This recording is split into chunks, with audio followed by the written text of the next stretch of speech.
Looking for my headphones. There we go. Hello everyone. How goes it? Happy Friday to y'all. Hello Weezlink, thank you for being first. Hello Friendly Friend, thank you for not being first by being close enough. And hello Filler. I think that... Are you touching butts if you're just physically always present? And hello Baron. I don't know what VMAX means, but I believe you. And because Chris is not here, we should not start with this video because I told him that we should watch this video when more people were present yesterday. So it would be mean if we started without him, so let's not do this one. Headsets? I prefer wired and ear hook style. I don't like them going inside of my ear, and I don't like them cupping over my ear. I like to hear the real world a little bit. That's what I think. Oh, my cats are checking up on me because they're like, wow, he's suddenly talking with all this energy. So, to truly touch butt is a spiritual matter. True. This is why, I think we were all introduced to the concept when we first watched Finding Nemo, right? Yeah.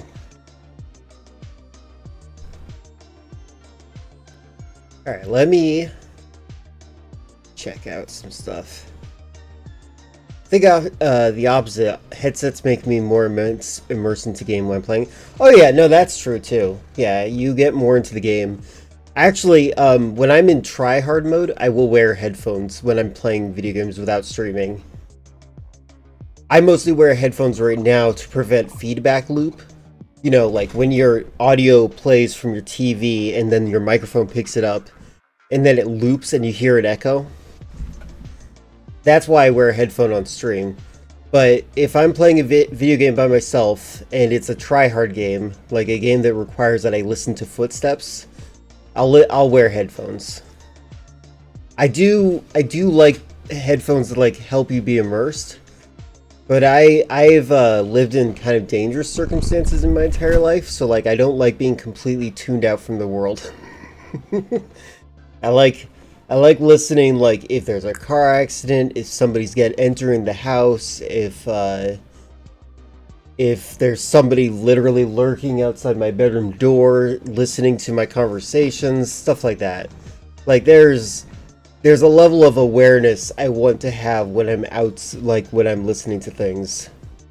You're riding the motorcycle, that's good.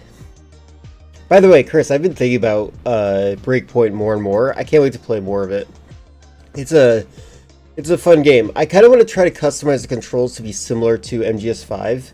If I can do that, it will be super fun. The game is fun as it is, and I'm thinking maybe I do want to play on the hardest difficulty. The survival difficulty. Maybe we could watch a video about why that difficulty is so popular. Curtis is making reference to Ghost Recon Wildlands. Whenever you get on a motorcycle, your character's like, I'm taking a motorcycle. I'm riding a motorcycle. What's the light that switches up here? They've been casting X-Men characters for the MCU, and I barely know any of these people besides Sadie Sink as Jean Grey, and I don't know what to expect. You should never expect people to, like, I think that, you know, I've lived long enough to see some characters get replaced by other actors in franchises that I like.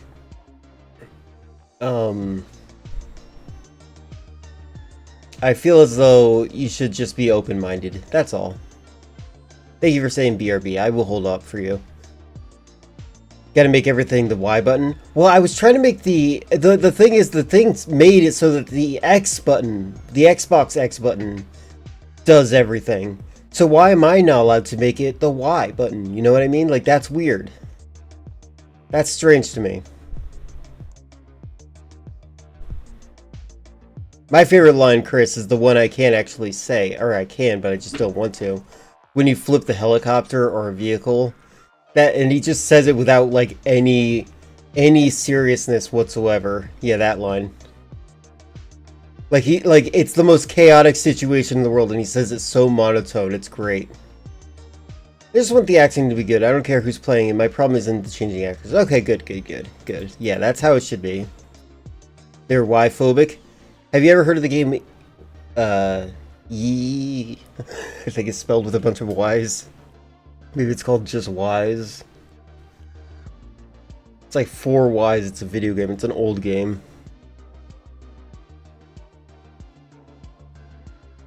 This is a video. We're gonna wait for filler to return. This is a video that he sent. I was thinking about this when I thought about like fans of like Metal Gear Solid and like cosplays for Metal Gear Solid. Fans, for some reason, whenever they put the bandana on, do I have any cloth near me? I don't.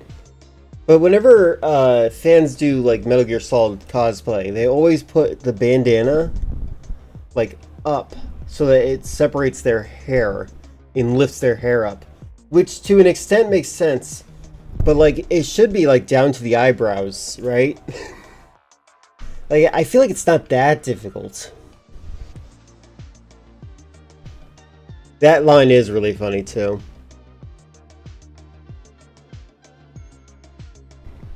I think Sadie Sink was great as Jean Grey in Brand New Day, so I have hope for her. That's good. That's good. Also, why would you name yourself Sadie Sink? That's so strange. My assumption is that's a given name. I'm gonna actually see what her birth name was. Not to dead name her or anything like that. Sadie Sink. What was her original name? Sadie Elizabeth Sink. Her last name really is... Wow. That's so weird. What a strange name. Oh no, she was born after 9/11. She's too young.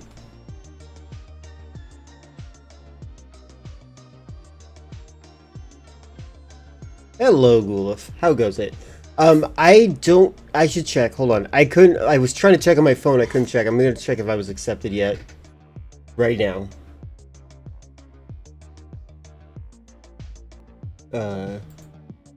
Store. There it is. You've requested access. Keep an eye out for an email notification. Okay, my emails have not given me any notification. So I'm currently waiting.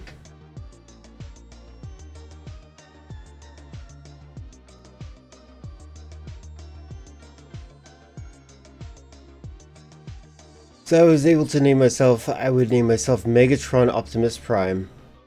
You know, Peter Griffin had a very similar name that he wanted to name his daughter. Meg. Meg is short for Megatron. I didn't get into Gulif's game, but I got into Dustbloods. That's good. That's good. Cat, what are you doing? What are you doing, Cat? What are you doing? For some reason, I thought you made a video about Obsession. I wanted to wasted hours searching for that video. I thought he did too. Wait, Gulif, did you not make a video on Obsession? I thought you did.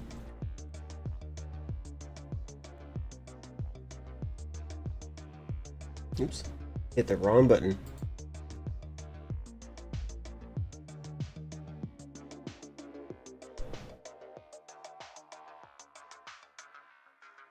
Okay, my least favorite thing in the world is happening. OBS is telling me that I'm not streaming anywhere, but I can see evidence that I'm streaming in 2 places. This is a weird glitch that happens when I do my dual streaming. It did not. I wanted, but the opportunity slipped by. Okay, okay. What movie did I see you review? Did somebody else review it? I feel like I saw you do that, but I guess I'm completely wrong. Oh well.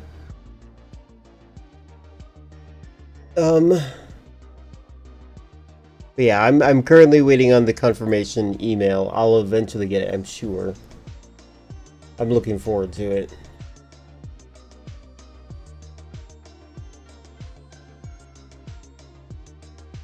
Do do do do do do do do do. He did a review of the Odyssey. Somebody get these beggars out of here. What?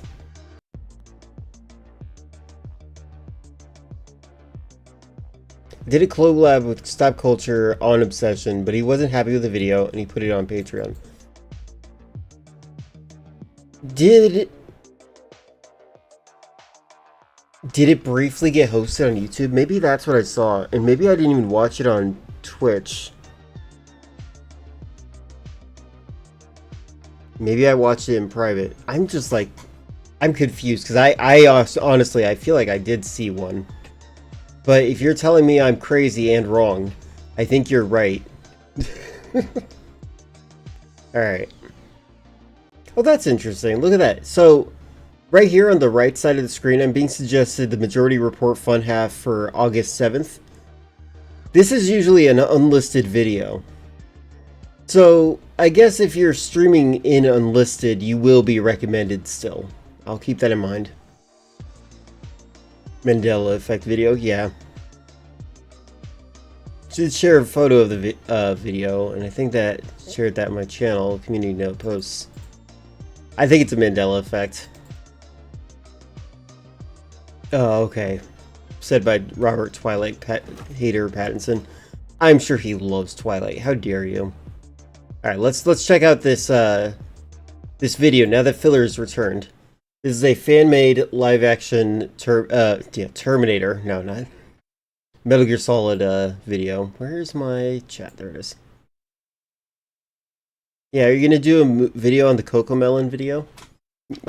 Wheeze is very interested because Wheeze is the youngest in the chat. All right, let's check this out.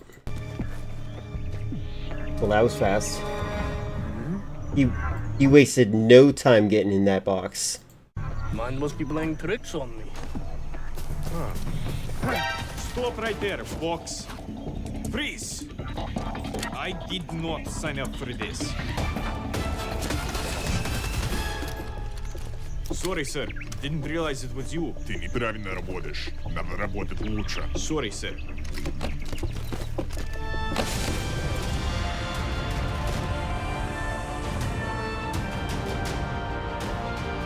Braxton McAllister?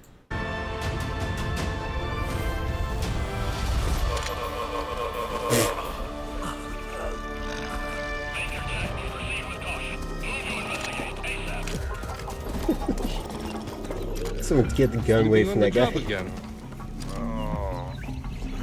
Wait, he broke his neck till he slept?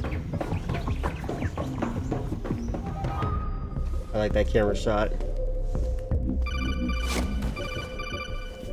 Listen up, Snake. Keep in mind that this operation is strictly covert. Of course. Find the Metal Gear Rex blueprints, eliminate the boss, and get Can't believe they got Patton Oswalt. back to the extraction point before sunset. Just in time for dinner. Make sure to blend in with your surroundings. It's crucial you remain undetected.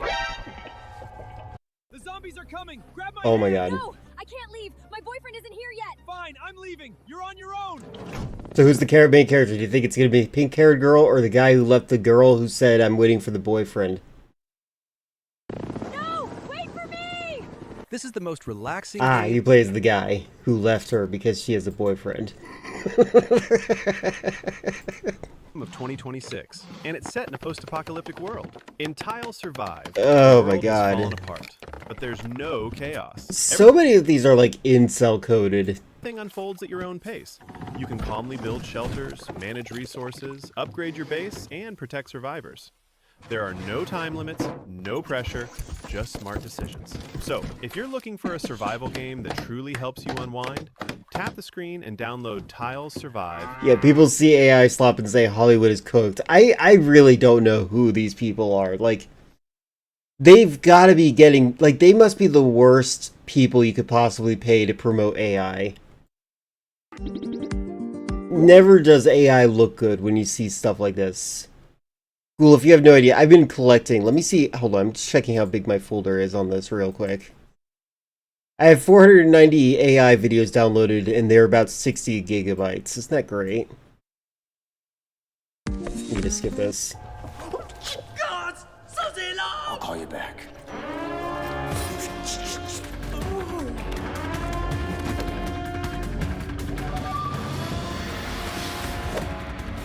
Yeah, Tech Bros.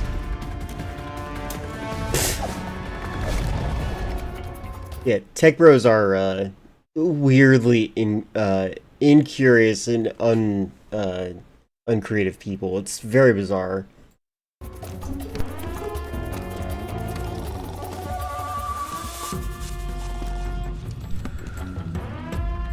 What's wrong with you, Mora? I'm good. Nothing to see here. Wait.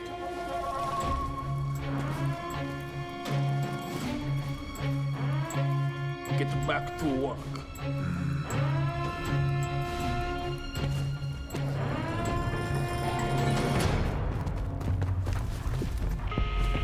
Intruder alert! Is that an Intruder actual alert! A naked bomb scientist shelter? was just discovered. Be on the lookout for anyone suspicious.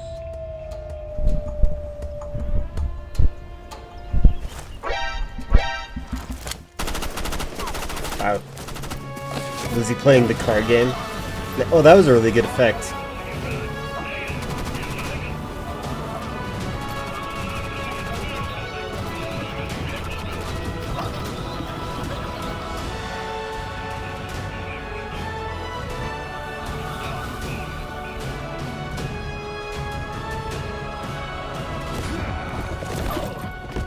What was that?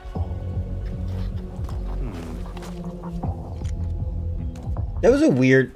I'm sorry. I know I shouldn't do this while... What quality is this? I'm sorry, hold on. There we go, this will fix it, I think. What was that? Okay, that's better. Sim's fan feeling We we've may seen have in your a life. situation. Not until All they units see on we alert. see Johnny, I think.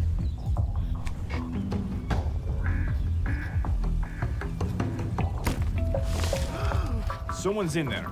I have a bad feeling about this. The problem with any big budget Metal Gear movie is that they won't be brave enough to do this, as include dumb stuff too. I'm kind of hoping that the Resident Evil movie that's coming out will change a little bit of that. To be a little bit more bold in some directions. My problem with the concept of a Metal Gear movie is that, like, some of the story beats are they're kind of like they require a lot of suspension of disbelief, but also like they need what is a good way to describe it? Like, if you're not careful, you just have an action espionage movie. That's it. And it's going to use all the beats that we're familiar with, instead of the kind of David Lynchian surrealism that Kojima's more known for. What, is he going to hang from a helicopter and shoot missiles at it like he does in Smash Bros? Soon enough. Also, I think he uses a grenade launcher. But that might be the last Smash Bros. I played with him in it. I thought this was going to be another Mega 64 skit. Metal Gear would be considerably less interesting as a movie than a game. I think Kojima is more Jodorowsky than Lynch. I think you're right, but Lynch is easier for me to say. Like how previous D&D movies were just bad fantasy movies and people were not playing D&D. Yeah. Exercise. Although the best, if anybody doesn't know, the best Dungeons & Dragons movie is Mazes and Monsters. The movie that tells you that Dungeons & Dragons is actually evil and nobody should play it. It ends on the Twin Towers. Someone's in there. I have a bad feeling about this. Exercise caution. Surrealist military espionage. Close. I think there's some horror elements that they're missing too.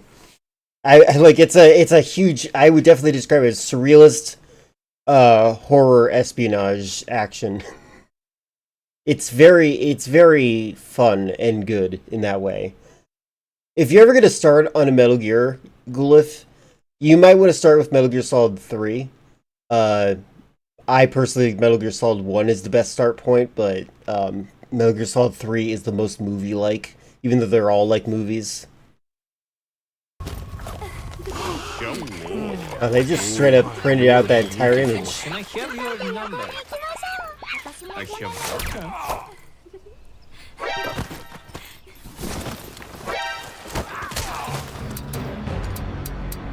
I need to see the... Okay, I'll be watching those, Jumbo, I promise.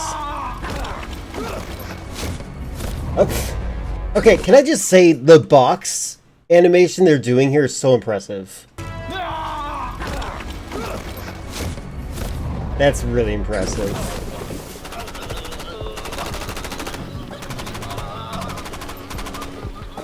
Also, I love these drone shots.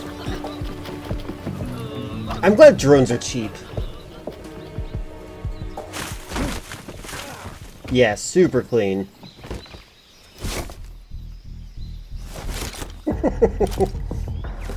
I'm glad that they managed to make him look like he actually is fitting in that small box. Repeat, change shifts. Yeah, production value is pretty good.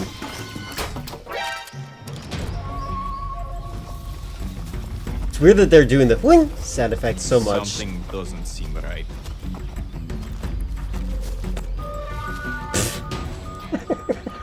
What is that beeping sound?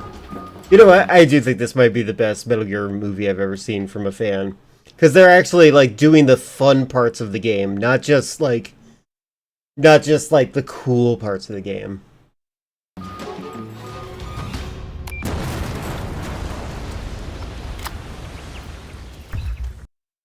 Ah! Oh my god. I already have saved this one. Bye.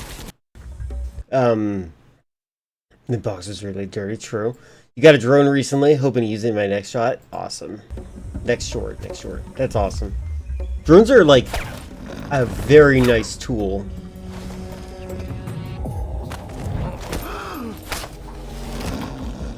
Wait, what? Oh, he stabbed him with a dart. Okay.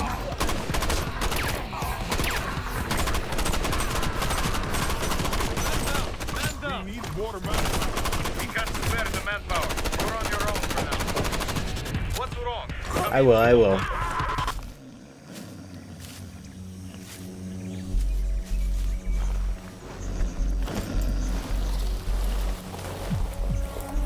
Got it for free because Amazon messed up their order. Nice!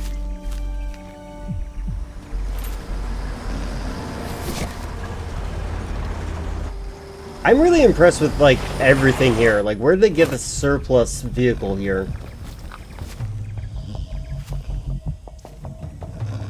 How much of this is, like, green screen? Everyone is so sleepy.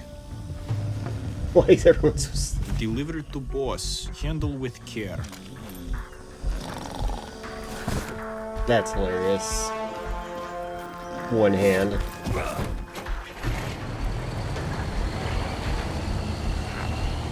This is genuinely capturing a lot of what's good about, yeah, so, like, if they ever did make a Metal Gear movie, Metal Gear Solid movie would be probably closer to, like, The Dark Knight and, like, totally get things wrong still.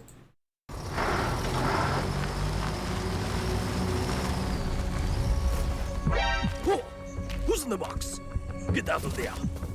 I'm not afraid of anything. You think you scare me? Oh, you think you scare me? This is my Russian accent. Oh no! Oh no! Oh, he's got a gun. Oh, oh oopsie. I too much to pick up.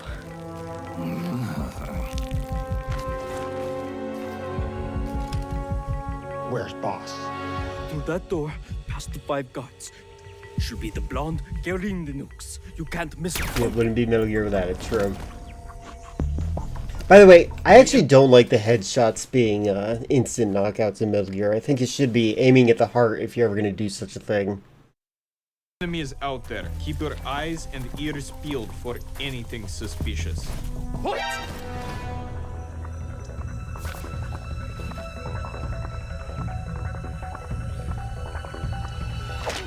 Oh, look at magazine! The monkey noise is very strange. Make room, I want to see too. This is a classic. I have every issue. The heart does it, yeah, it does. I think it should be the only one that does. That's what I'm saying. Oh look, it's that animation.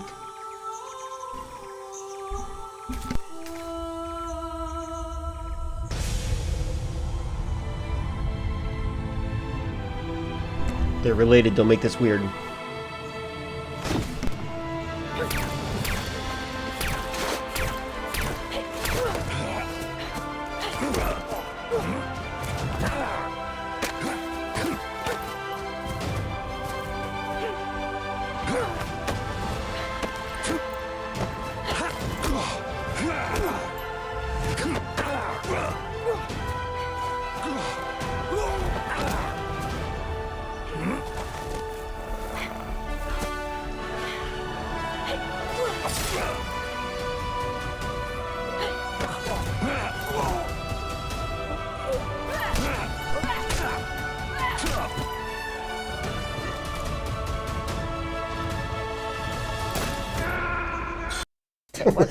Great place for an ad.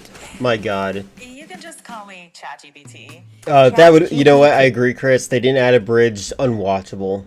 Also, trying to get old people to play with ChatGPT, my god. Yep, that's me. Alright. Snake, are you okay? Snake?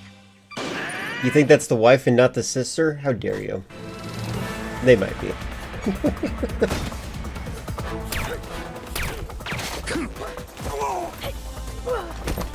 I mean, technically her assault rifle's pretty small, right?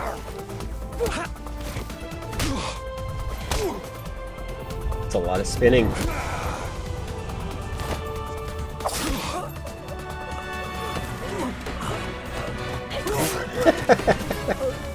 I know where she saw that from.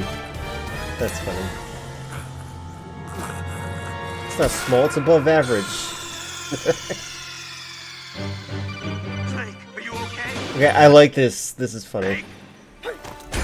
The slow-mo does look good, I do agree.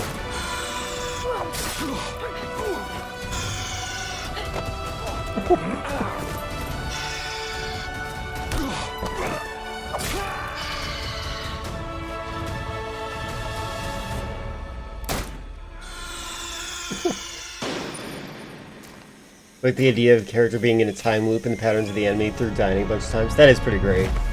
Yeah, this is very good.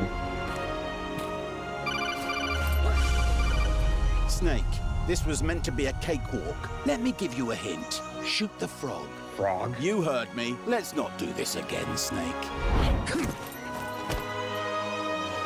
Does he have a Keraton? Yes, he does.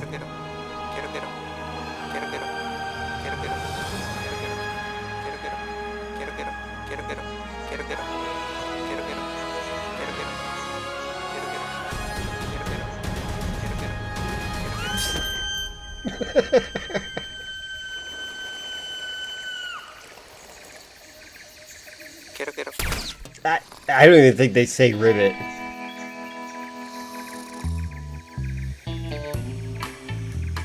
Oh, that's weird. Now it just looks like the things are just decaying. Oh, that's funny. I'm struggling with that. Kojima would like this video. One more thing, Snake. I meant to ask you earlier. Did you make sure to like and subscribe? Perhaps even turn on that bell notification above. You gotta give the people what they want. I actually This do is think. perhaps Here, your guys. most important mission yet. Hold on, let me get rid of the Palantir link. It takes 5 minutes That was to find the right that was therapist extremely for you. interesting. Resting duck face? McDonald's is putting value back on the menu. Yeah, that was really good. You guys should give it a like as well. Very, very good video. He didn't even kill her. This might be the only... Yeah, well, don't tell me what to do, Jumbo. I know what I'm doing. I just wanted to give this thing a little bit more praise in the fact that I don't think we're ever going to get a movie as good as this fan video. I think this might be the official movie. It's not going to get any better than this. Alright. One second. Let me just, I'm trying to add it to my collection. I had to use a different variation of the link. Okay. You tell the actors had a good time making it. That's another thing that's always important, is that they're having fun making the video.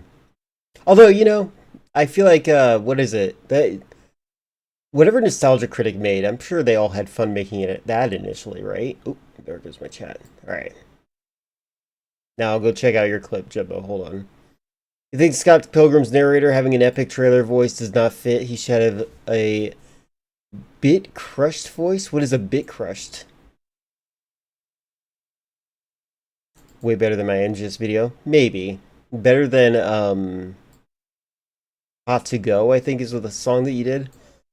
Do people actually watch Scott Pilgrim? Yes. Oh wait, you mean the series? My ex has listed that as her favorite movie. But that might have been her trying to be manipulative. Alright, so you want me to see this video first? I will. Like Kefka's laugh or Sinister's voice lines.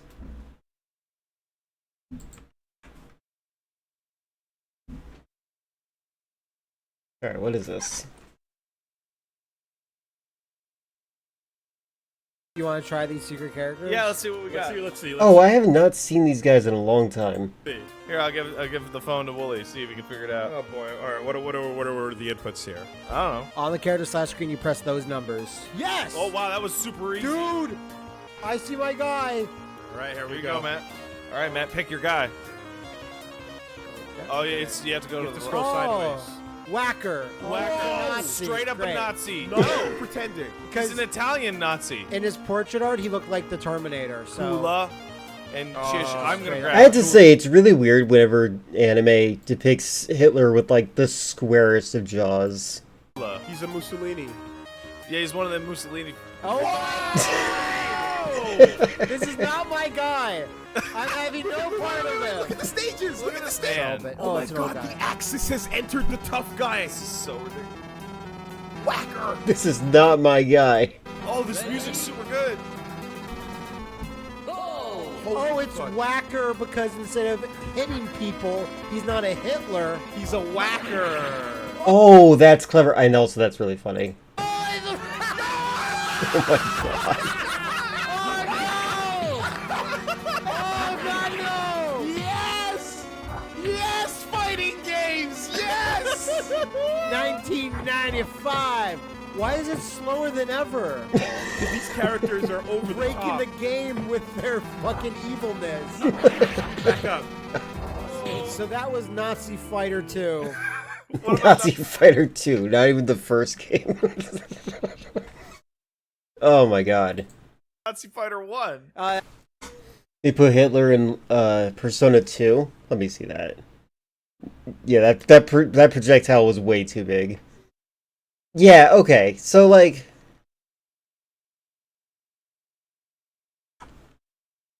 this is just bizarre to me. Although, you know what? This one's more realistic with the jaw.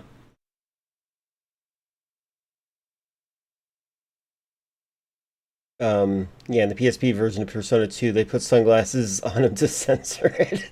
No one will ever know. I have a video if you guys are interested. Well, let me check out a couple more that Jumbo dropped in. What is this? Insecure and Joyless. Oh, they're two 10-minute videos. I'll look at the Joker one real quick. Mostly because I think we have some chatters that like this kind of thing in chat right now, so. Did you really get your phone to look like your car? Hey, I'm Daniel, founder of Ridge. And every year we do something kind of crazy. This year, we're giving away a Lamborghini Storado, a Hennessy Velociraptor, a Ford Bronco, or $100,000 cash. Oh, okay. I was going to say, isn't that the same thing that Ridge Wallet was doing? This is Ridge Wallet. And all you got to do to win is go from this to this. Here's how it works. You can enter for free at... What? We need to investigate these guys. There's something weird about these ads. The Joker is arguably the greatest comic book villain in history. We can identify him at a glance. We all know his laugh the second we hear it. And Cape Crusader sounds dumb. It's a Riddler that ain't got riddles, and it's a Joker that don't smile. we're all aware of the eternal game he plays with Batman. But if you look closely at his history across the decades, it's clear that the Joker's personality is quite flexible. He can be anything from a cold, sadistic murderer to a buffoonish figure of fun. And when Batman Caped Crusader adapted the Joker, their take was initially shrouded in mystery. The first season ended with Joker setting up a lab and testing his Joker toxin on multiple victims until he got the formula just right. I mean, initially Batman's Joker was a Joker that didn't laugh, but then later it was revealed when he laughs, he turns into a monster. I'm not a fan of Absolute Batman's lore. I feel like it's too weird. The lower half of his face was covered in shadow, and it led viewers to speculate how they might make their version distinct from what came before. Perhaps his face would be all mangled up. Maybe he'd have a bigger grin than ever before. But what they actually decided to do was completely remove his smile. Despite his clownish appearance, this Joker is deadly serious, and to some that may sound revolutionary, but it's actually a nod towards Joker's earliest comic book stories. I feel like the Joker would be very interesting if like if he was like a diva. And like I really like the Dark Knight Returns comic version of the Joker, where he's like, it almost feels like Batman is fighting with his inner homophobia. I'm kidding, by the way. That's not the exact way I mean it, but like it feels like a very specific style of Joker that I kind of wish that they would lean into. The corny Gotham series did this kind of Joker too. Absolute Joker feels like a science version of Violator. Yeah, I can see that. Man, I love it compared to the same thing again and again and again. Just for context, I hate the Joker. Fair enough. Link's one of homophobic Batman. I mean, it wouldn't be a bad idea. It'd be funny to me. The Joker first appeared in 1940's Batman #1. Inspired by Conrad Veidt in the film The Man Who Laughs, he arrived with no origin story at all. He's just a devious theatrical villain orchestrating murders through misdirection. Sure, he would smile and was capable of laughing, but he frequently scowled and grimaced. When the regulators of the 1950s cast their gaze upon comic books, one of many in a long line of scapegoats blamed for the corruption of American youth, I might add, DC I hate the Comics Code Authority. They are such freaks. Softened their characters, including the Joker. When he made the jump to We're currently having a silent battle with people very similar to the Comics Code Authority.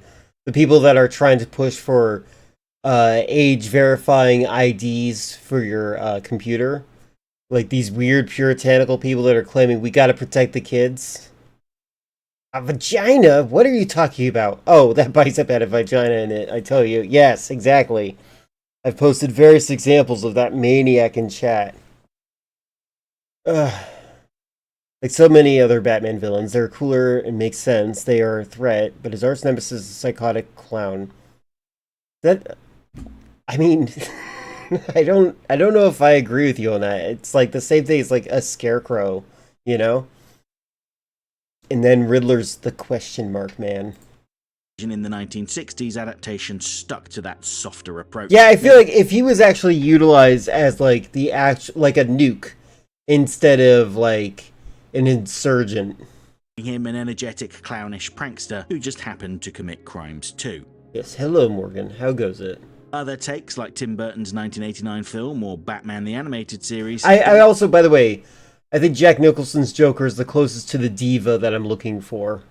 Give us a cold-hearted career gangster who was mean long before the dunk in the acid and simply loved being a monster. Later shows like 2004's The Batman leaned into a frantic, wild physical threat, while Batman the Brave and the Bold brought back the bright, mischief-making Silver Age showman. Something all of these versions share in common is that they were adapted to fit their worlds. And the same is true of Caped Crusader. In the lead up to Season 2's release, voice actor Matthew Needham talked about how the description he received about the character during his audition was humorless and European. And that... What?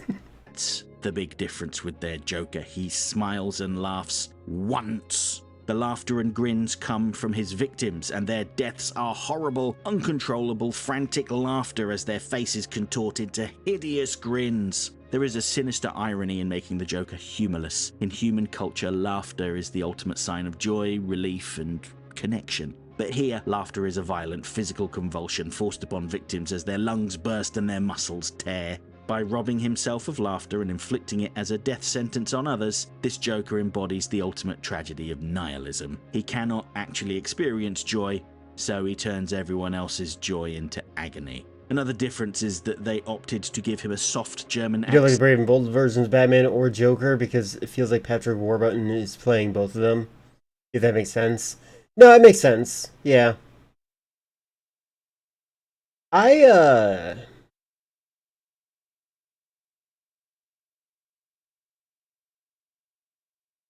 don't think that the Brave and the Bold is really targeting any audience. It's like making fun of the audience, isn't it? In a nod towards Conrad Veidt. Making him a foreigner who only recently came to Gotham changes the dynamic between him and Batman too. Traditionally, Batman had been inadvertently responsible for turning a common criminal into the Joker after he either leapt, fell, or was pushed into a vat of acid. But here, Joker's origins are a mystery. Whatever happened to him happened elsewhere, and Batman was seemingly not involved. He states that he has I like only his been in gloves. Gotham for a few months, and shows his pragmatism by concocting this scheme. Gotham's corruption has disgusted him to his core. This dynamic taps directly into the classic DNA of film noir. Noir stories are defined by broken institutions, dirty cops, and rampant corruption. The Joker is the logical extreme of noir pessimism. He looks at a broken world and decides the only rational response is total destruction. But Batman is the opposite. He's not blind to Gotham's filth, of course. He sees exactly the same cesspit that the Joker does. The difference is that Batman refuses to let the cruelty of the world dictate his own humanity. Oh my god. I don't even know what I'm looking at.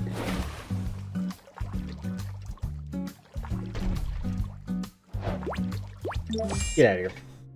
Joker looks at the people of Gotham and sees You like Telltale's Joker? That's good. This isn't noir. Where's Nick Cage? When people say Nick Cage, I only think of Nicolas Cage, and I'm aware that I'm wrong by thinking that. I feel like when you actively try to be as weird as Silver Age comics, it doesn't feel as authentic. Yeah, it's very, it's like one of those things where like you needed to be there for it to work. It needed to be created by people that were older than boomers. Have I seen Caped Crusader? I have not.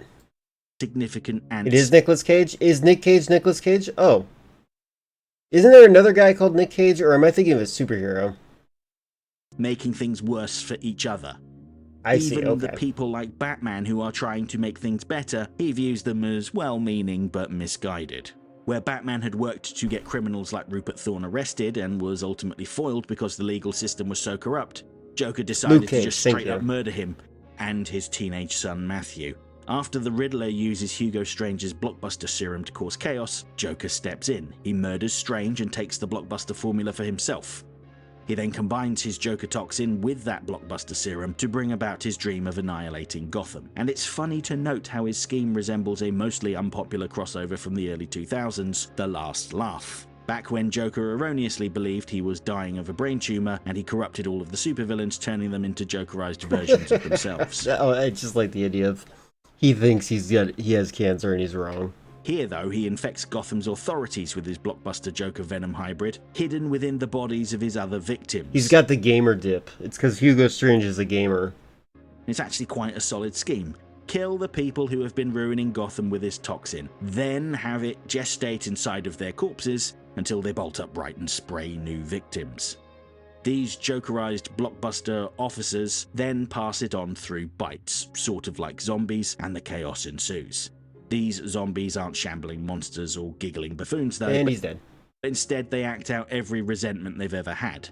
Bullock, demoted to a Yeah, the beat guy cop from after Call the of Duty. murder of Harvey Dent, seeks out his former partner Flash to punish him for his treachery. Commissioner Gordon stalks Barbara, and Detective Cohen really wants to crush Montoya's skull. Basically, there's a lot going on here, and things very quickly descend into complete chaos. The way his victims run around completely free of inhibitions is a stark contrast to Joker himself. He thinks of himself as a teacher, quoting poets like Yeats and waxing lyrical about he and Batman are two peas in a pod. But rather than showing Gotham how to be better like Batman does, his only pupil is Batman. What? He looks tells familiar. Batman that his morality is an anchor that is... He looks like he's a character in, is he like, He looks like the evil Freakazoid. I can't remember what his name is. Weighing him down, and he should let go of his juvenile ideas of protecting people and let him deal with Gotham. Once he accepts who he really is, or should I say what he really is, then they can work together. Honey mustard is your favorite sauce. I like it as a powder. No longer have to be alone. But that is a fatal misread on the Joker's part. Batman is not alone. The whole time he'd been working with Alfred on finding an antidote for the Joker toxin, which they synthesized out of Rupert Thorne's corpse. And yeah, sure, this led to Alfred getting infected and letting off some steam, but at least they were able to verify that the cure worked. So, while it's weird how obese they made Alfred, considering the other versions of him. Wouldn't that mean that the serum would take longer to work? Decent people like Montoya and Barbara Gordon running around Gotham trying to help people, it's Alfred that saves the day. Batman kept Joker distracted while Alfred loaded up the Batplane with the cure and showered Gotham in it, effectively returning everyone back to normal. Joker... I'm never a fan of the returning everyone to normal airplane tactic. Like, they used it in one of the Resident Evil movies, I think maybe Degeneration. Like, there's a guy who literally eats his girlfriend's face off in one of the Resident Evil movies as a zombie. And then they use a gas that, like, revives him. It's like, do you not realize that you still ate your girlfriend's face? Like, I don't like that concept. Like, it's so... Let's pretend there are no consequences. Thought he knew it all, but he was completely wrong. He even misjudges one of Batman's most basic tools, the Batarang. Yeah, sure, he dodges it with... I mean, it's up to you. Do you think it's good or bad? I think that's the ultimate thing that this narrator is giving. Can't have a little snack? Yeah, it's like a rolled up piece of meat. But he forgets that they come Pieces are back, probably chewy. And on its return, it knocks down some rebar rods, which not only separates him from Batman, but it impales him. And this is the point that he starts laughing. He's been completely defeated, and it delights him. Joker desperately wants to be a philosopher king. He quotes poetry and talks down to Batman like a weary professor, trying to educate a naive student, but the ending exposes his entire philosophy as a sham.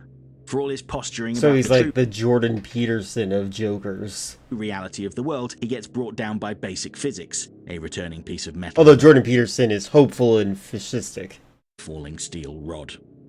His nihilism was arrogance disguised as wisdom, and his response is to laugh. So while this may technically be a defeat, more than anything it brought Joker to life, and maybe, just maybe, Batman has opened his eyes instead. And his response to this potential enlightenment is to cast himself off of the rooftop and disappears into the fumes of the antidote. Of course, the police don't find a body, much like in those classic comic books, where the villain would seemingly meet their end only to turn up fine a few issues later. If Caped Crusader comes back for a third season, I expect him to also return following this symbolic death. Now, of course, that will all depend on what happens with Warner Brothers, their current merger with Paramount, and if Amazon wants to justify the It's okay, he missed the vital organs. expense. At the time of writing, that remains to be seen. I really hated that part in Resident Evil 9. I can't stress that enough. Say though that I do feel like Joker was a little overhyped in the run-up to this season, although that could have just been my own internal hype meter going into overdrive. Joker appears towards the end of a good 3 or 4 episodes before he gets his own spotlight, and he does do significant things like killing some pretty major characters. But he doesn't get very much screen time. Now, I may be in the minority here, but I am not experiencing Joker fatigue in the same way that other people are. You're maniac. I would have liked to have seen more of him, and for more build-up towards his attack. That said, what we did get was pretty good. Joker is treated like a looming threat in the shadows, rather than a villain of the week. In an era where comic book adaptations often rely on repeating the exact same iconic beats from the comics, Caped Crusader took a gamble, stripping away Joker's theatrical antics, the constant jokes, and the iconic laugh could have easily backfired. But by grounding him in the hard-boiled horror of 1940s pulp noir, the show reminded us why the Joker has survived for nearly a century. While he may always have a purple costume, green hair, and a catchy punchline, Joker ultimately endures because he is a psychological mirror to Batman. He shows what happens when you stare into the abyss and let it win. But what about all of you? Did this stripped-down humorless Joker work for you, or part with do you Emily? miss the Yeah. theatrical showman of the past? Drop your thoughts in the comments below. I'll be reading them all. As ever, special thanks to my channel members because they help to make these videos possible. And if you want to see your name on screen and get early access to all of my upcoming videos, including Friday's video about Cape Crusader's Riddler, then join the channel now. Yeah, very Disney. It felt like it's like, hey, no consequences, yay! Just weird. I'm not a fan of that. I'm not a fan of consequence-free things. Ron, since I know that you are one of the people that tends to leave at a pretty fairly early time, would you like to provide us with your video?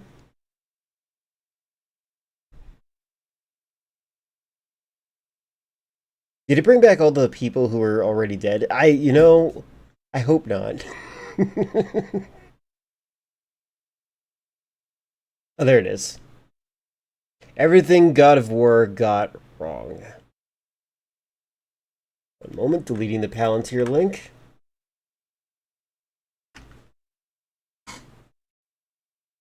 Is this AI? This professional 32 terabytes SSD capable Is this AI? of holding the entire collection of the New York Public Library is something you won't find at Best Buy or any electronics retailer.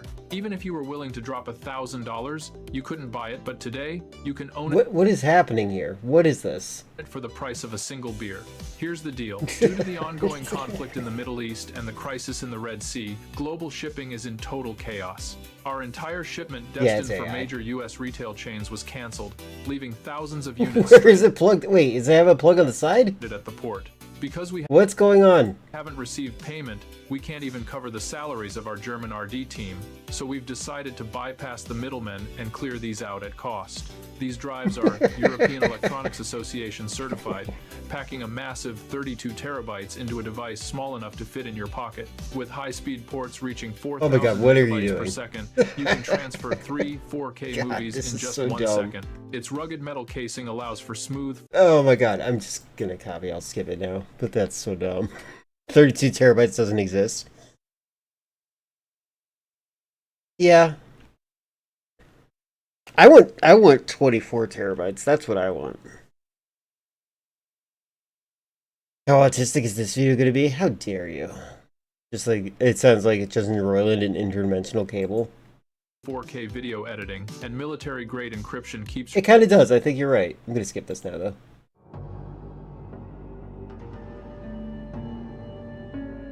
No, inaccurate means bad. I'm going to hate God of War after this video. I refuse to be entertained. I'm only going to be informed.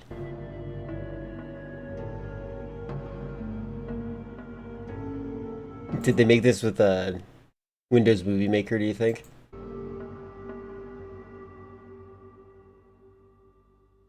Let's start with the main character. In this game series, Kratos is Whoa! Is this made for Zoomers who can't see?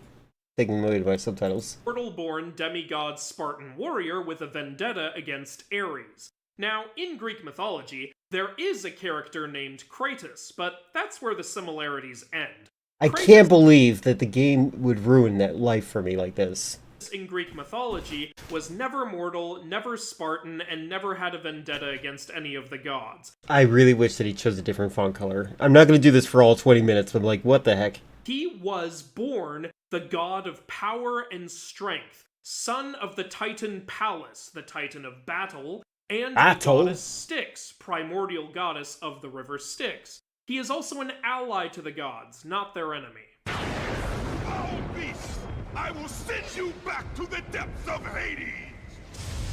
Since Kratos says, I will send you back to the depths of Hades, I'm guessing these are supposed to be the undead Greek beings known as Vrikolakas. I know they're not shades because those appear later in the game as wraiths, so assuming these are Vrikolakas, Vrikolakas are not organized soldiers who wield weapons. They're honestly a lot more like traditional zombies, including the fact that they eat human flesh, which they don't seem to do in this game. I know this is gonna shock people, but there are actually no random magical red orbs that increase people's stats in Greek mythology. What? If Kratos just picked up a Gorgon eye, shouldn't it be turning him to stone? I mean, that's what they do, and he obviously looked at it. Also, Gorgon eyes don't grant you health. Gorgon blood does. It's actually kind of funny how close they came to being accurate there. Simon, save me. Okay, so in this game, the Hydra seems to be a kaiju-sized, three-headed sea dragon, whereas in the actual myth, it's a roughly human-sized, nine-headed land snake. Also, it was defeated Okay, that much I didn't know. by Heracles, not Kratos. The Hydra Heracles? Not Hercules? did land snake. Also, it was defeated by Heracles, Interesting. not Kratos. The Hydra's breath is supposed to be fatally poisonous, which does not seem to be the case here. In the myth, the final Hydra head was actually immortal. Oh, Even okay. Heracles couldn't find a way to kill it, so he ended up burying it alive under a rock. As we speak, Athens is on the verge of destruction. Romans and Turks just stealing everything from Greece. It is the will of Ares my great city fall. Zeus has forbidden the gods from waging war on each other. Zeus never forbade the gods from waging war on each other. Heck, several of them openly waged war on each other during the Trojan War. Since this is Athens being invaded by followers of Ares, I can only assume this is meant to be the Peloponnesian War. But if that is the case, there should be an army of Spartans attacking the city instead of just a bunch of monsters. Man, can you imagine how much more interesting that would have made the story? What a conflict that would have been for Kratos? Missed opportunity. Several Minotaurs appear in this game, but in Greek mythology there was only ever one Minotaur. Well, in Greek mythology, there might have been one, and he might have been named, but, you know, doesn't mean that he was the only one. It's like suggesting that God was born from nothing. Like, you had to have a mommy god and a daddy god, right?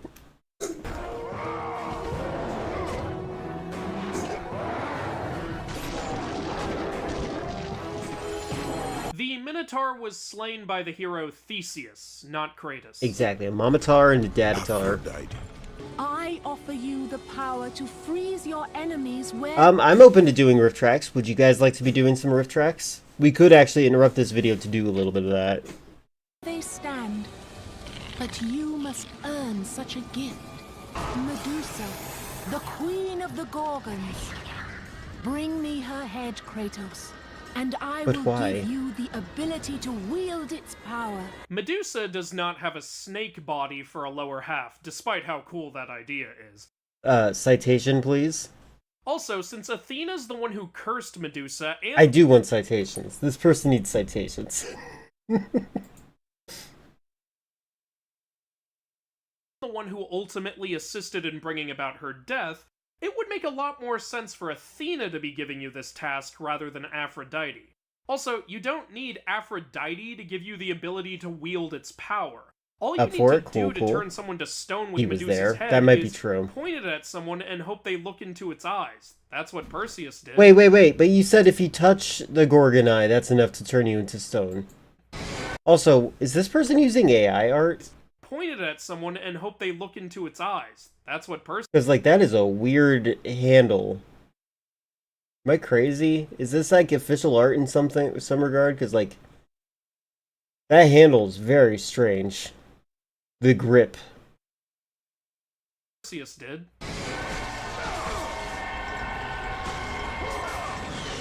We'll stop this around the 10-minute mark and we'll play the game. Getting I'll do an turned at to here command. stone by Medusa's gaze doesn't just wear off. Well, I guess unless you're Atlas. Medusa was slain by Perseus, not Kratos.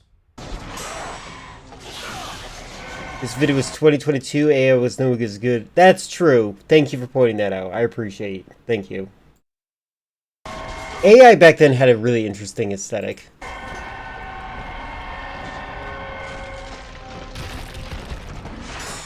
How is it that these Gorgons are able to turn Kratos to stone during times when he isn't even looking at them?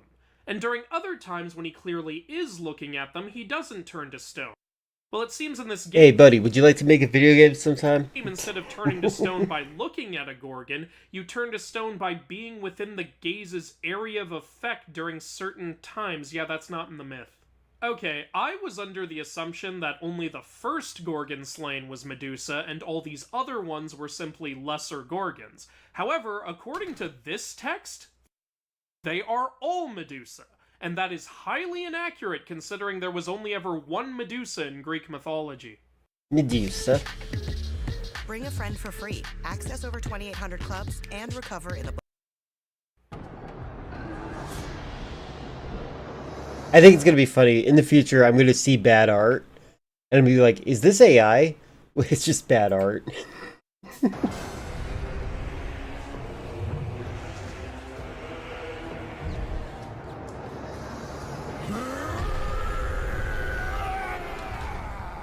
God of War. Ares and the other Greek gods are not gigantic. Also, when Ares actively participates in a war, he brings his companions Deimos, Phobos, Kidymos, Eris, and Enyo with him, and also his chariot. Ares' army seems to largely consist of undead warriors and harpies, both of which are creatures from the underworld. We find I will say that is very strange. Later that Hades is actively against what Ares is doing, seeing as he helps us in our quest to kill him, so Well, why isn't Tears of Hades War. reining in this insane amount of underworld monsters that seem to be escaping the underworld and joining Ares? Get your shit together, Hades.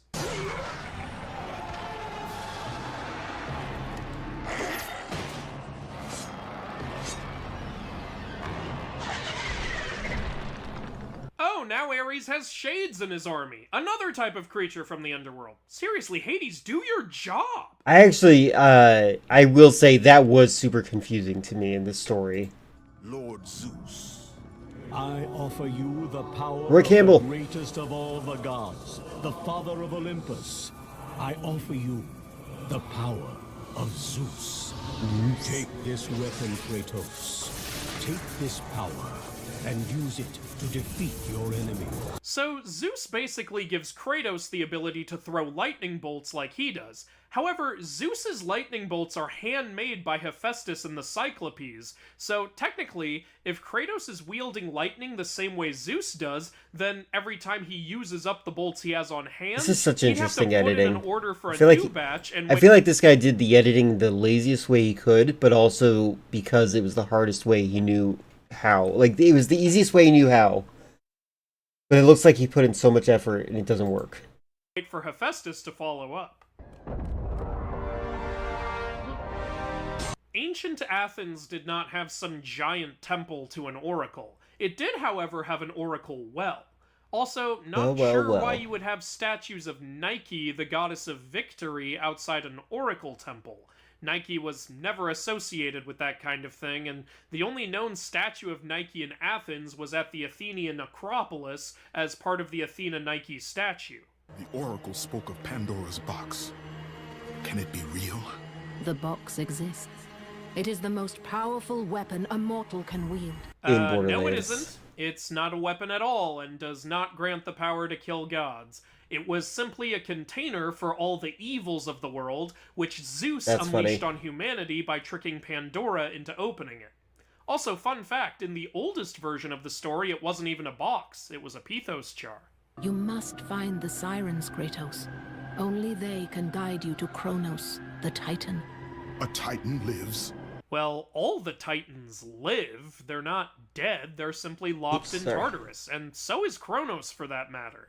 He was never sent to some desert of lost souls with a giant temple on his back. He was chopped into pieces and tossed into Tartarus. None of the Titans can die, considering the fact that they're immortal, just like the gods. Pandora's jar doesn't have the same ring to it. I agree.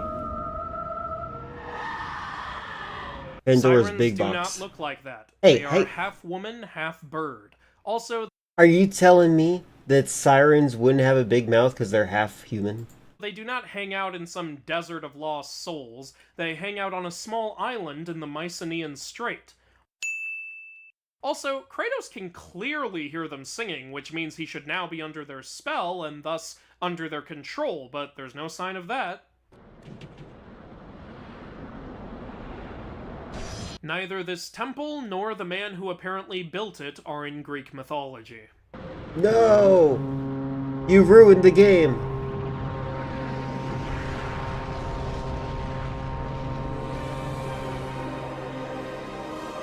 Okay, that's some Moses stuff right there. Wrong mythology. Are you lying to me? Can't they all be right? Artemis. Also, how is that Moses? Moses was water. I offer you the very blade I used to slay a titan. He's hearing problems because of all the Artemis explosions. never used a blade to slay a titan. The Titan War took place before Artemis was even born, and, as stated earlier, none of the Titans were slain. Also, Artemis uses a silver bow. She is most certainly not known for using a huge, thick, purple sword. Not sure what use a goddess of the hunt would even get out of that kind of weapon. She didn't want to give up her bow. Anyway, let's interrupt this and play some riff tracks. I do like the video; it is very entertaining. But we have people that are in a time zone that requires that we oblige.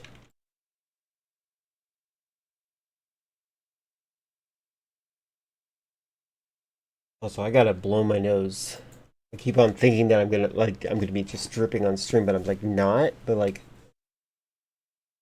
it's a paranoia delusion I have.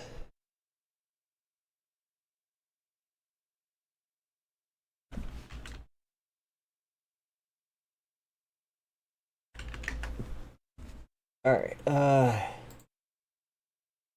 Let me give you guys the link to it. Go get yourself some food.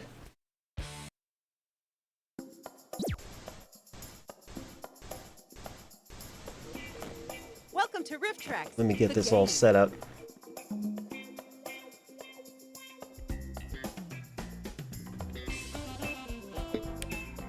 Alright, there we go. Oops, I meant to log in. Alright, play. Post. Write a riff. Write it. Same options as last time.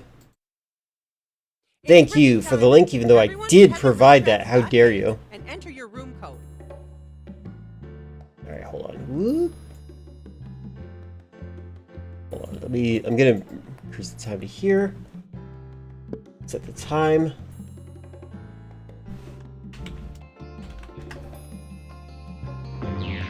Go, I joined it. Let me put it in the live chat. There you go.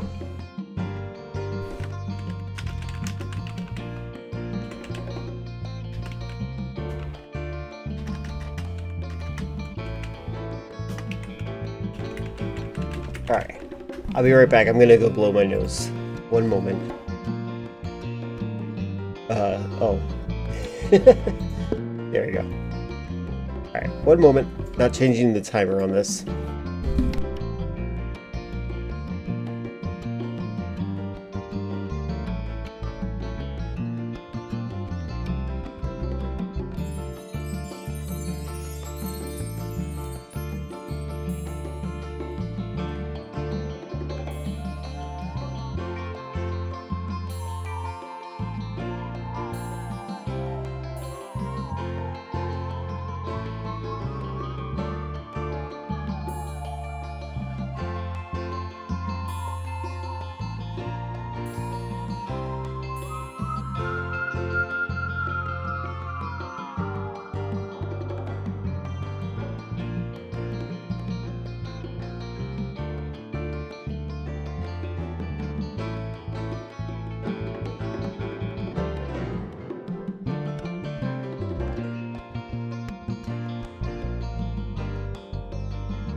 Alright, I'm back. Sorry about that.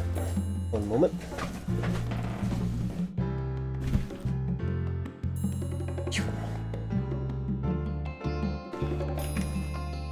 Apparently I'm the only one playing right now. How dare you, Morgan?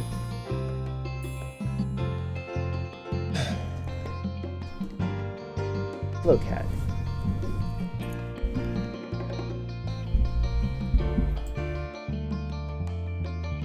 Wait. Oh, you did join. Okay, okay. Did it kick you from it? Also, I should probably spell it with a capital L, because that's confusing, huh? Hello. Waiting for fried eggs and spam? That's delicious.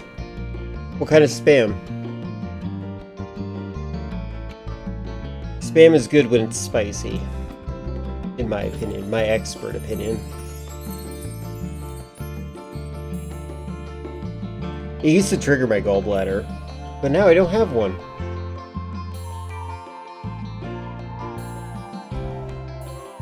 Morgan, you were the one who suggested the game.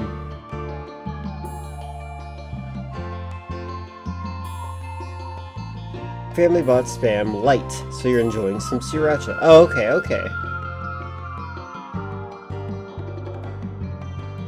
You know what? I had hot dogs recently, and I remember I wanted to add Belinda's fire roasted hot sauce to it, which is like fantastic. I love this stuff. It's so good. And I'm mad because I completely forgot, and it was on my desk, and I still ate the hot dog, and I was like, oh wait, I wanted to add spiciness to it. Having issues signing on with this laptop? I forgive you. Hi.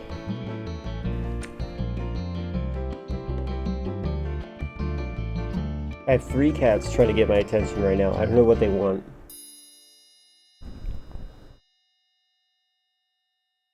What do you guys want, huh? Why are you harassing me?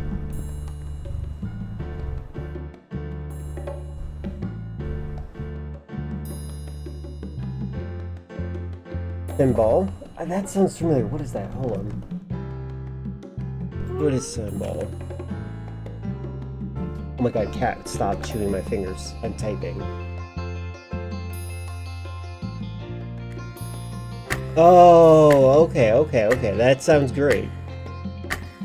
I think I have had this before. Alright, before we begin, I'm going to make sure this is the last call for people that want to join into Rift Tracks to try to be funny. I could definitely play with 3 people, but I want to make sure that the people that want to jump in can jump in. And by the way, Zero, I know you're waiting on food, so no need to feel pressure to jump in. I'm just making sure I'm doing the final call. Also, these cats, there's just too many of them. I have to move them away from me. Get away.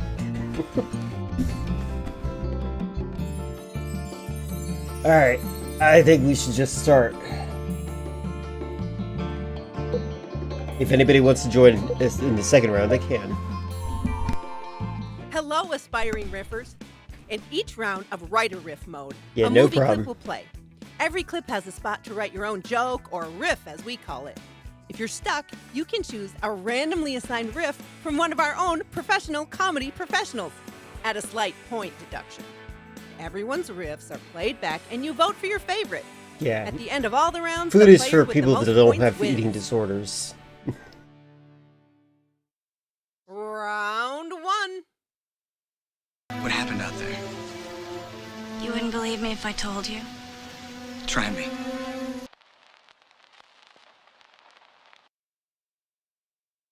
What happened out there? You wouldn't believe me if I told you. Try me. Are you the next top riffer? Don't forget you can change the Enter gender of your riff. voice. What the heck does this look like? Oh, you can vote on the clip. There you go. So that's how you do the votes in chat, guys, just so you know.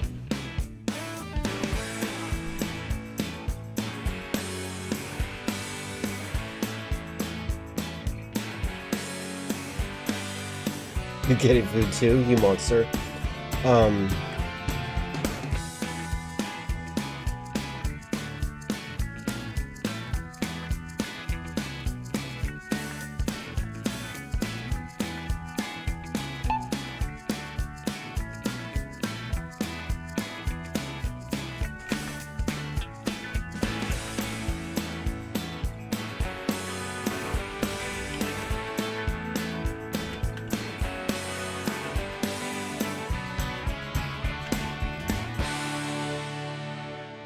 Okay, I'm just doing a really bad one.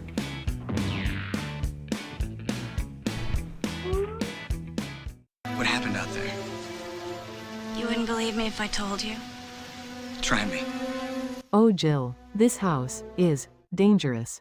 There are terrible demons. Ouch. What happened out there? You wouldn't believe me if I told you. Try me. I saw your dad pooping on the abominable snowman, and they both looked really happy. What happened out there? You wouldn't believe me if I told you. Try me.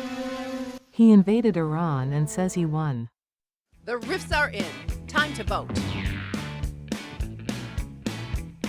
Okay, so you can actually vote in the Discord, or sorry, the Twitch chat now by typing 1, 2, 3 if you want, which is weird. I'm not really sure if I'm okay with this concept here. Where's friendly friends to tell me this is a good idea still?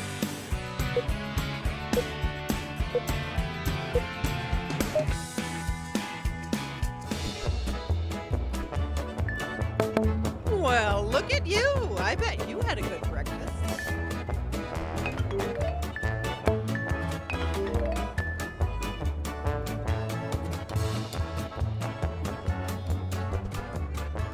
Round 2. Grandfathers are pretty popular in most families, and Grandpa Bradford is no exception.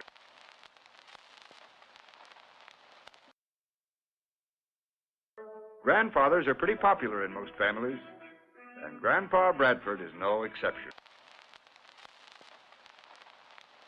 It's go time, Mama Jama. Enter your riff now.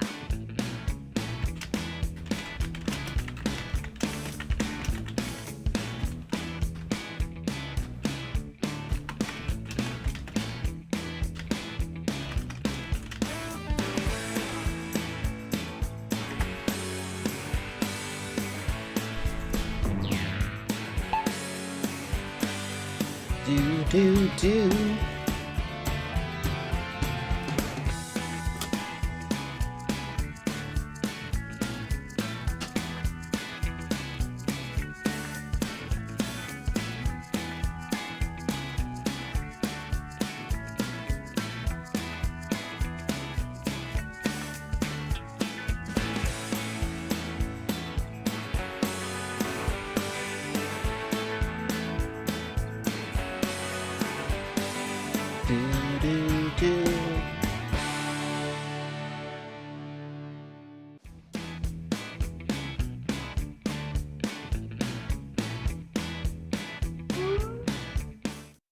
Grandfathers are pretty popular in most families, and Grandpa Bradford is no exception. Or at least, he was popular before they dumped his old ass in the old folks' home for shitting the bed too often.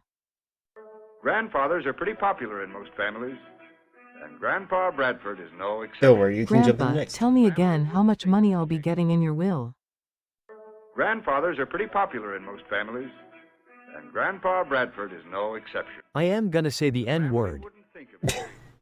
Got a I'm favorite gonna say riff? the N-word. Vote now.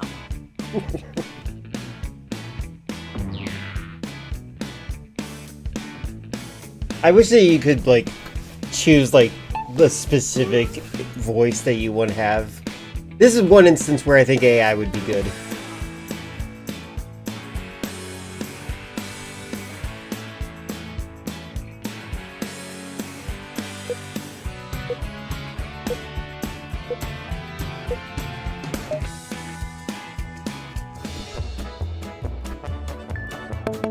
Oh, I'm just so proud of you.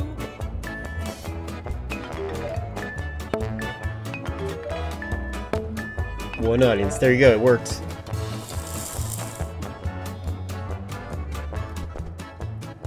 Round 3.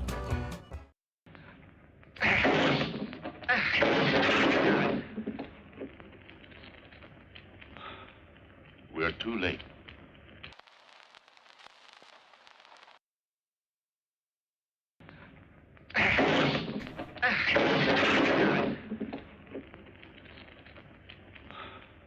We're too late. Okay. Take a deep breath and enter your riff. Don't forget you can change the voice.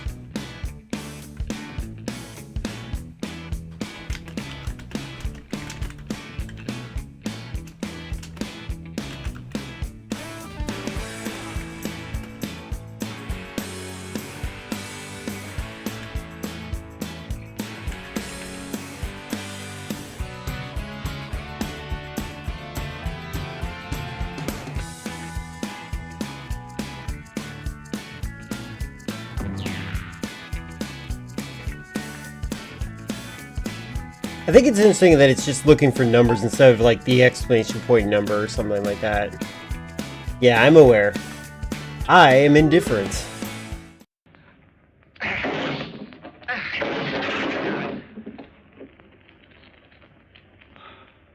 We're too late.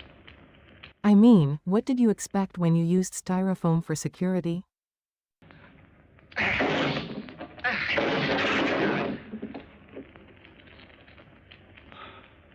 We're too late. Mr. Cameraman, can you back up a bit? Any closer and you'll see my penis weenus.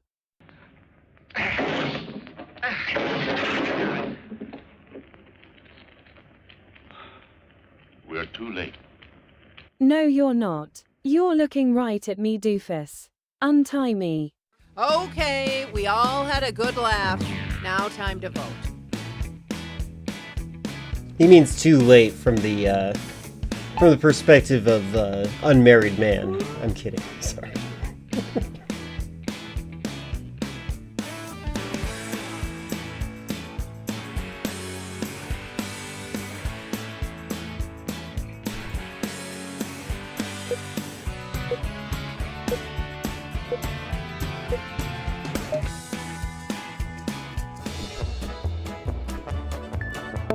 Check out the high score on this one, people. I was playing a game and they told me not to kill any guards in the level. I started blasting, didn't acknowledge it. There are no consequences. What is this? What is that? Splinter Cell? Not Splinter Cell. Oh wait, no, Splinter Cell. That is one. June enjoys the compliment on her centerpiece, but she still has a problem before her in arranging the table so that her guests can serve themselves without getting in each other's way.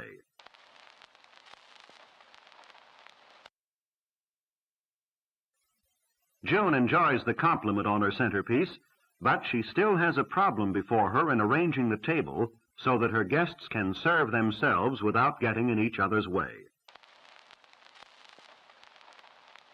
It's that time again. Enter your riff now.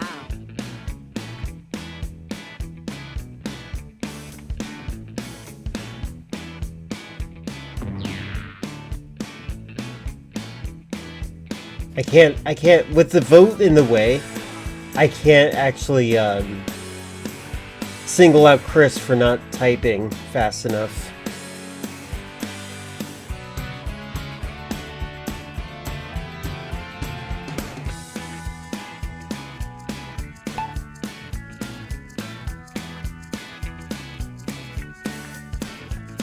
I know you're not. I'm just saying what I know to expect.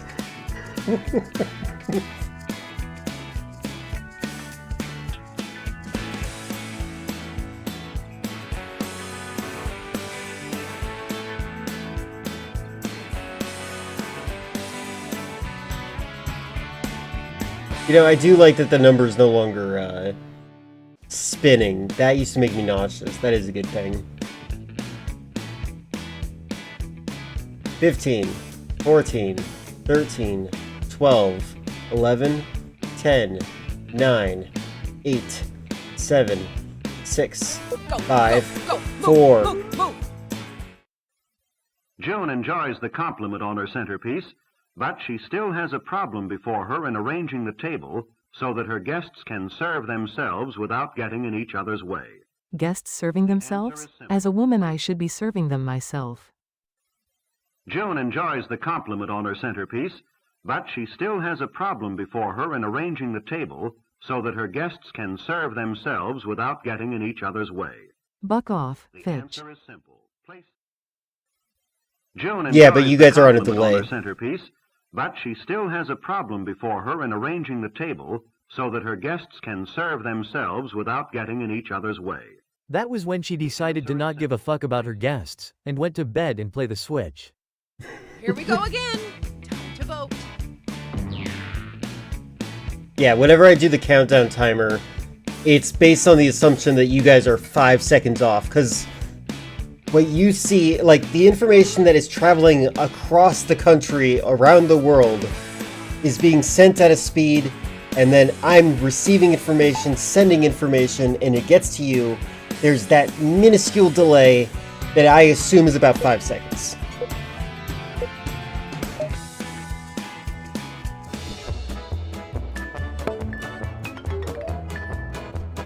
Also, everyone's different when it comes to receiving information and data.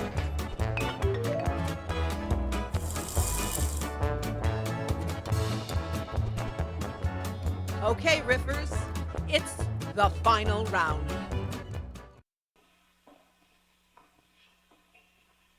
My dolls are fashioned from all walks of life. Now, here's a bride. Isn't she lovely?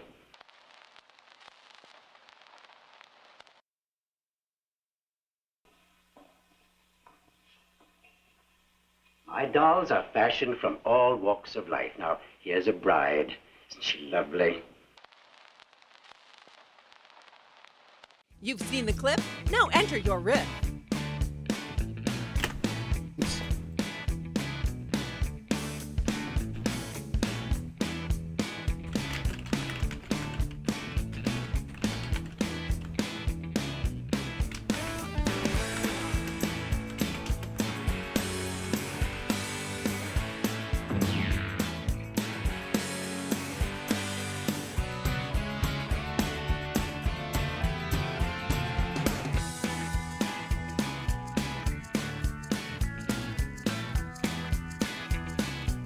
Do do do do do do do do.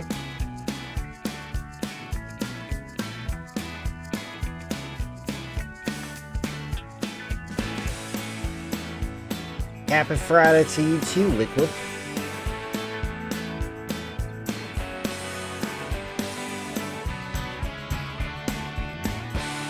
Oh wait, oh, it's the final round. I'm like, why are we back to the spinning timer? Before you're allowed to choose the clips now. So this is kind of more fun, I guess. 15, 14, 13, 12, 11, 10, 9, 8, 7, 6. My dolls are fashioned from all walks of life. Now, here's a bride. Isn't she lovely?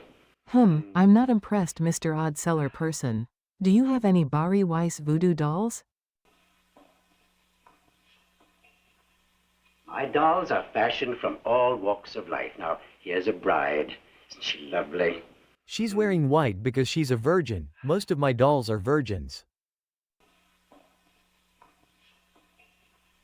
My dolls are fashioned from all walks of life. Now, here's a bride. Isn't she lovely? Oh God, he's going to kill me, isn't he? Time to pick the funniest riff. Vote now.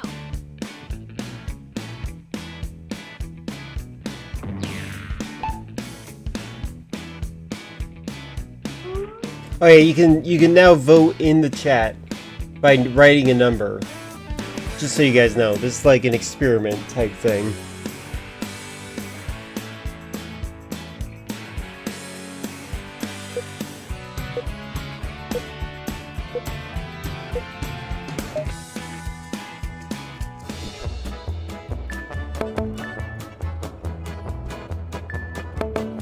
Simply stunning work.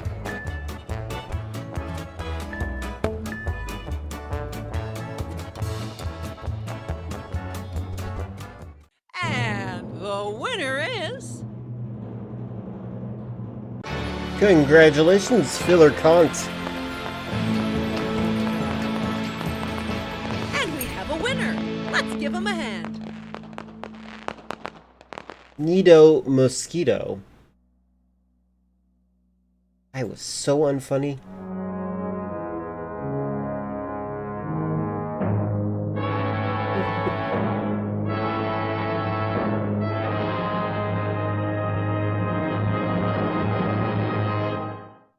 The end.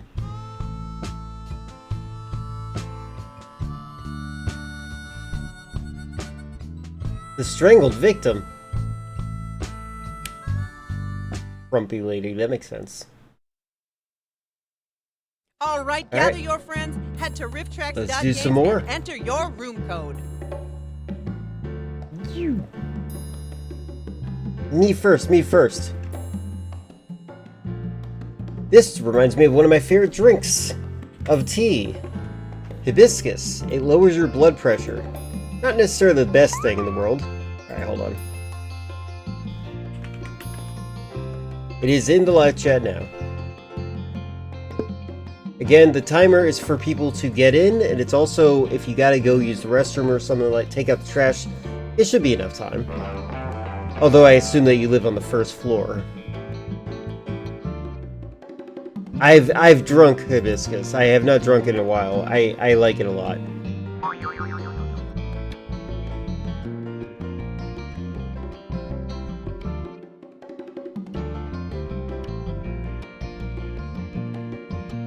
Oh, that is a tongue. I thought that was a scarf. I thought that was like a ninja and a scarf. The second one, Morgan.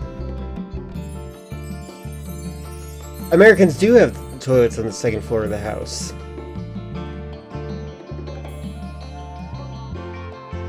But I'm mostly thinking to myself, if you're taking out trash and you're on the second floor, it probably is a little bit of a close call. Wait, where's my... Oh, there it is.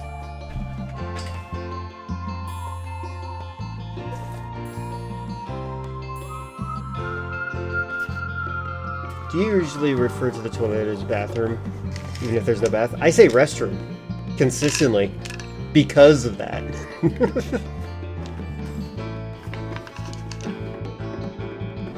I actually, my downstairs restroom only has a toilet.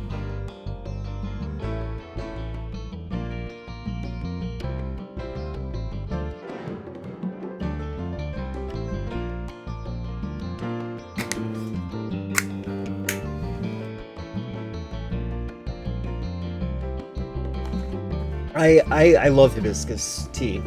It's one of my favorites. But again, it lowers the blood pressure, so you shouldn't drink it too much. Welcome in, Liqua. The toilet sounds uncouth, but it's what I'm used to saying. That's fair. I think in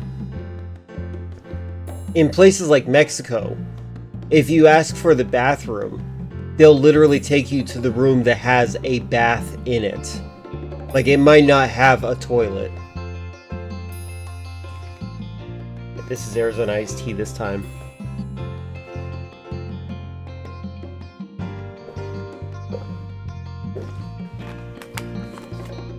It is some good stuff. By the way, if you guys like tea, I would like to know what kind of tea you guys like. Have I seen Mexican toilets? I might have. I've seen a lot of toilets. All I know is that there's something really wrong with the Dutch.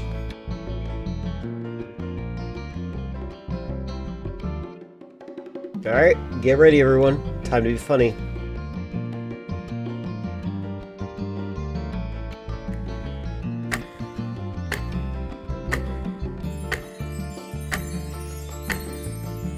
Japanese toilets? I think so, yes. I actually have a, so, one of the things, before I hit start, one of the things that, there's like a tendency for things to be popular on the internet. I've been collecting stuff on the internet for years.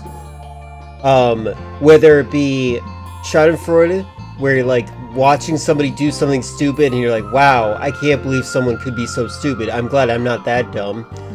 Then there's bad architecture. There's LOL cats. There's doggos. And then there's also cursed photos of toilets. Like, just how toilets look or function in general. Like, they don't have to be disgusting, they just have to be, this is my toilet setup. It's just as, like, ubiquitous as like, this is my computer setup, this is my desk, right?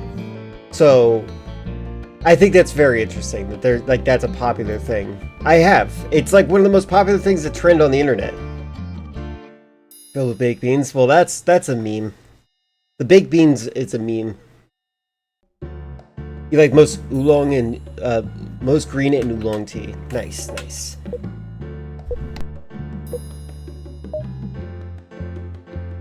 Hello, aspiring riffers.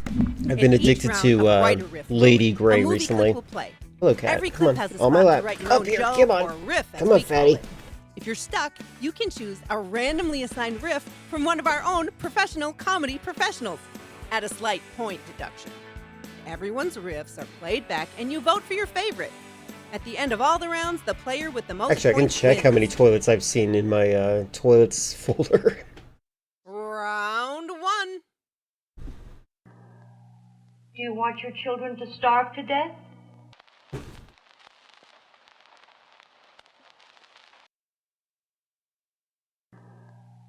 Do you want your children to starve to death? Time to bring the funny. Enter your riff now.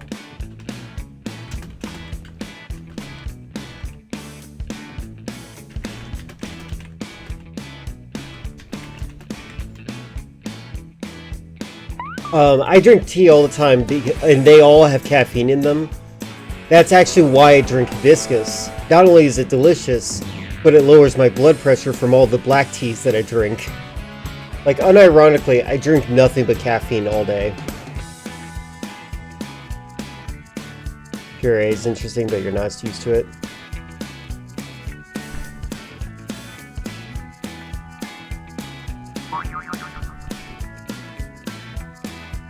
Stan, why are you biting my fingers? Oh yeah, you can also vote in the chat. If you type in a number, you can go vote for the next clip. I'm completely apathetic. I like to adapt, so I don't care. You guys can vote for whatever you want. You just type in the number, and it will be the next clip.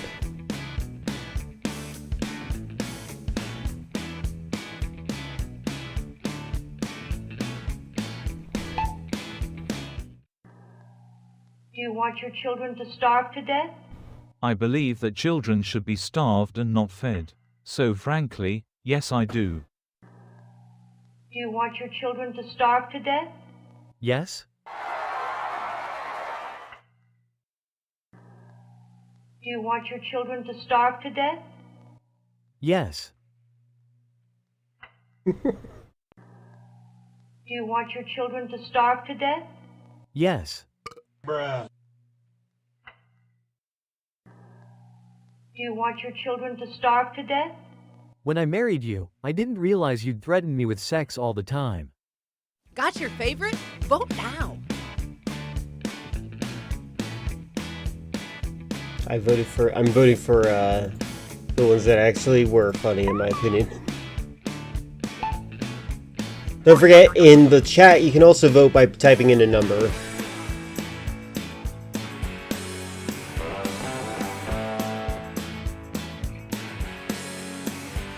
Time's almost up.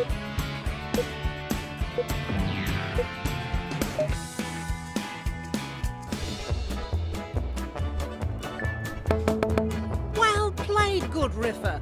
The round is yours.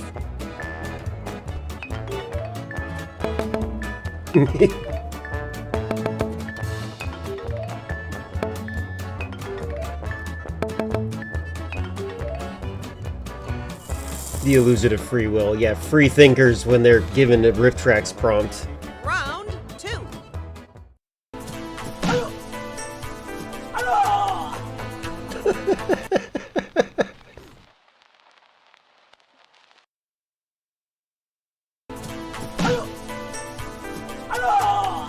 I love this movie. It's that time again. Enter your riff now.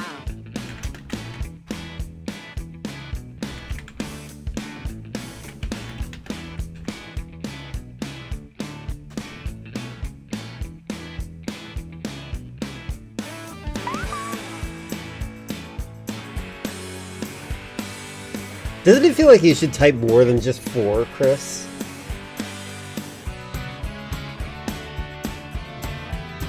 It's so weird. Like, I feel like it should be exclamation point 4 or something like that.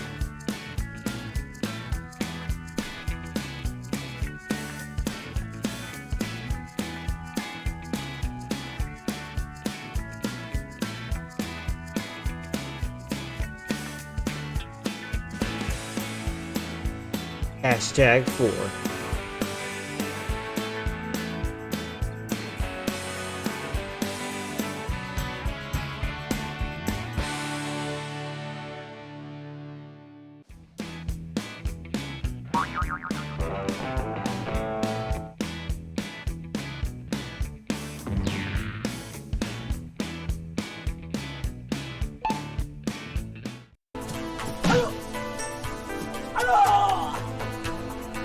Temu Skittles commercial.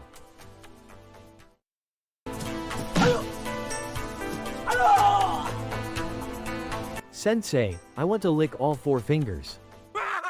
M.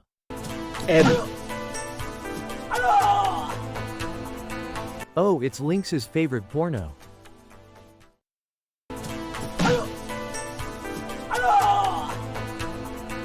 Yummy yummy, put that fist inside my tummy.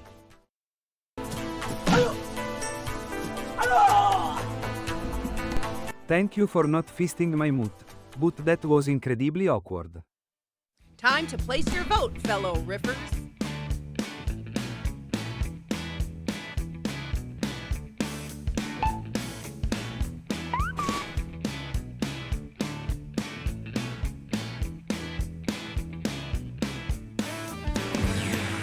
I already have another cat in my lap. Go.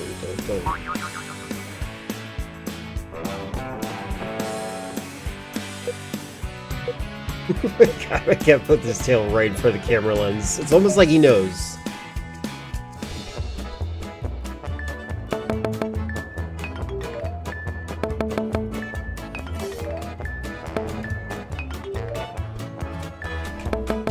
Well, would you check out the riffing skills on this guy?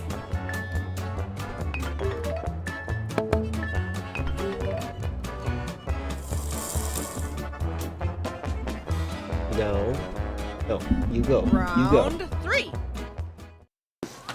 Crew, yeah. Sign my cast? Sure.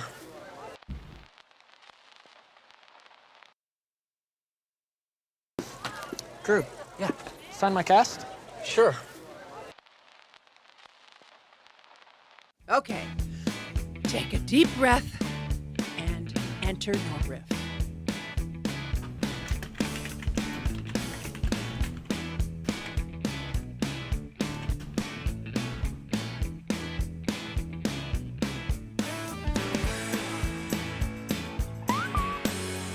Welcome back with Lasagna, Garfield.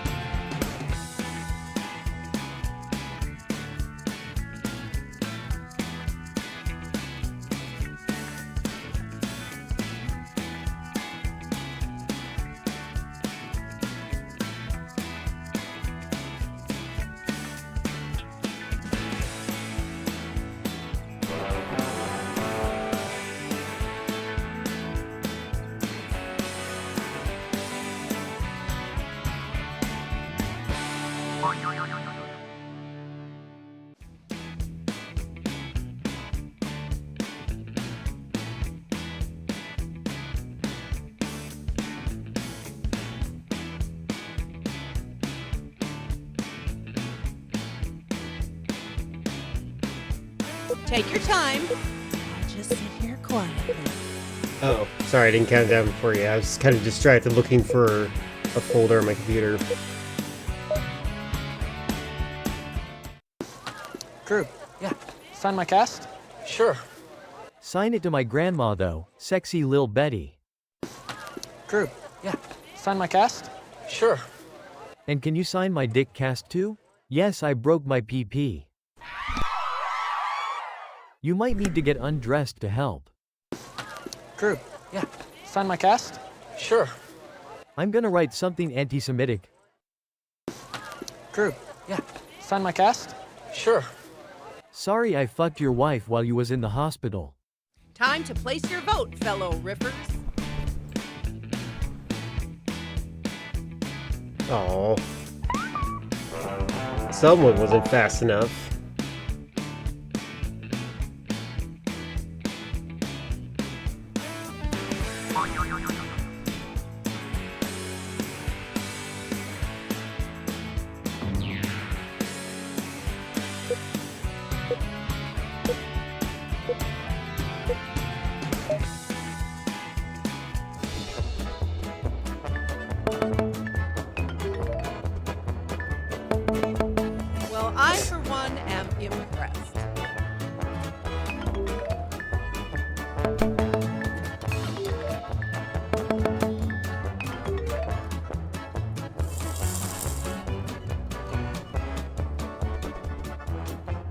Mwah. four.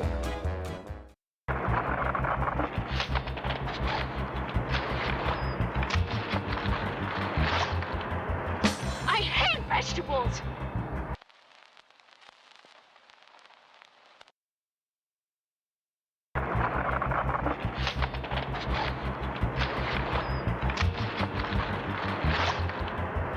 I hate vegetables. You've seen the clip? Now enter your riff.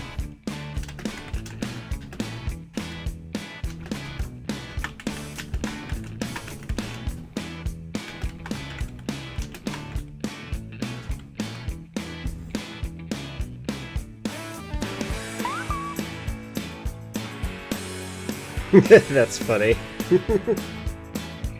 Sometimes the parody writes itself.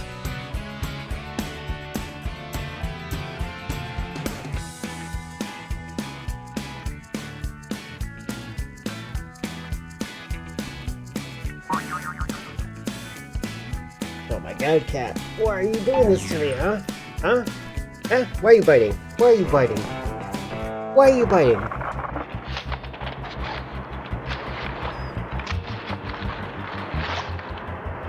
I hate vegetables. Vegetables killed my wife and kids. I will have my revenge.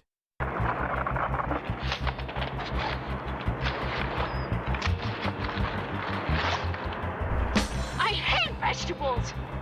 Why did I pack so many?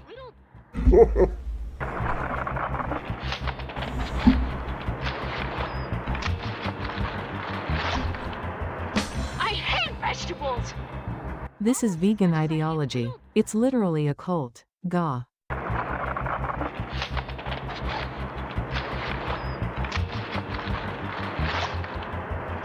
hate vegetables. Is this the sequel to Cool Cat Stops a School Shooting?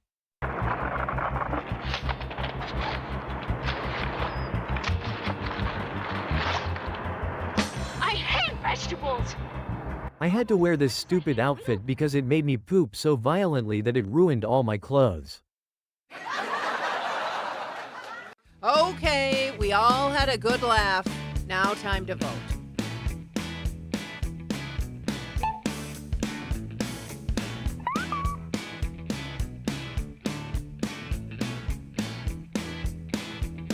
Are you voting for more than one Chris? How dare you?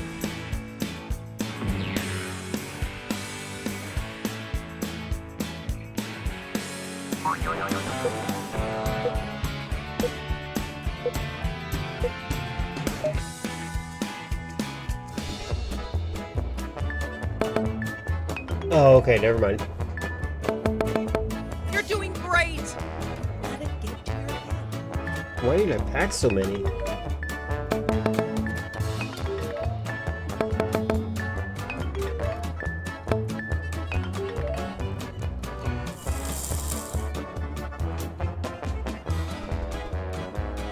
Okay, Riffers, it's the final round.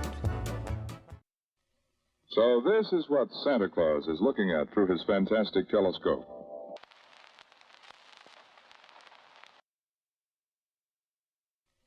So this is what Santa Claus is looking at through his fantastic telescope. It's go time, Mama Jama. Enter your riff now.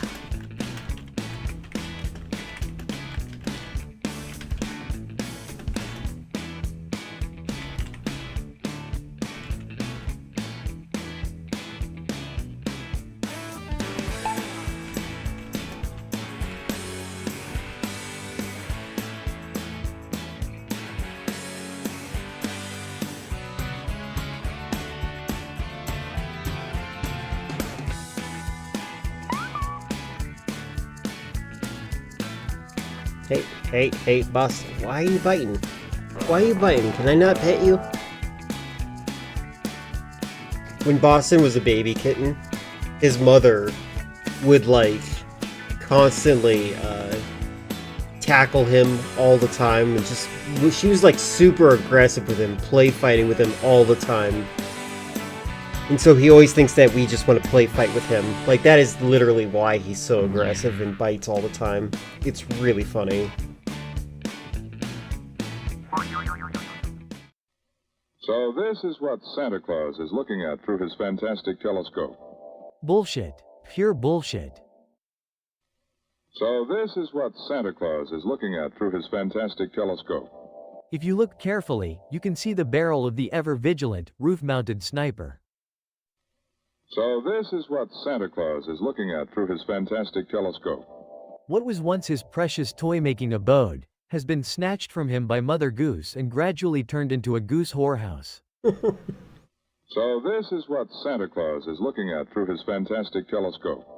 Past the phallic mushrooms, you can see Mrs. Claus naked in the window if you two had a high-powered telescope like he does. She's getting a divorce. So this is what Santa Claus is looking at through his fantastic telescope. It's the home of the Furry Shades of Gay franchise. He can't wait for their next game. Here we go again. Time to vote.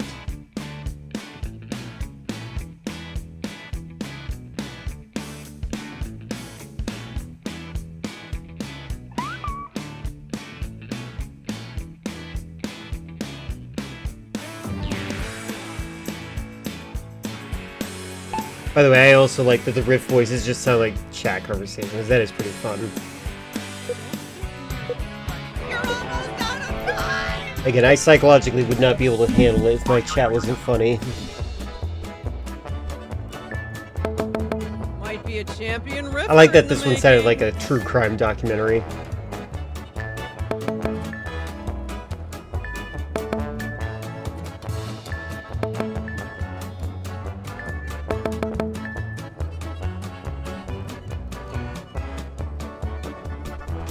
Congratulations, everyone! But the real winner is... Morgan! Morganite _ exclamation point. Remember, there are no losers here. Only Hello. people who didn't win.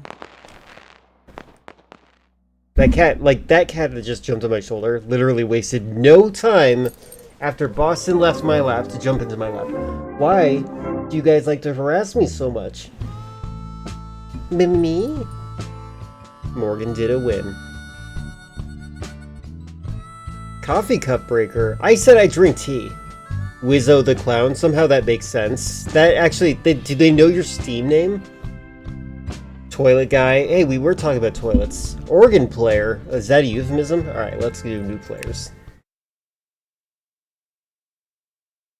Let the riffing commence!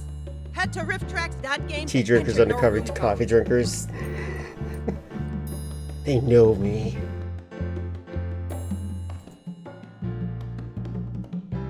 Alright, back to this. Let's do my code first. Oh wow, this one also kind of seems like it fits in with that trend. I'm highly suspicious now. Hold on. Hello, cat. Oh my god, hello.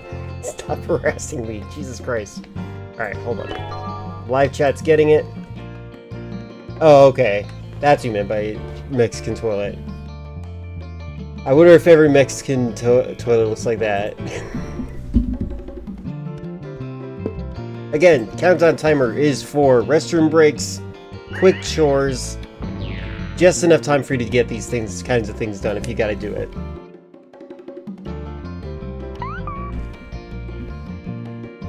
Cats have their own views on things. It's true. Oh my god. Hello. Why are you being so sweet, huh? Mwah. Why are you harassing me? Tell me. Tell me why you harass me.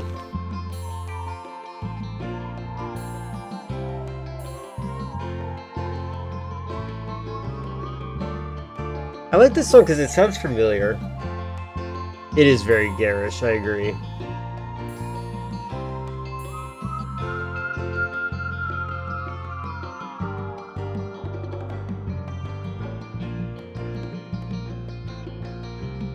Mwah. Mwah. Mwah. Why are you so grouchy all the time, huh?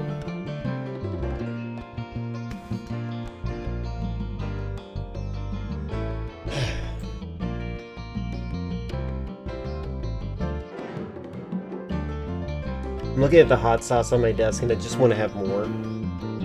There's some things that, like, this hot sauce, it's so good, but, like, if you add it to some things, it just dominates the flavor of whatever you're eating. And while that's also good, I would like to be able to taste the thing that I'm eating, too. Kimchi? Kimchi? Kimchi. You downloaded a recipe? Nice. It's nice to experiment with that kind of stuff.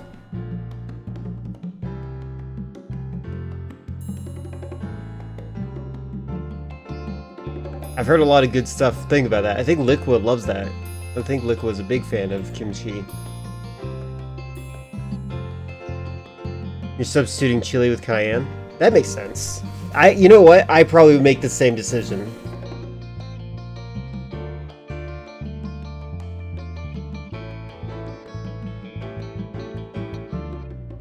There you go.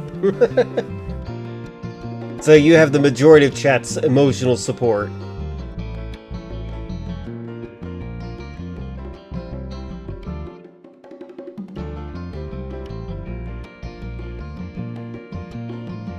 Cabbage is so underrated in the US. I eat cabbage. I like cabbage. Never had it before? Well, maybe you should try it store-bought before you try the your own homemade version of it. So you can have a comparison point. You can do whatever you want. Hello, aspiring riffers. In each round of Write a Riff mode, a movie clip will play. Every clip has a spot to write your own joke or riff. I wish I could skip this. We know. If you're stuck, We know. You can choose a randomly assigned riff from one of our own professional comedy professionals at a slight point deduction. Everyone's riffs are played back and you vote for your favorite. At the end of all the rounds, the player with the most points wins. You went off on her for not liking pickles till she agreed that kimchi was good. That's What more do you want? UCLA, SMU, Yale, Harvard.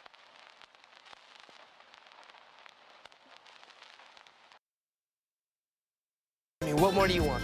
UCLA, SMU, Yale, Harvard. Time to bring the funny. Enter your riff now.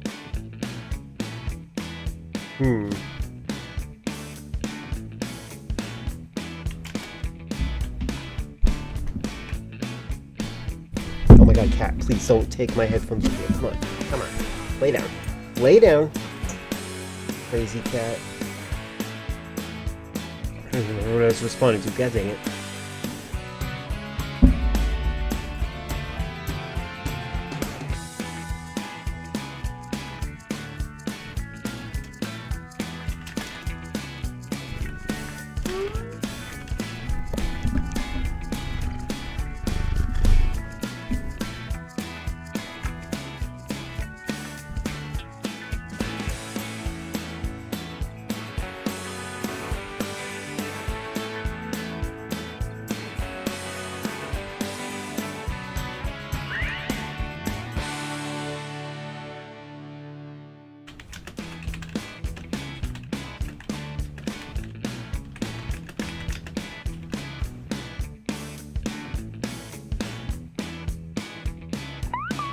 Done with food? Congratulations.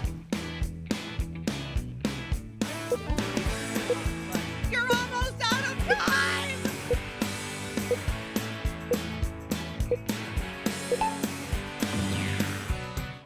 What more do you want? UCLA, SMU, Yale, Harvard. Hey jerkwad, I flunked middle school and I'm cooler than you'll ever be, so just give up. What more do you want? UCLA, SMU, Yale, Harvard. My spider senses are tingling, oh god. What more do you want? UCLA, SMU, Yale, Harvard. Oh shit, it's a bicycle. What more do you want? UCLA, SMU, Yale, Harvard. Out of my way. I am gonna save you, Rebecca. What more do you want? UCLA, SMU, Yale, Harvard. And I can name even more colleges as long as no one comes along and jumps over me with a bicycle. What more do you want? UCLA, SMU, Yale, Harvard. Watch me do this sick jump. FUUUUUUUUUUUUUCK your universities. The riffs are in. Time to vote.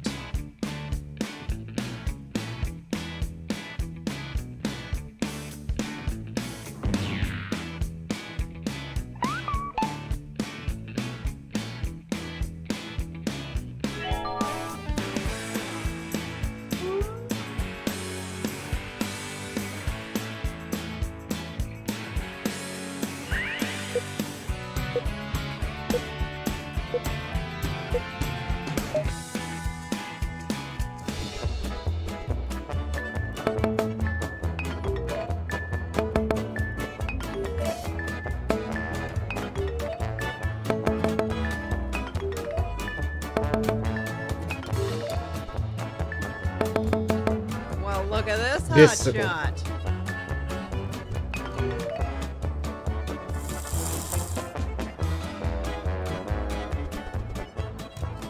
Round 2.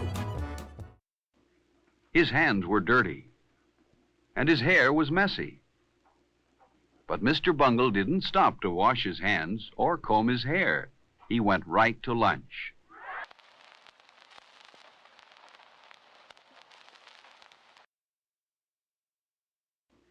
His hands were dirty, and his hair was messy. But Mr. Bungle didn't stop to wash his hands or comb his hair. He went right to lunch.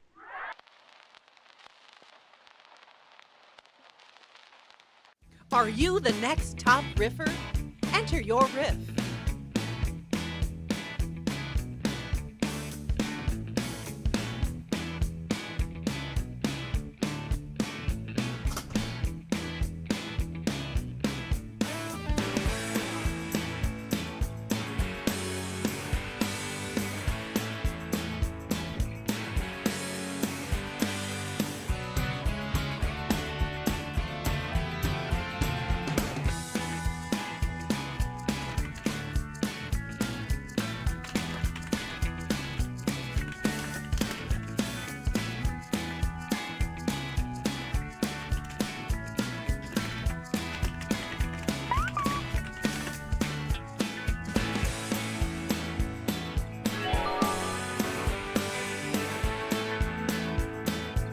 Do do do do do do.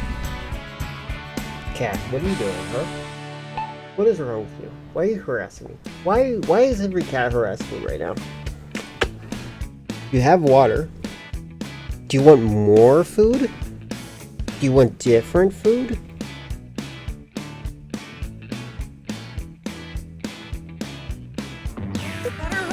It looks like it's from Greece, but that's just because it looks like John Travolta down there.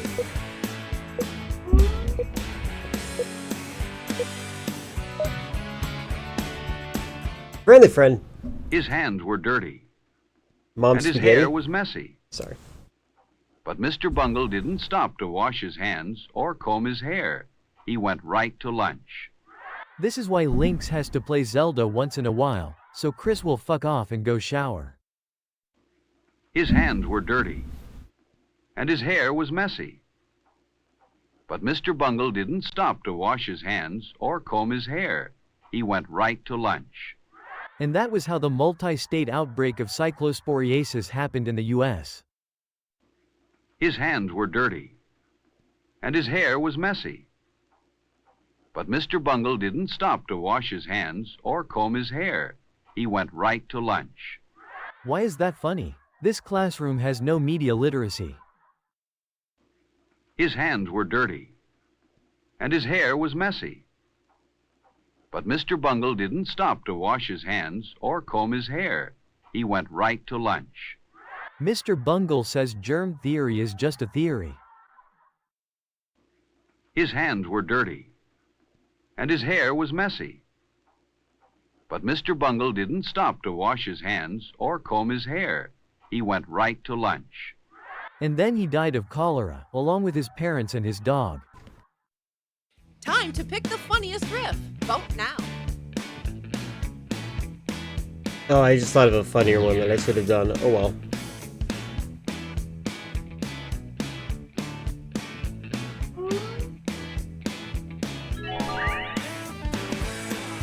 Those hand puppets all be so creepy.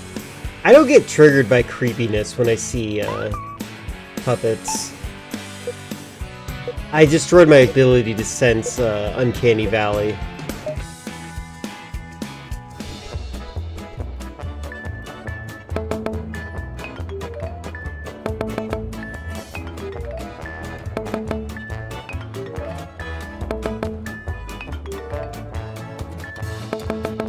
Doing great there. Don't get cocky.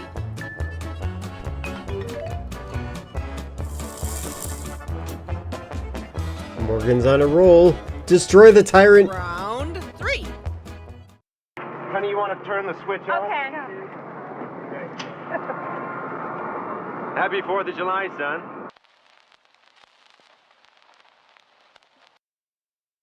I forgot about this movie. Honey, you want to turn the switch on? Okay. Happy 4th of July, son. Time to bring the funny. Enter your riff now.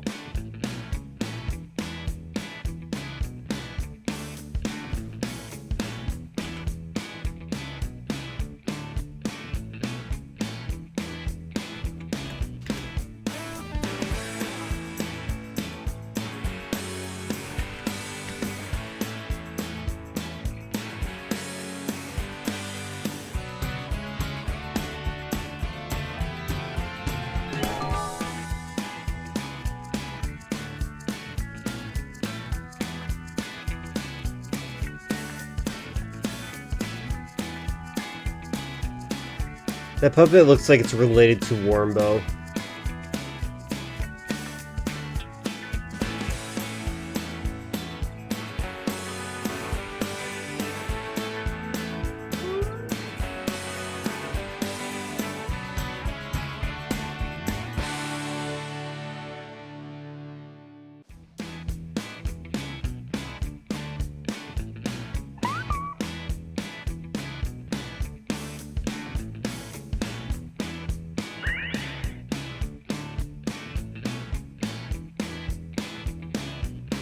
TikTok people, TikTok people.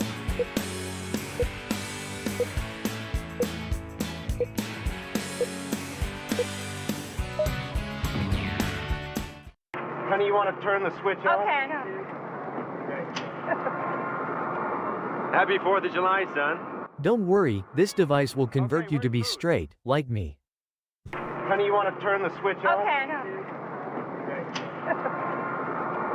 Happy 4th of July, son. Make the most of your hair now, son. Because by the mid-2015 you're gonna be wearing wigs. Honey, you want to turn the switch on? Okay. Happy 4th of July, son. The switch will boot up in about 15 seconds. What game do you want to play first? Honey, you want to turn the switch on? Okay. That's funny. Happy 4th of July, son. You're going to be spending the next several decades pretending you're not gay, Mr. Travolta. Honey, you want to turn the switch on? Okay. Happy 4th of July, son. I can't think of something funny, so joke. Scientology. Honey, you want to turn the switch on? Okay. Happy 4th of July, son. This movie is working for Big Condom Corporation. Got your favorite? Vote now.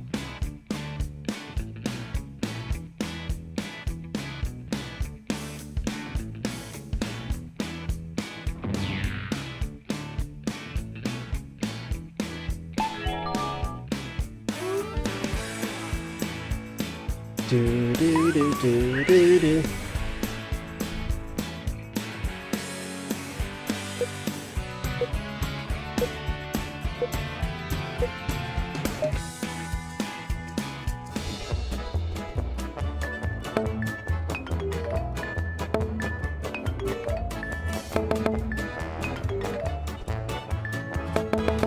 Looking good. Look at that gold.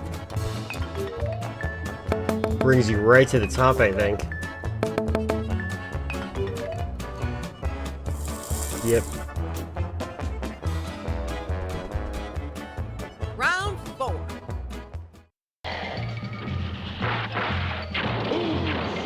You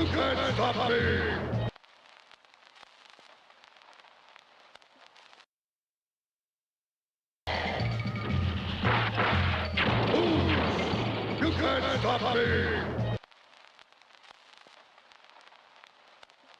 You've seen the clip? Now enter your riff.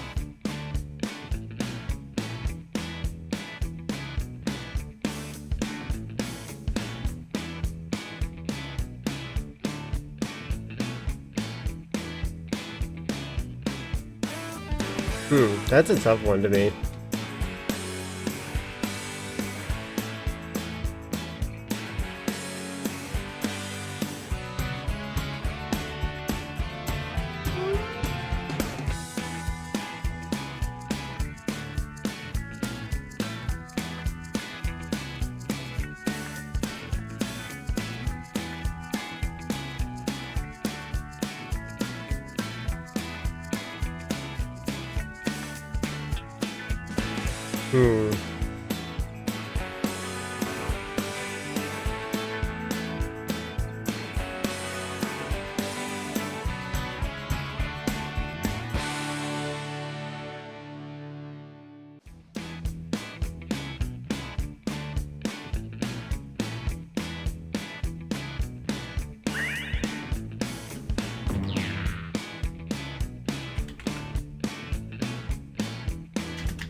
Time's almost up.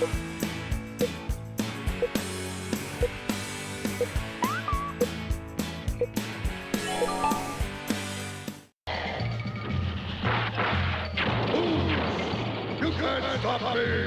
I'm going to waddle over there now. And you won't be able to stop me over there either. You can't stop me! Wanna fuck?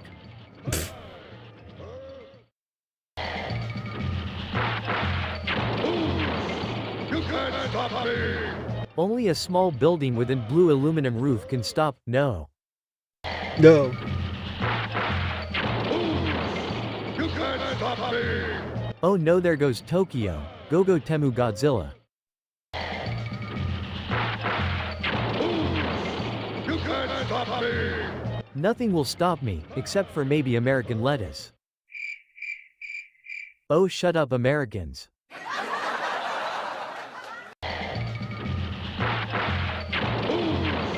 You can't stop me! Legally distinct Godzilla with a haircut. Got a favorite riff? Vote now.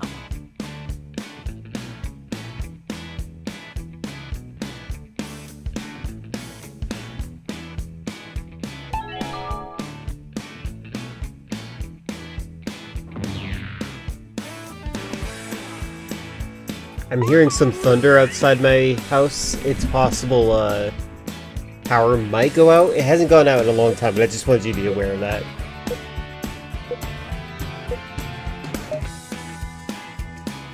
Do do do do do do do do.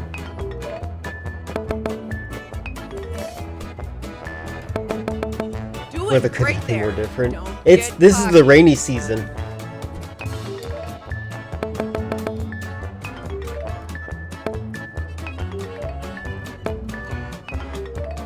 I don't need your pity vote. Okay, riffers, it's the final round. So where else can we go? Want to write a letter to President Clinton?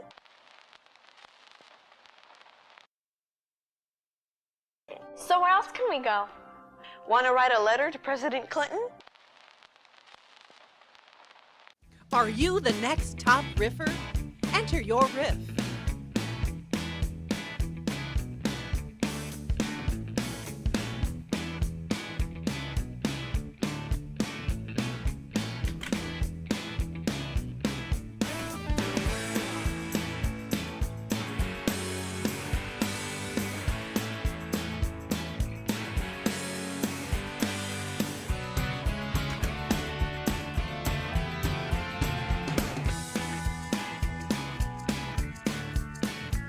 This definitely has a lot of potential. I don't think I would admit. I don't think this is going to be a good one though. For me. My votes are real.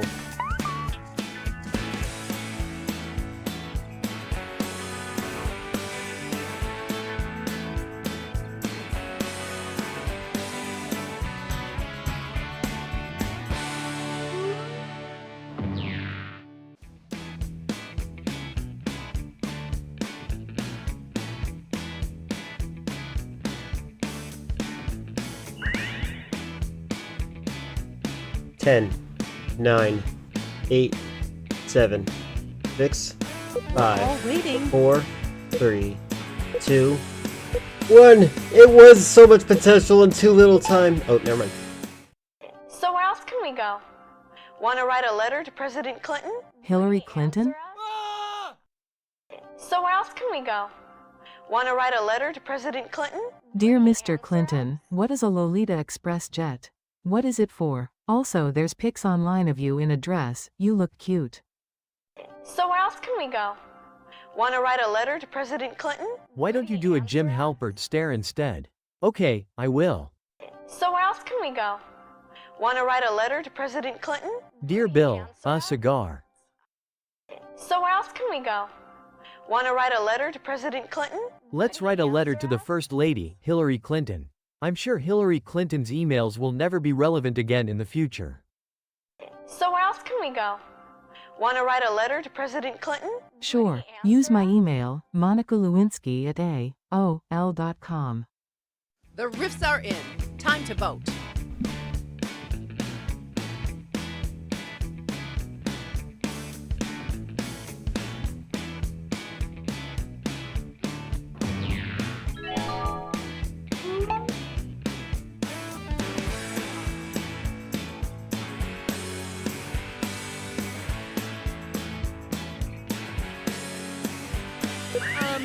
Now would be a good time to vote. I forgive you.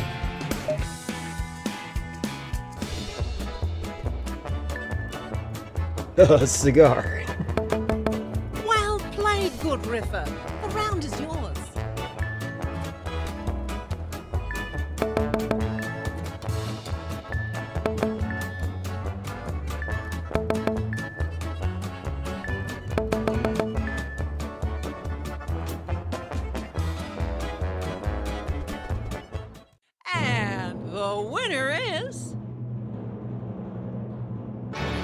Congratulations, Filler. You're funny.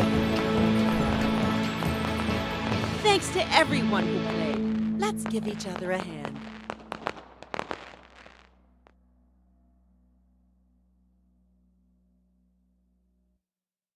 Is that a Dash Ducks emote or is that a normal one? Yeah, Duck Smash. Okay, never mind. Just made it. It was definitely a close call.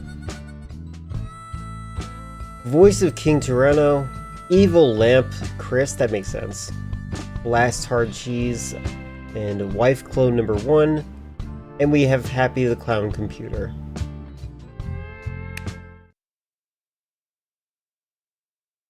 Put out the wiener wraps and snacks. It's time to riff.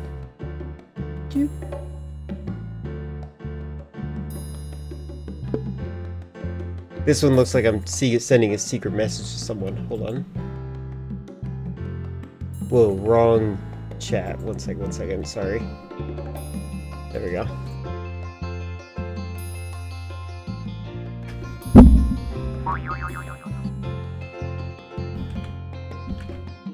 It is in the live chat now.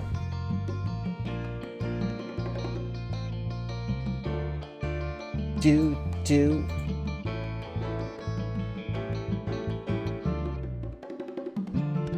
No one suspects the lamp to be evil. I know, but, like, it makes sense. That's all I'm saying. That last one killed you. I know, after all that promise and potential. Squandered it. You squandered it.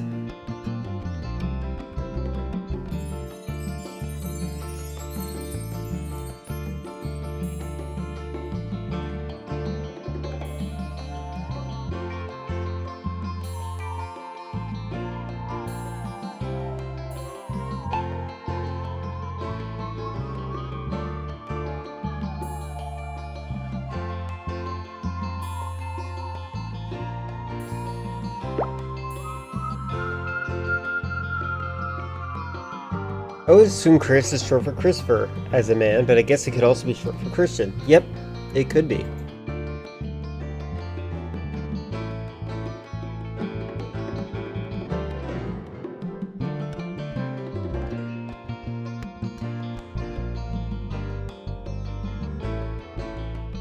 Sure it is, Chris. That sounds like something someone named Christian would want to say.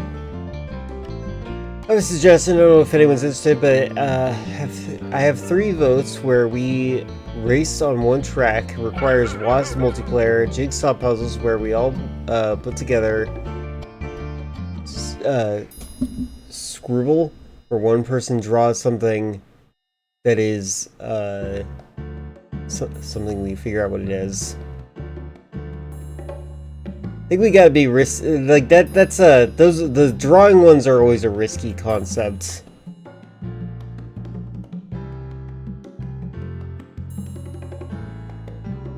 I think the thing about streams is that a lot of it is low effort, participation. I'm not saying that your ideas are bad, but I'm saying that like a lot of people they like streams for the passive consumption. I do think it's interesting that the chef game seemed to do as well as it did. Welcome in, Chris. Christian is less common than Christopher. And yet they both reference the same thing. Alright, get ready, everyone. I'd be interested in other people's opinions on this. I think that Filler's gonna be sleeping shortly after this, because it is their bedtime. Hello, aspiring riffers. In each round of Write a Riff mode, He's not a movie clip Christian! will play. Every clip has a spot to write your own joke, or riff as we call it. If you're stuck, you can choose a randomly assigned riff from one of our own professional comedy professionals at a slight point deduction. What is everyone's favorite reality show, by the way, if you were to watch a reality show? At the end of all the rounds, the player with the most I think points mine is wins. Ninja Warrior. Round 1. Shazam!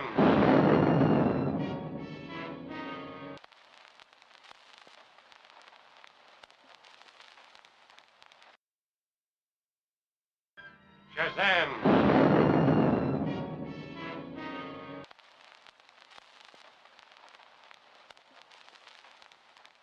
Okay, take a deep breath and enter your riff.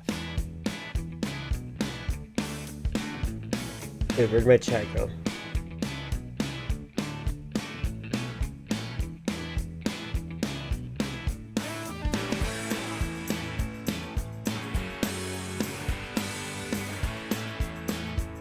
Hello, Xiao. Welcome in.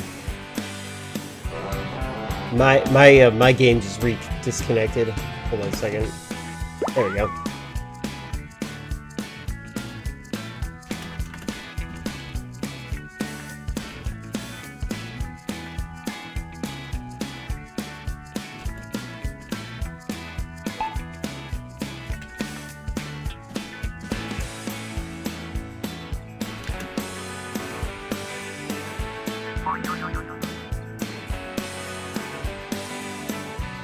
Yeah, if you type in a number, yeah.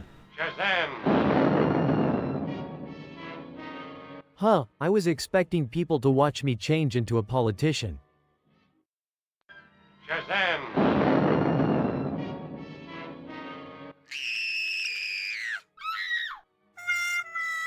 I wonder which one's Morgan's. Shazam! I just wanted to know the name of this song. What happened to my costume? Shazam!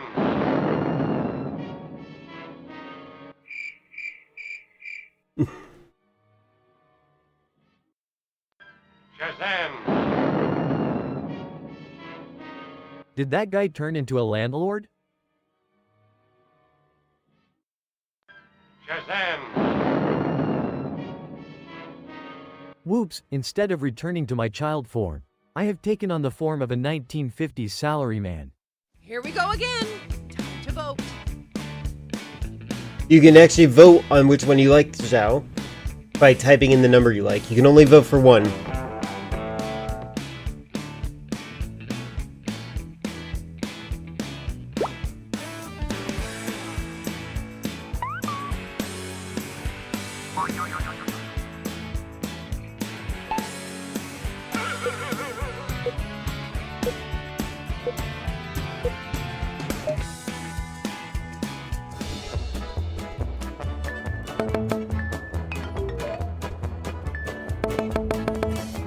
I, for one, am impressed.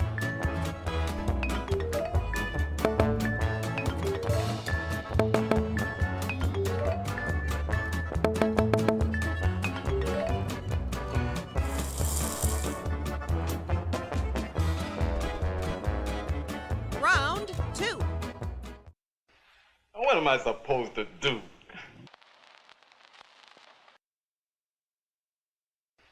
What am I supposed to do? It's that time again. Enter your riff now.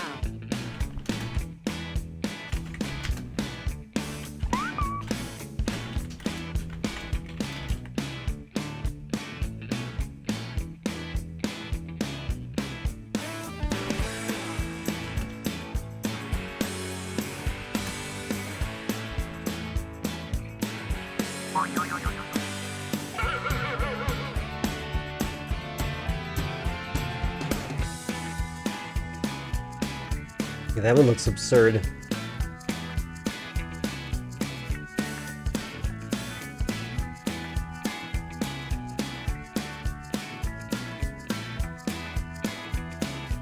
Do do do do do do.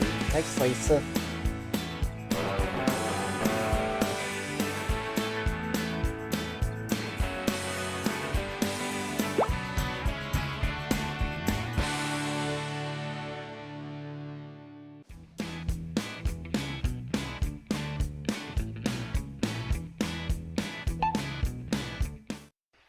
What am I supposed to do? Stuck here in Mitch McConnell's bedroom with no way out. What am I supposed to do? It's okay, honey. This happens to a lot of men your age. Just take some Viagra. What am I supposed to do? What am I supposed to do? She's never gonna believe it was the dog again. What am I supposed to do? Here we have Chris wondering if he should stay in bed or get up and participate in Lynx's stream. What am I supposed to do? I can't keep throwing these bed sheets away. Everyone has the same idea on this one. That's so strange. Okay, we all had a good laugh. Now time to vote. Who's writing those captions? We are. It's a game.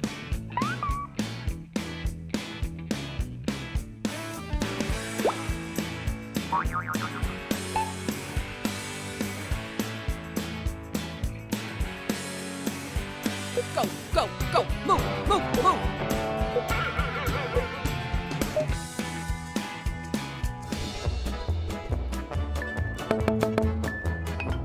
You know, we're the ones writing these things. You're doing great. Don't let it get to your head.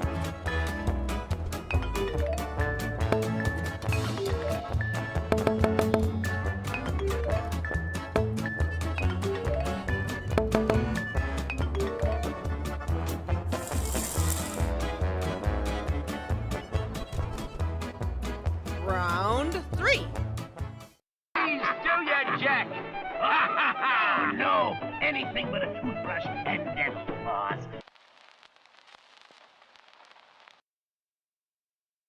Please do your jack. No, anything but a toothbrush and dental floss. This is horrifying. It's go time, Mama Jama.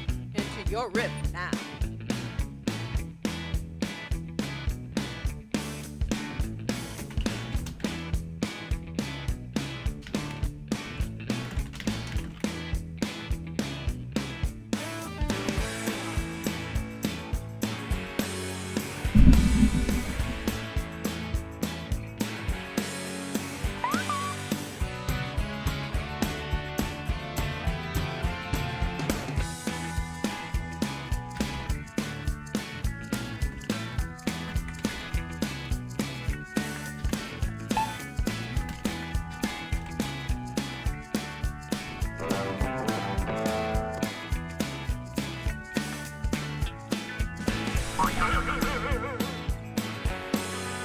There's a button, riff for me, that people can pick, but it's usually unfunny.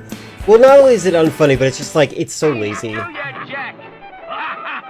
No, anything but a toothbrush and dental floss.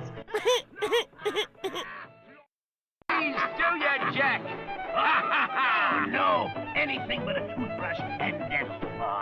Asmongold's final Twitch stream. Please do your jack. No, anything but a toothbrush and dental floss. Lord Periodontus will hear about this. Please do your jack. No, anything but a toothbrush and dental floss. I'm going home. Destroying British teeth isn't worth this much trouble. Please do your jack. No, anything but a toothbrush and dental floss. Behold, man-made horrors beyond your comprehension. Please do your jack. No, anything but a toothbrush and dental floss. The sad story of where Gumby ended up after his show was cancelled. Got your favorite? Vote now.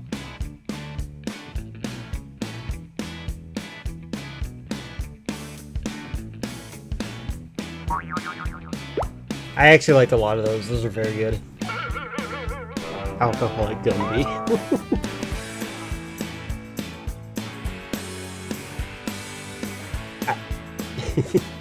Spoiler, but I made that one, and I was like trying to think about how to work it without like, because like not everyone knows what Gumby is.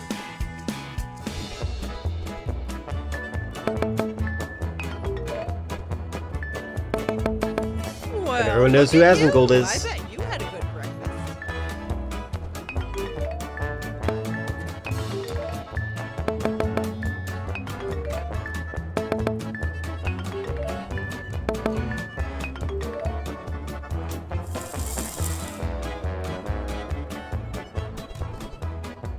Round 4. Someday, when my training period is over, I'll have my own uniform. And badge, too.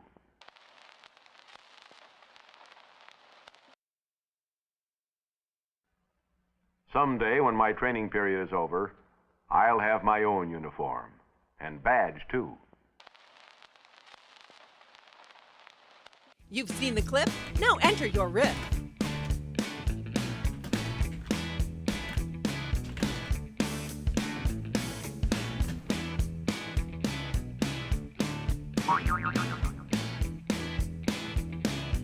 Ooh, Batman from the 1940s. I feel like they must be updating these videos because I swear, like some of these like were not in my folder before. I wonder if they remove any either. I hope not.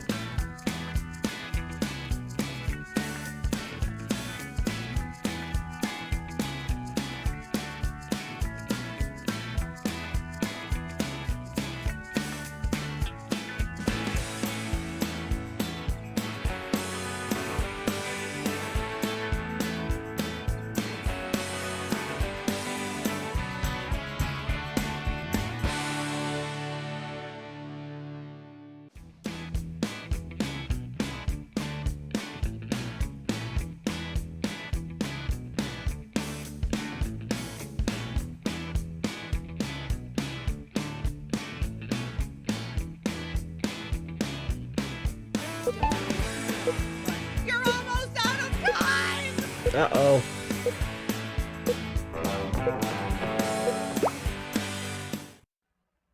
Someday, when my training period is over, I'll have my own uniform. And badge, too. Someday, when my training period is over, I'll have my own uniform. And badge, too. You don't need to wear a uniform around me, Yathili. Someday, when my training period is over, I'll have my own uniform. And badge, too. But I don't think I'll ever have an ass quite like that. Someday, when my Same training here, Phil. I period could is sometimes over, get paranoid about that. I'll have my own uniform. And badge, too. And I'll have his ass. Look at that cake. I just want to give it a squeeze. Someday, when my training period is over, I'll have my own uniform. And badge, too. I can't remember if the clip was the fire department or police. It is. It is. Someday, when my You training did period indeed is spell it over, wrong. I'll have my own uniform. And badge, too. Okay, so these guys just had gay sex, right? Time to place your vote, fellow riffers.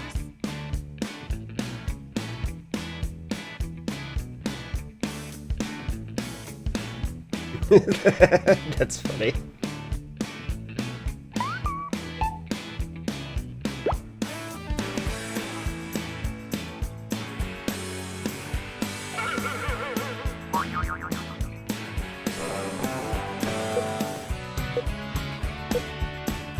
Yeah, Philly.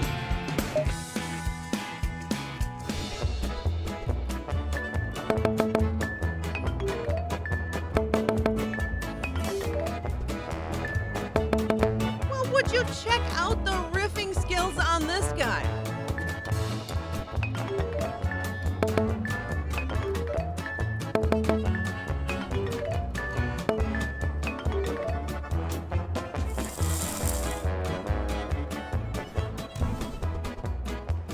Okay, riffers. Get ready. It's the final round. Testing. 1, 2, 3. Testing. Norton?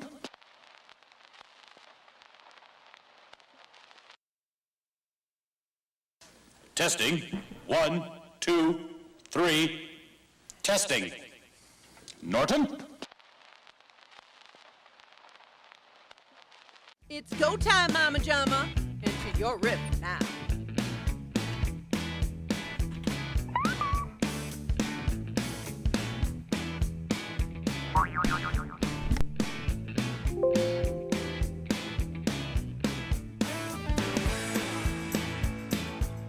Achoo.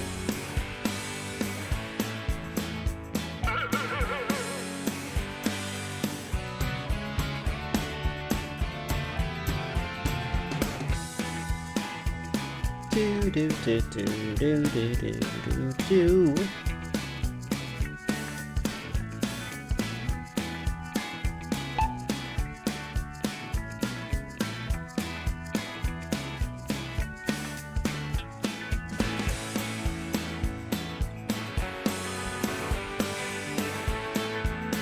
"30 seconds. I just want to say my joke is now topical if you're paying attention to what's happening right now.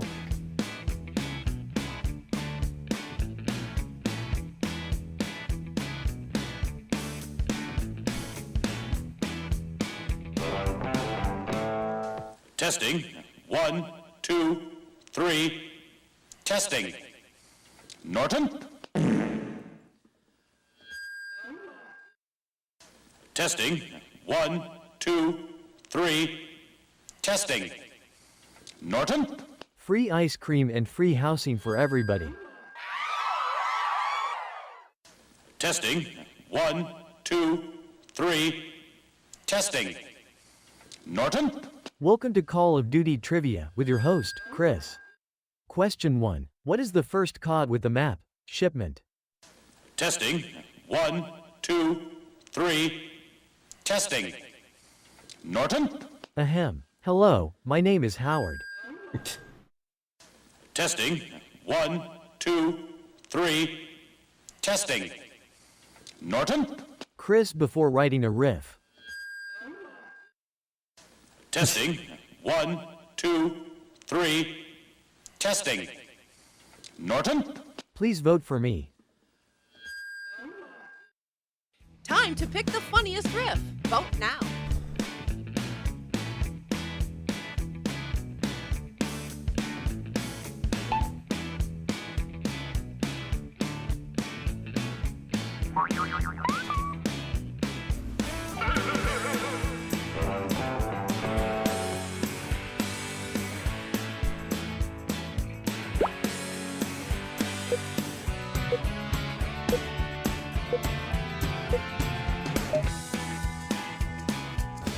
And the winner is...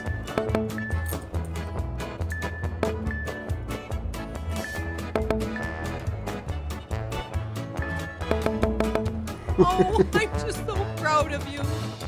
They voted for you.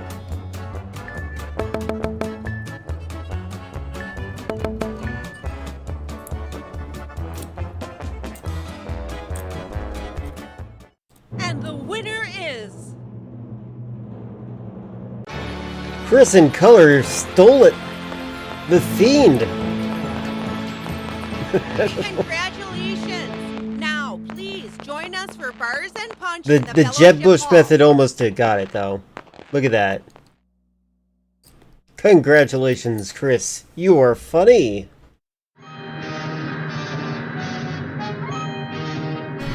Second place. Snatched from the jaws of victory.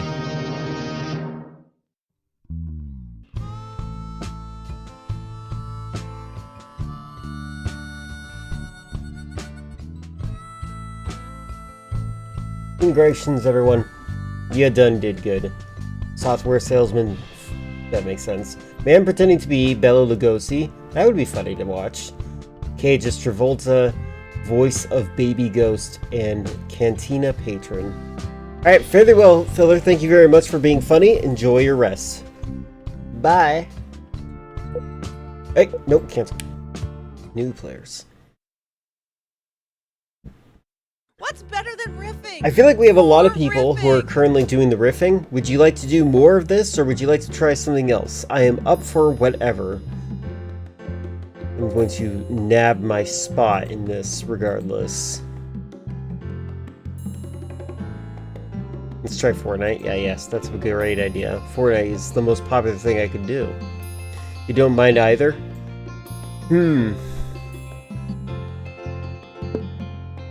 We could try the unique thing that that Friendly Friend has suggested. Fugues. I'm just saying it out loud. Fugues.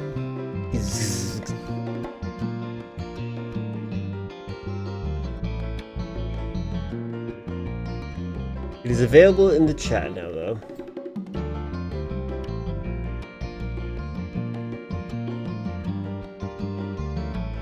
I'm not... Okay, so I would think that the drawing one might be a little iffy. What kind of protections do they have for that? Like, that's a security risk type thing.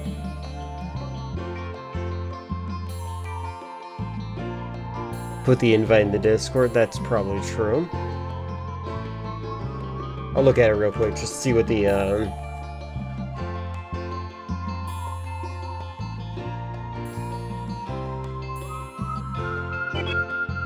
just looking at it.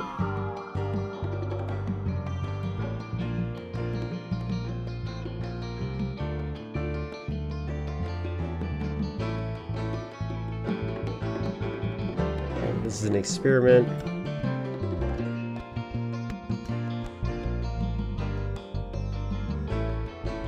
There's no security protection when it comes to what the person might draw, but... Well, that's the thing, like, I'm thinking that the Discord would probably be the only,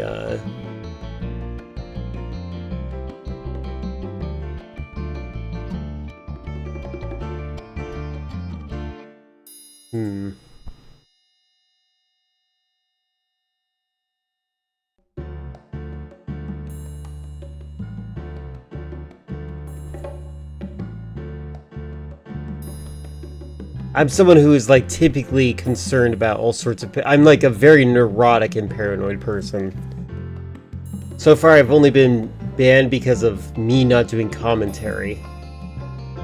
And I'd like to keep it that way.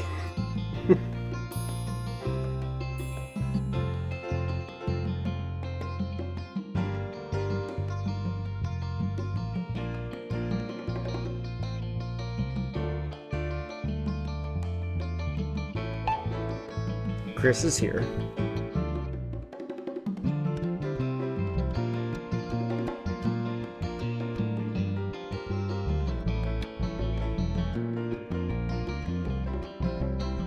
Need to guess the word.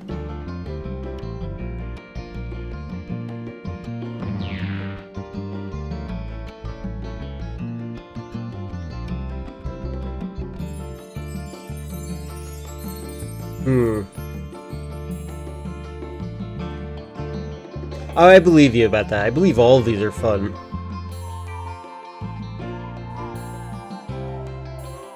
Have you ever watched Streamer Wrecked clips ever? My experiences with those like make me like a hyper vigilant person. Never heard of it? Don't look it up.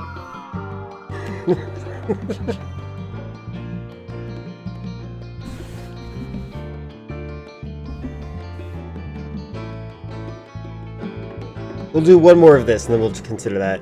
Too long didn't read? It's just like people who make it their objective to ensure the streamer gets banned.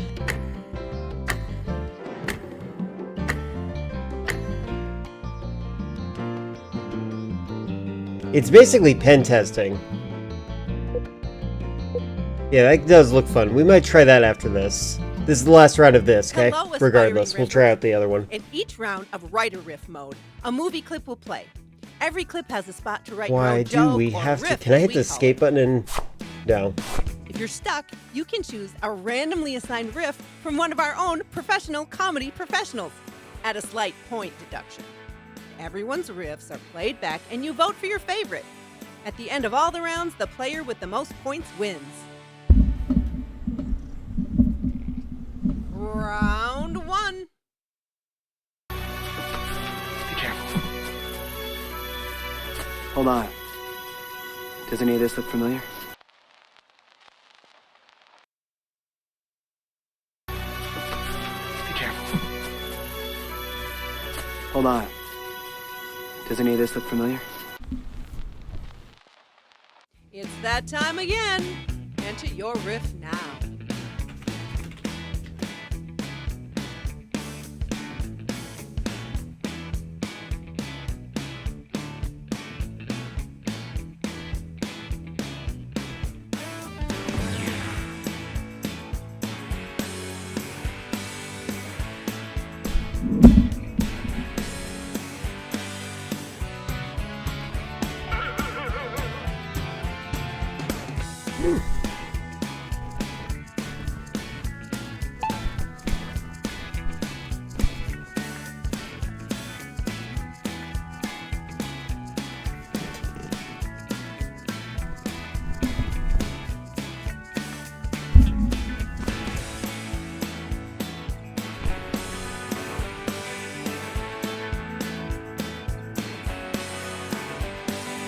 Do do do.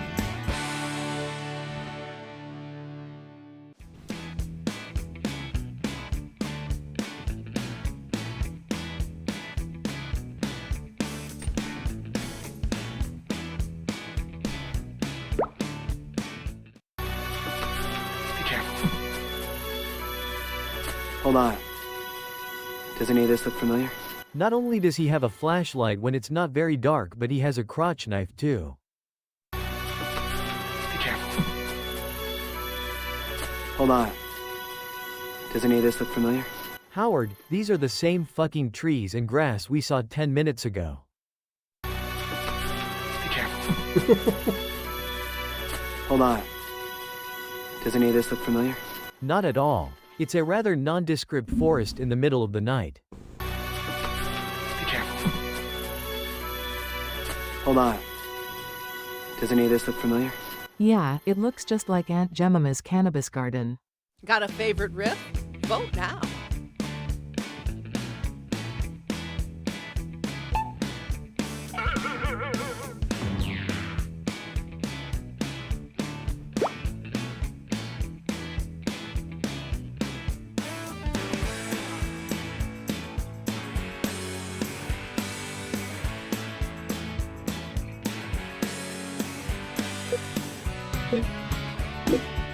Boop, boop, boop.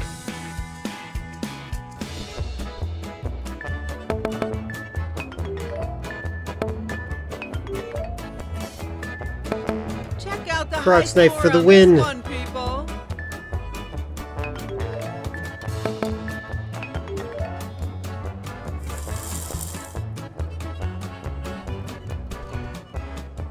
Round two. Hi, Grandpa.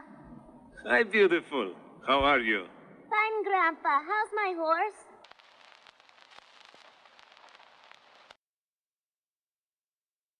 Hi, Grandpa. Hi, beautiful. How are you? Fine, Grandpa. How's my horse?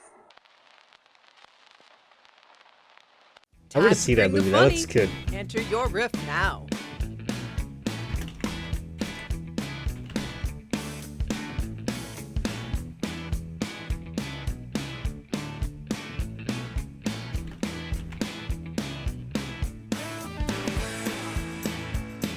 I wish I could add. Oh wait, I can.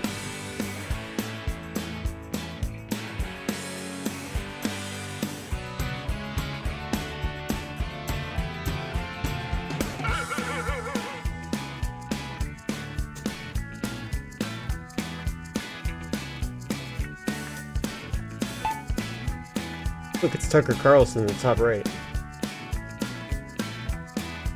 And Asmongold in the bottom right.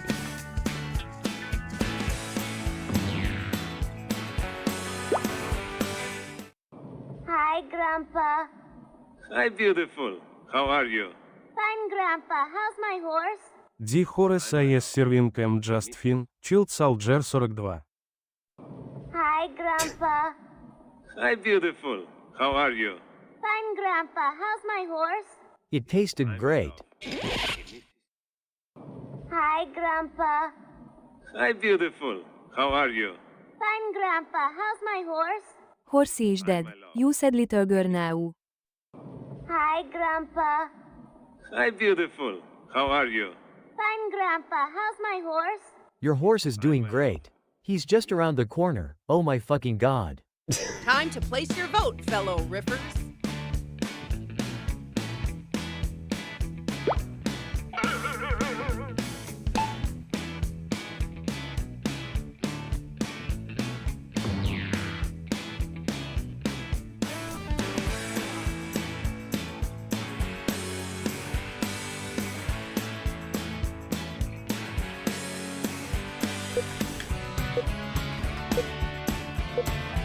Oh, Beaks is, it's another Birds movie, basically. Hey! That was a Metal Gear reference, thank you.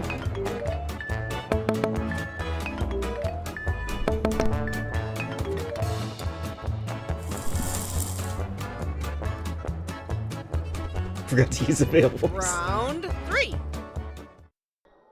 2 days tied up like this. She needs to be freed.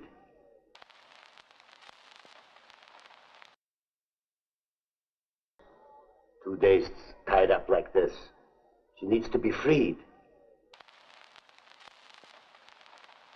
Are you the next Don't forget to top change it back riffer? to the normal Enter your English. riff.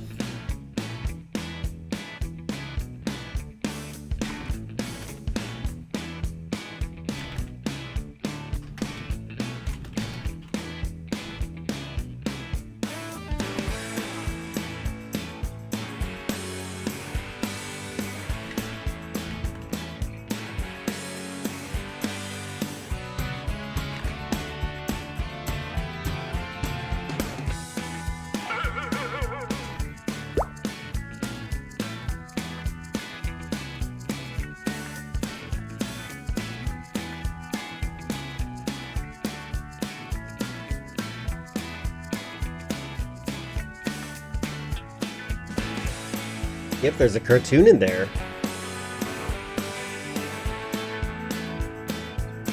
I think if it's a tie, whoever types in the number last gets to vote.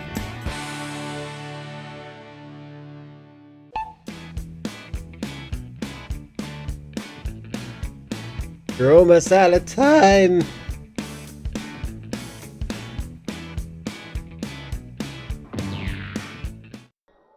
Two days tied up like this. She needs to be freed. You said she was forced to watch Avowed 2 days straight? Who could have committed such a war crime? 2 days tied up like this. She needs to be freed.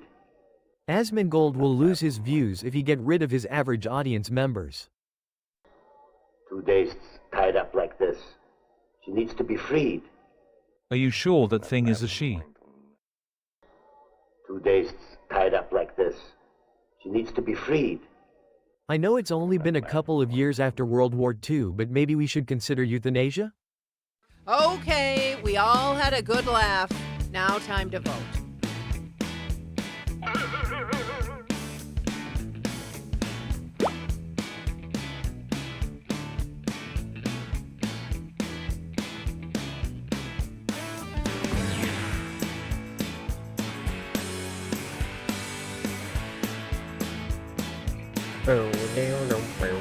TikTok people, TikTok people.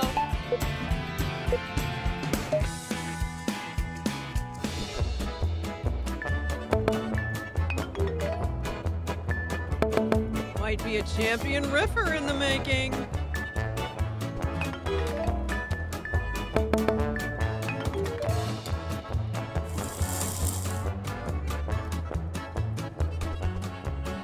Round 4.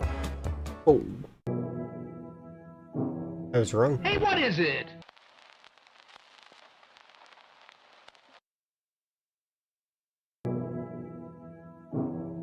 Hey, what is it?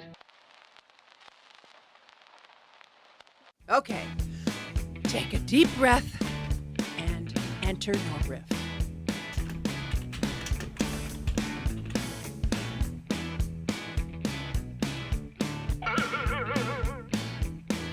The last clip is going to be happening next, so make sure you make your vote on what you want to see.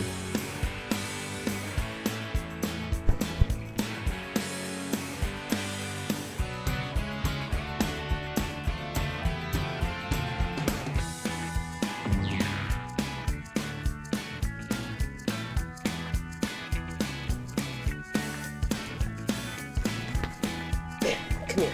Come here.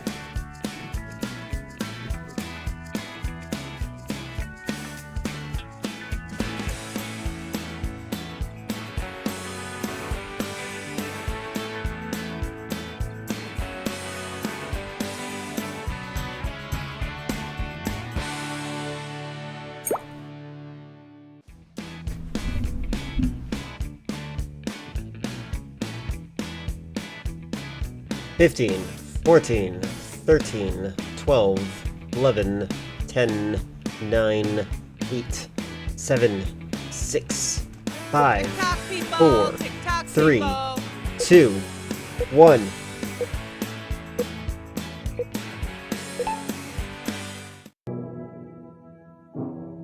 Hey, what is it? I'm still just so fucking mad they didn't port Black Ops 1 and 2 to the Switch. I mean, there are 150 million Switch ones out there, easy 8 mil copies. Hey, what is it? You had some Milky Way chocolate on your lip there, just trying to help. Hey, what is it? Got your nose. No take back seas. Hey, what is it? SHAPPAP, you fool. I love you. Here we go again. Shabab. Vote.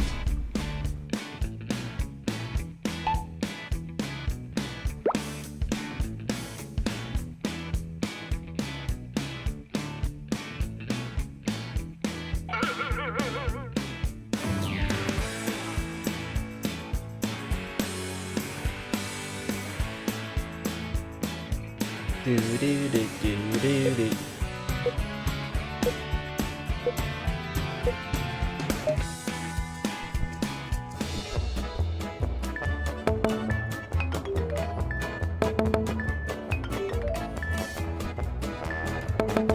Well, look at this hot shot.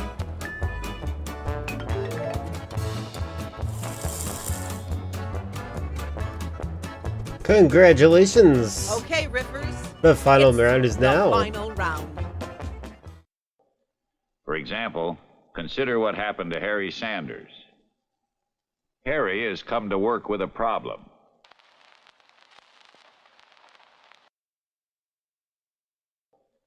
For example, consider what happened to Harry Sanders.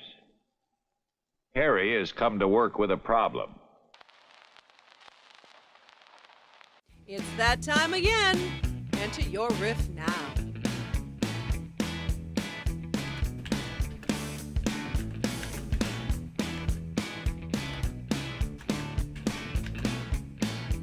You can change your number now, we know.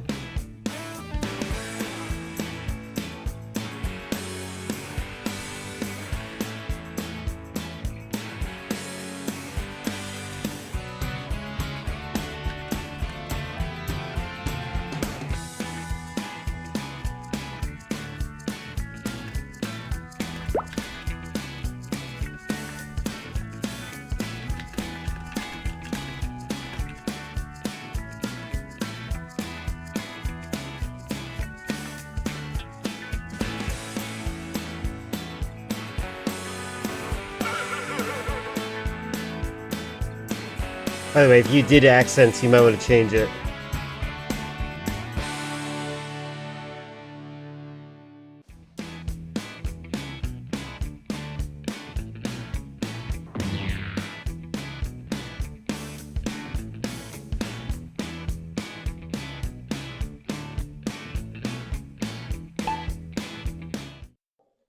For example, consider what happened to Harry Sanders. Harry has come to work with a problem. He has crippling depression. That's about it, really. For example, consider what happened to Harry Sanders. Harry has come to work with a problem. His work allowed him the time to step away from his issues at home, and given him some mental clarity to feel better and gain some perspective. For example, consider what happened to Harry Sanders. Harry has come to work with a problem. His wife and 2 kids are dead in the back seat of his car. He needs to find a couple of drum barrels to hide the bodies. For example, consider what happened to Harry Sanders. Harry has come to work with a problem. Harry has IBS. IBS stands for irritated about switch not having a vote. The riffs are Well. in. Time to vote. Someone forgot.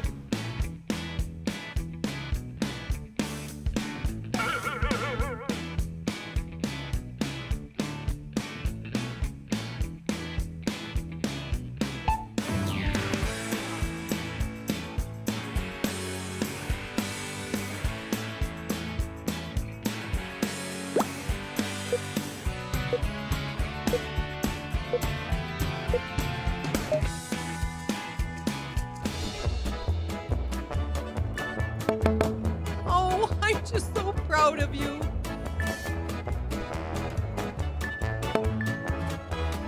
How dare you vote for mine? I believe Chris wins. Maybe Morgan. And the winner is... It's Chris! You cheater. Yeah, understandable. Top Ripper. Congratulations! Good job, everyone. You did good.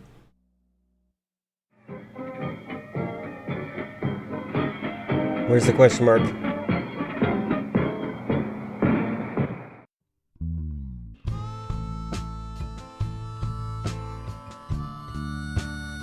The Christians win again. Need a BRB in 10 minutes or less? Got it. Well, in that meantime, let's watch a YouTube video. Then we'll try out the video, or the game that you want to try out.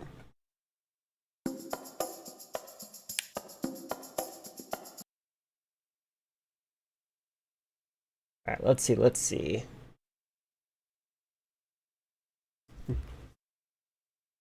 Thank you all for being funny.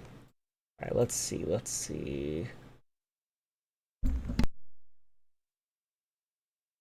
I'm gonna try to be impulsive about what video.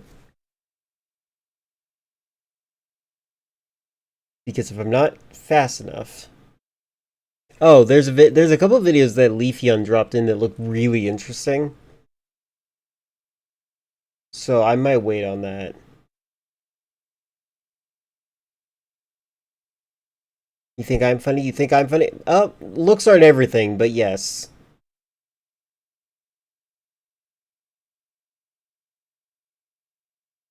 Let's see. In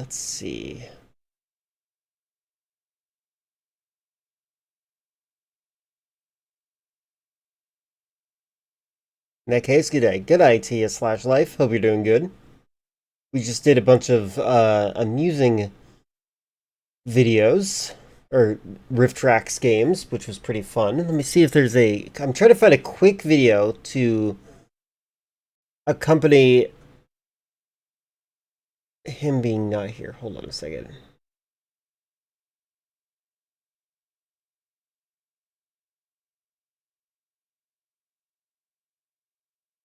Where is a good one?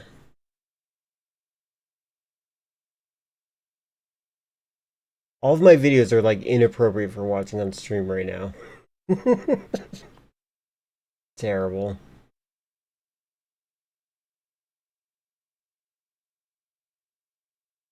Let's see. We could, no. God dang it. This is the exact opposite of what I wanted to happen. Here, I'm gonna put this on real quick. I had to, like, take care of something real quick. I want to see if I hear my cats trying to get at food. I guess they must have eaten their food faster than I expected. So let me just have, like, 3 minutes to myself. I'll be right back. You guys can watch this in the meantime. I'll be right back, though. Your squad is ready for you to lead them through. With Johnny 7 OMA, you charge. Fire grenade. Bullseye for Johnny 7. Watch out, tank. Fire anti-armor shell. Fire anti-tank rocket. Johnny 7's got him on the run. Johnny 7 fires bullets like a rifle. Fires like a Tommy gun. Now it's a cap-firing pistol. You've won with Johnny 7, the one-man army gun. It's 7 guns in one. Let's count them. 1 is a grenade launcher. 2 anti-armor gun. 3 anti-tank gun. 4 bullet-firing rifle. 5 Tommy gun. 6 anti-bunker gun. 7 cap-firing pistol. There's no other gun like it. To be sure, look for Johnny 7 OMA, the one-man army by Topper.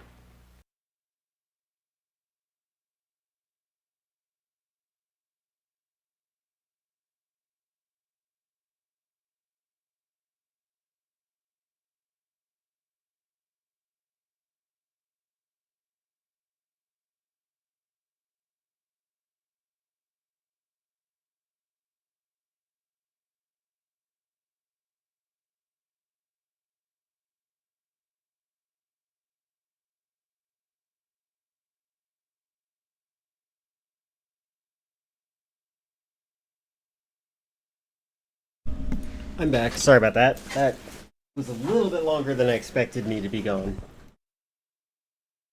Okay. I don't think that video... No, I only needed 3 minutes. Oh, look, I'm being suggested.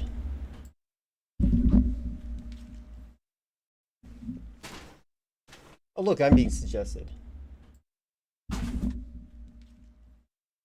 Franklin. Oh, look, I'm being suggested. Alright, let's, Franklin. Hi, Franklin. Hi. Let's see what we got in the reaction farm. Actually, you know what? Chris, would you like to pick something for us?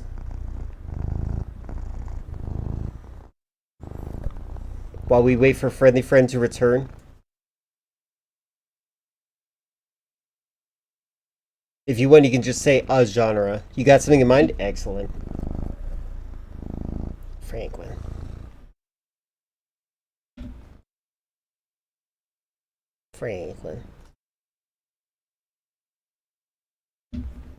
I should just let it play forever. I should just let it play forever. I should just let it play forever.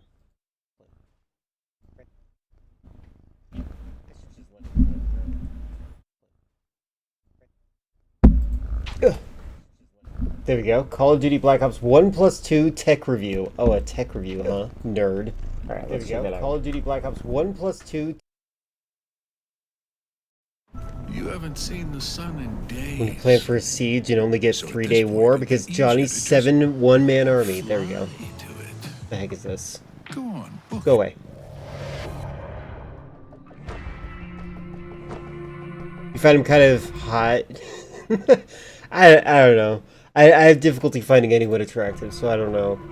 Developed by Treyarch, Black Ops 1 and 2 tapped into a totally different style of Call of Duty. Explosive, over-the-top action romps that are still a blast to play today. The problem being that there still isn't any way to access that original PlayStation 3 version via backcompat on modern PS4 and PS5 systems. Certainly not in the way that is possible on Xbox Series machines via backcompat to the Xbox 360 version. But of course, a month ago, both Black Ops games were finally ported to PlayStation 4 and PlayStation 5, And the verdict is in. Based on a linear It's just the boy version of Filler's voice. Analytics' latest sales figures, these new PlayStation ports have blown away all expectations, racking up 11 million digital sales combined over a month. So, now that the dust has settled a month on, how do the PlayStation ports compare to Xbox? In this case, the 360 code running on Series X. Also, how great is the gap between PS5 and the maxed out PC experience? And looking to its online multiplayer... I have also had a little bit of that recently. I have found so many AI videos recently, it actually is bothering me. And if they're not spoken with AI, they're written with AI. And it's like, how do you interact with an AI and large language model and not realize that they all have the same voice? So when you have it write your scripts for you, it sounds like it's AI. It's very frustrating. Also, I swear to God, I've seen this reload animation before many times, and I don't remember where I saw this last.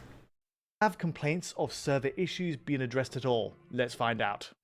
This video is sponsored by Green Man Gaming. August and Green September Man are Gaming. jam-packed with new PC releases, and if you want to lock in your pre-orders now, Green Man currently have some solid discounts available. Right now, you can secure Beast of Reincarnation at 12% off, Probably. Metal Gear Solid Master Collection Volume 2 at 23% off, Ooh. and Onimusha Way of the Sword at 18% off. You can also grab The Blood of Dawnwalker at 15% off and Silent Hill Townfall with a massive 25% discount.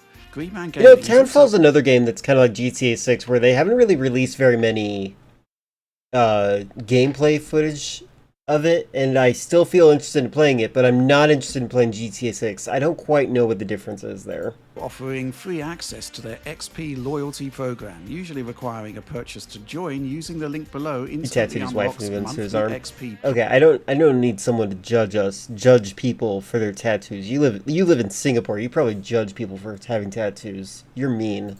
Packs, exclusive giveaways and additional vouchers. Better yet, once your XP status is active, you'll unlock even deeper hidden discounts on some of these upcoming titles. Crucially, Green Man Gaming is an official digital games retailer. They Yeah, work probably directly true, with Chris. Over 1,300 publishers and developers around That's the probably world. it. This means you can save money on the That's biggest true, there's games no while laws getting against your it there. keys straight from the source and fully supporting the creators. Check out. Would the you ever link get a tattoo, Jumbo, though? I am curious. video description below to find these specific. I don't think I'm going to videos end up and to getting claim one your ever in free my life XP because I'm membership. too indecisive. The good stuff first. Porting work for Black Ops 1 and 2 is handled by Iron Galaxy, and each includes almost every original mode, with a few exceptions I'll get to. The three pillars are intact at least: the bombastic campaign mode, the then revolutionary zombies mode, and classic multiplayer are all here. You even get online and offline variations with LAN Ooh. and 4-player split screen, something of a rarity these days. So at a basic level, it is a success, and it addresses a key want for PlayStation Don't you need to users. constantly maintain After all, it? backwards It depends on like whether or not you have colors in the tattoo. to PlayStation 3 games has been a long-standing challenge for PS4 and PS5, largely owing to the unusual architecture of PS3's cell processor and the way games utilized its SPUs. We've seen Sony sidestep this in its own titles via cloud streaming, but for Black Ops 1 and 2, Activision delivers actual native apps built just for PS4 and PS5 systems Interesting. here, which is a great start. And before we get into the negatives, I will say that I've had a lot of fun revisiting each game. The back to basics multiplayer controls, the classic maps, and inventive set pieces of the campaign are still a delight today. If you're after a nostalgia hit, these ports do hit the spot.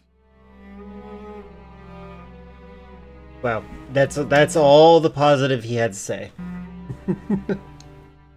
The limits of these PlayStation releases are clear, however, so let's tackle the biggest issue first. Black Ops 1 and 2 each cost £35, or half that via PlayStation Plus discounts right now.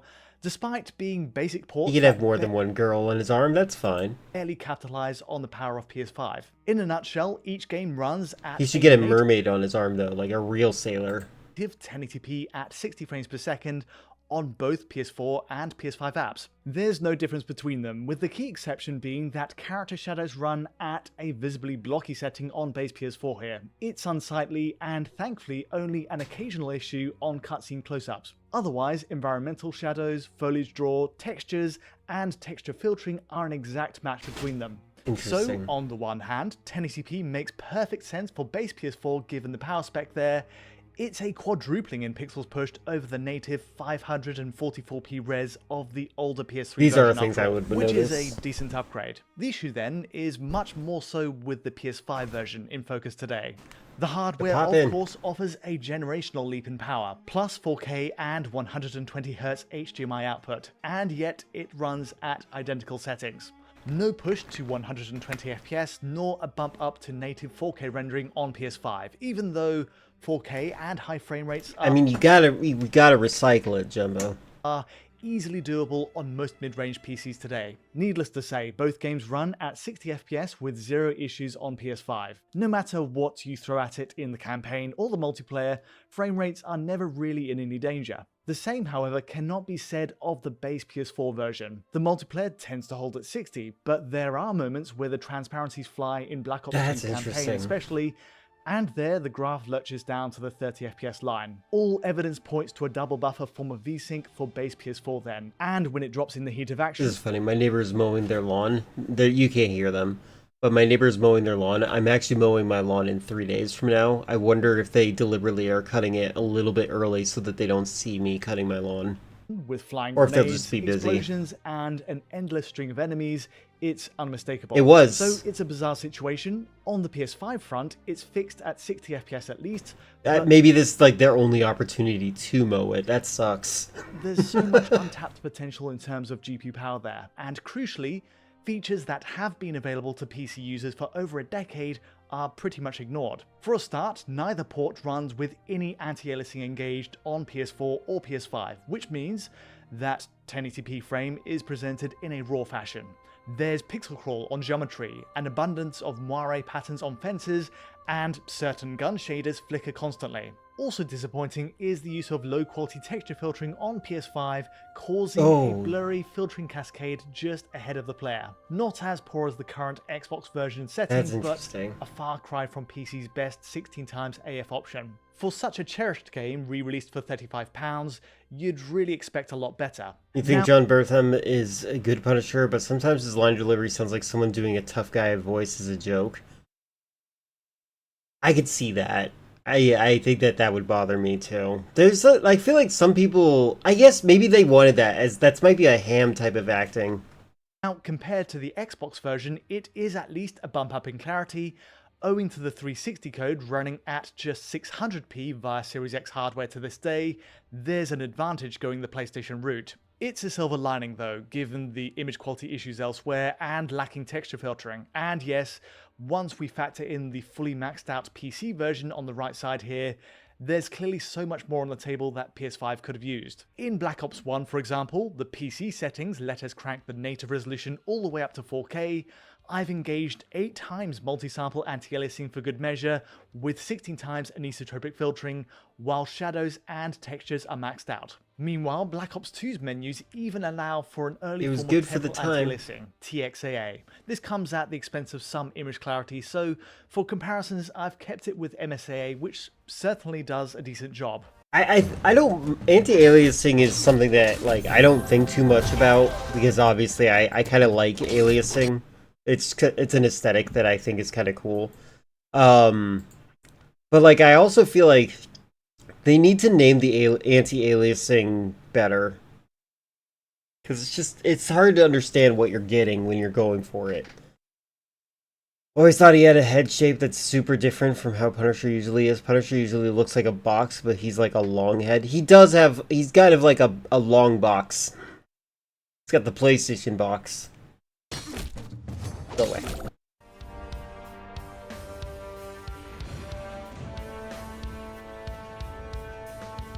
The results speak for themselves in the original Black Ops. Beyond resolution and texture filtering, visual settings on PC, PS5, and It even still the has old pop-in on Xbox PC. 360 code are similar for this first game. Texture assets on PS5 match PC's top extra preset, while effects resolution is on par. There is a shadow difference in this opening scene though. PS5's character self-shadows are crisper, while the edges on Well, my name to you guys might as well be Lynx, so that'll work. I get it. Real naming would be. It is good pun. Good pun. PC and Xboxes Okay. have a more diffuse appearance. In all cases, there's still plenty of flicker, making the absolute winner a hard one to call. The order of preference is much clearer though in open levels, especially for those multiplayer maps. Xbox falls behind with lower quality shadow and texture filtering, causing a much mushier presentation to the ground ahead, while PS5 is between that Oh. and PC's top quality filtering. Most Speaking of real naming, my mother, I just want you guys to know, my mother hates my avatar on Twitch and YouTube. The little chibi character that one of my viewers made for me, Chair. My mother's goofy. I'm like, it's a good icon. It works. Then it's the image quality issue on PS5 holding it back, especially for fine grass elements, but at least it is a step above. It's the weird. Xbox The Xbox version makes me feel like I need glasses. situation. You'll have also noticed it avoids the gamma issues on Series X, which keeps the black crush inherent in Xbox 360 releases. Looking at Black Ops 2 next, there are other areas of contrast. The lens flare effect is oddly absent on the Xbox version in certain moments, while PC That's and interesting. PS5 present it properly. Also, in Black Ops 2's second mission, this helicopter flyover has PS5 alone running at a higher shadow draw distance setting than both Xbox What the and heck? PC at max settings. Then again, a later jungle area has Some of these issues are like things I would never have expected to be a problem. producing sharper shadows for trees, while character shadows also subtly benefit. It's a bigger PC advantage for the sequel then, where the quality bar is pushed higher for shadows at least, and it's a shame to not see these settings appear on PS5. Ultimately then, the PS5 app's biggest drawback is that it's peaking at 1080p with poor texture filtering and 60 frames per second play. It's a surprise. You're paying a That's a lot for crazy gun. 14 to 16-year-old games that, bafflingly, do not make the most of the hardware. Now, there's an extra test that I put together here. Of course, there are no PS5 Pro enhancements, but Pro hardware does offer one feature that I thought I'd try. Using the image enhancement toggle in PS5 Pro settings menu, it's possible to enhance the image quality of PS4 titles. So I figured why not try that on the PS4 app of Black Ops 2 here. In comparison with the native PS5 version, using this toggle is a bit of a mixed bag however. It does define details like text, the HUD, and high contrast points with greater clarity. Punching in with a 4x zoom, there's a visible sharpness boost by enhancing the PS4 app here, but the snag is that it also exaggerates the aliasing. The flicker and noise are much more pronounced, and since all other settings are identical to the PS5 version, there's really not much of an advantage going this route. It was worth a shot to see what had happened, but I'd personally stick to the PS5 version. Interesting.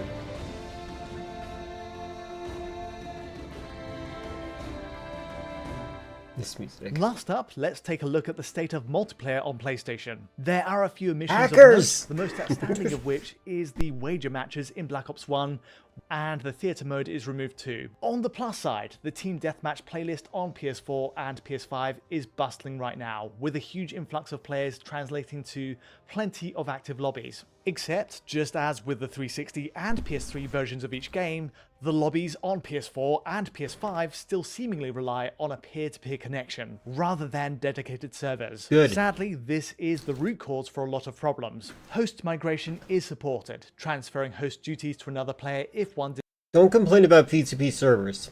They're the best. disconnects, but all too often I've been booted to the multiplayer menu regardless. For both Black Ops 1 and 2, it's a recurring problem, and in my experience, once you see the dreaded Ethernet port graphic pop up, it's pretty much over.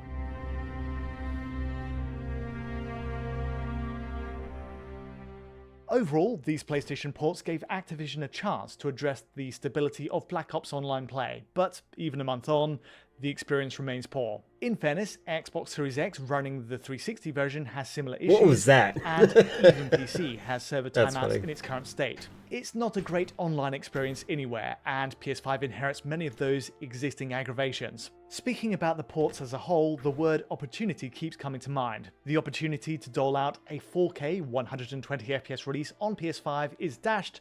Equally, the opportunity to fix the online play has been passed by, and more broadly, this re-release could have extended to a better optimized Xbox release, boosting it above the 600p resolution, or even a port to Switch 2.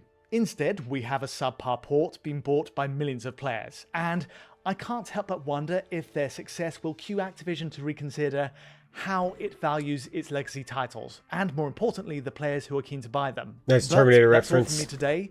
If you did enjoy this video, feel free to like or subscribe, and don't forget to hit that bell for instant notifications as any new video lands. To support what we do at Digital Foundry, check out our website, and to get in touch directly, you know where to find us. But from me for now, thanks for watching. I'm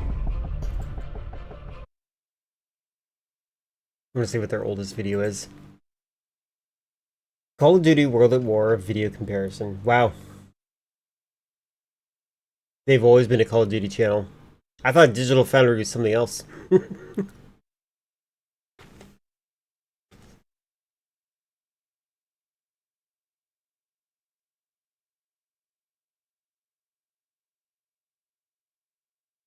I would say that's a lie. How dare you? Actually, I'm curious how many results will happen. Oh, it doesn't tell you the number.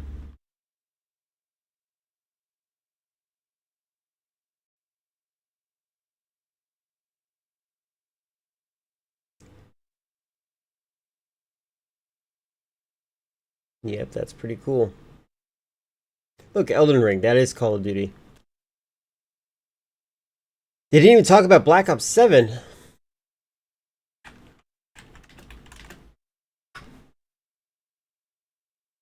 Oh my god. That's actually really funny. I wonder why, if they had like a reason for it. Like, were they feeling that they had to, make a statement by not reviewing it?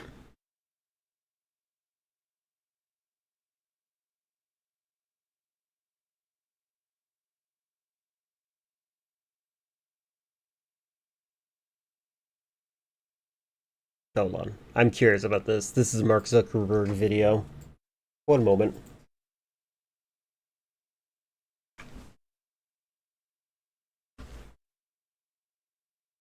This is the most Oh my relaxing God. game in 2025. Who plays? I know I'm different. Never mind. I was about to say, who plays video games to relax? And I just. Artificial intelligence is no doubt the singular issue of our time. Sure it is. I think we're pretty busy with other things at the time. It wasn't popular enough to warrant going back to it. That's fair. And as such, there are many powerful people who seek to intervene in the narrative surrounding it. Among these is Meta CEO and Sweet Baby Ray's enjoyer, Mark Zuckerberg, who recently launched a PR campaign whose slogan is, "The future is for everyone." The goal was to proclaim Meta's optimism about AI and to position the company as a human-centered, philosophical leader in the industry. But the result was a profoundly tone-deaf, deeply cynical, and utterly transparent piece of corporate propaganda that was roundly rejected by its target audience. Now, I personally feel that it's very I'm important sorry. to Where did he get that dislike button? Somehow I feel like the likes versus dislikes on this is just a ratio that they have as a graphic. I don't think that they got only 5,000 dislikes. rejected by its target audience. Now, I personally feel that it's very important to deconstruct and understand these attempts by This powerful guy's way too soft-spoken. I need someone more frantic and like they're on the verge of doing cocaine with children. companies to influence cultural narratives, because it's ultimately the stories we tell about this technology that will determine its fate. So in this video, I want to kind of reverse engineer this campaign. I want to look at every little detail of it and infer and distill the the true intent lurking behind it. And as we'll see, if the intent Like was this guy feels like he's gonna beat me to death with therapy speak. spread optimism, I'd say the campaign didn't quite achieve the positive outcome they were hoping for. I take no joy in doing these takedowns of billionaires, but if a channel about storytelling isn't going to do it, then who will? He's like a good guy Tom Green. It's weird. It's weird. It's going good. We just finished up a bunch of riff tracks. I'm jumping into this random YouTube video that I saw suggested to me, and it's about AI and Zuckerberg bombing again. We're currently waiting on Friendly Friend to return so we can try out a new game, possibly about drawing stuff. So the campaign was launched on July 23rd, 2026, when a video was published on social media platforms called "The Future is for Everyone." A few days later, Zuckerberg published a companion op-ed in the Wall Street Journal. Can I just say, I think that Instagram and TikTok kind of ruined the internet a little bit. I love Vines. Short-form content definitely has a place. But I feel as though Instagram and TikTok, like, just they attack your lizard brain.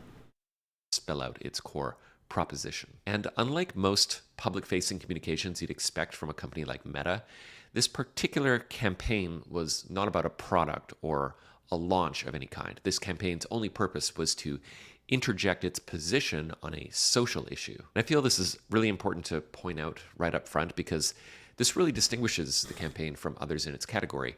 Usually, if a company makes any sort of philosophical proclamation, it's made specifically in conjunction with some new product launch or brand refresh. But it looks like the intent here was to draw a philosophical fault line between Meta and its AI competitors, OpenAI and Anthropic, both of whom have been accused of using scare tactics to market their products as dangerously powerful. I do think that is so funny. Okay, so the AI companies and the tech companies in general are doing something very stupid, in my opinion. Their way of competing with each other is running to the government and crying foul about the other company. And then they get punished in the sweep that regulates it. It's like, do you not have self-preservation? Do you not understand that you complaining to the referee like this is also going to mean that you have to follow the same regulative bodies? It's weird. It's so self-destructive. These guys are so petty and stupid. Also, it's just dumb. It's just dumb. See the Meta commercial? They're like, we don't care what you think. AI is cool. That might be what this video is about. This video was made one day ago. Using scare tactics to market their products. I haven't seen the ad myself. As dangerously powerful. But more than that, the intent is to structure your emotional relationship with this technology. And well, who can blame them? AI hasn't exactly been received with glowing public approval. At best, I really am shocked at like how much AI has fumbled the ball, not the body. Fumbled the bottle. Fumbled the ball.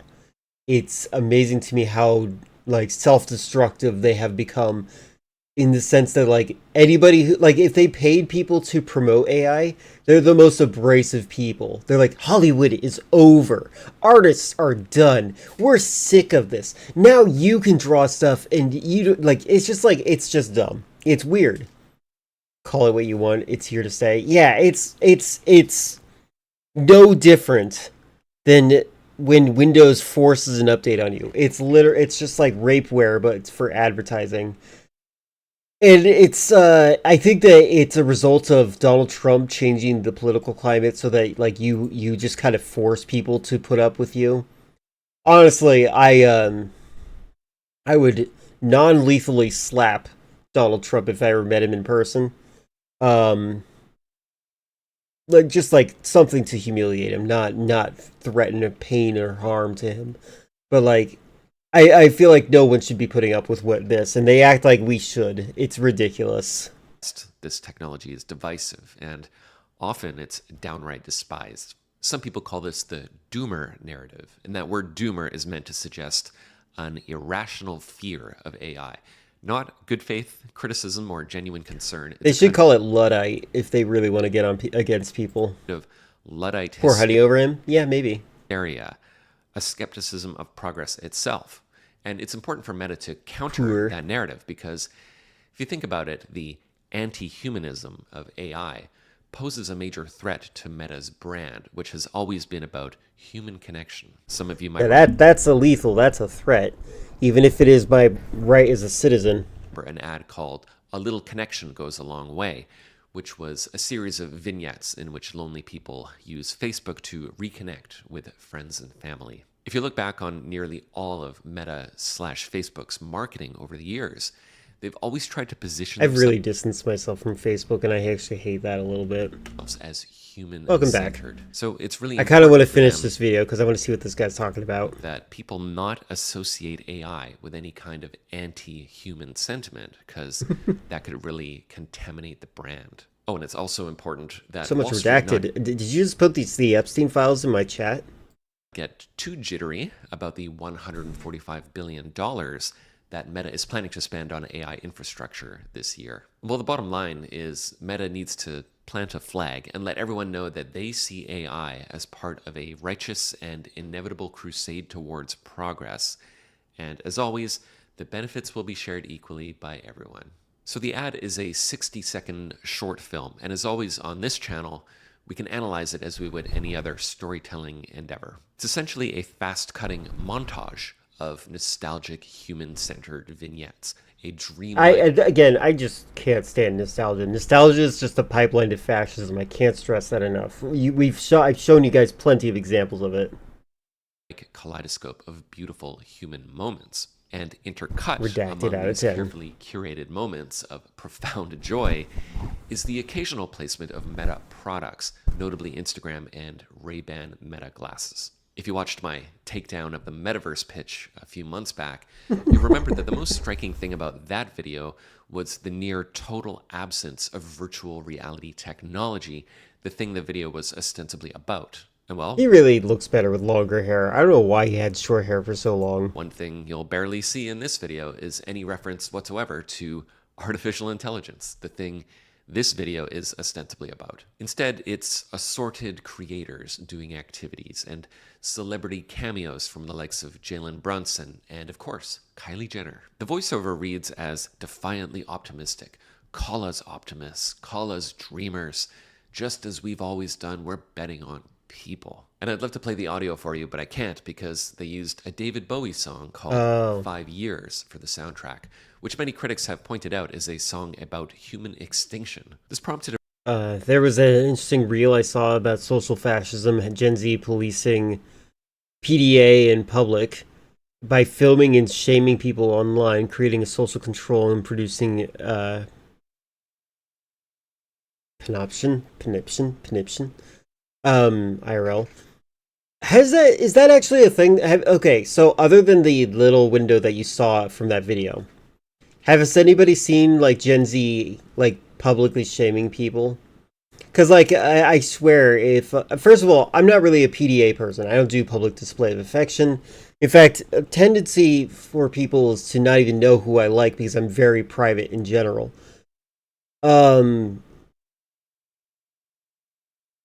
Like, I feel as though if I was, though, into the public display of affection, I would just, like, uppercut the kid that was harassing me. How difficult is that? That's just my impulse, emotion brain talking real quick. Play this now? Oh, okay, fine. Fine, I see it. Okay, hold on. Kind of wish I could make a quick play button for you. What? Gen Z's trying to what? Cancel Eminem. Gen Z's trying to cancel Eminem? Honey, that's cute. It's a psyop, I swear to God. Listen, little kitties, let me make this quite clear. This man was around even before you were here. So what, you're all mad because the man was a lyricist while all your rappers are mumbling gibberish? No, go ahead and shut your mouth. Better yet, go and sit your ass in time out because boy was running laps even before you could walk. Hell, boy was spitting bars even before you could talk. So no, afraid you're null and void, dear. I'm afraid your opinion don't matter here because one day you'll grow up and see how everyone went and forgot about Z. Yeah, this is what I'm always worried about happening.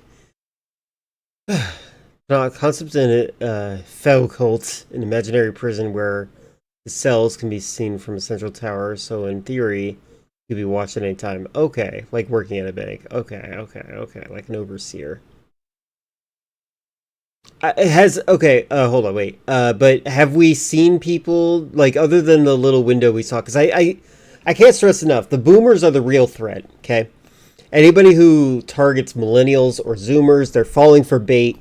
The real people that are in charge right now are the boomers and the slightly older than boomers that are still alive.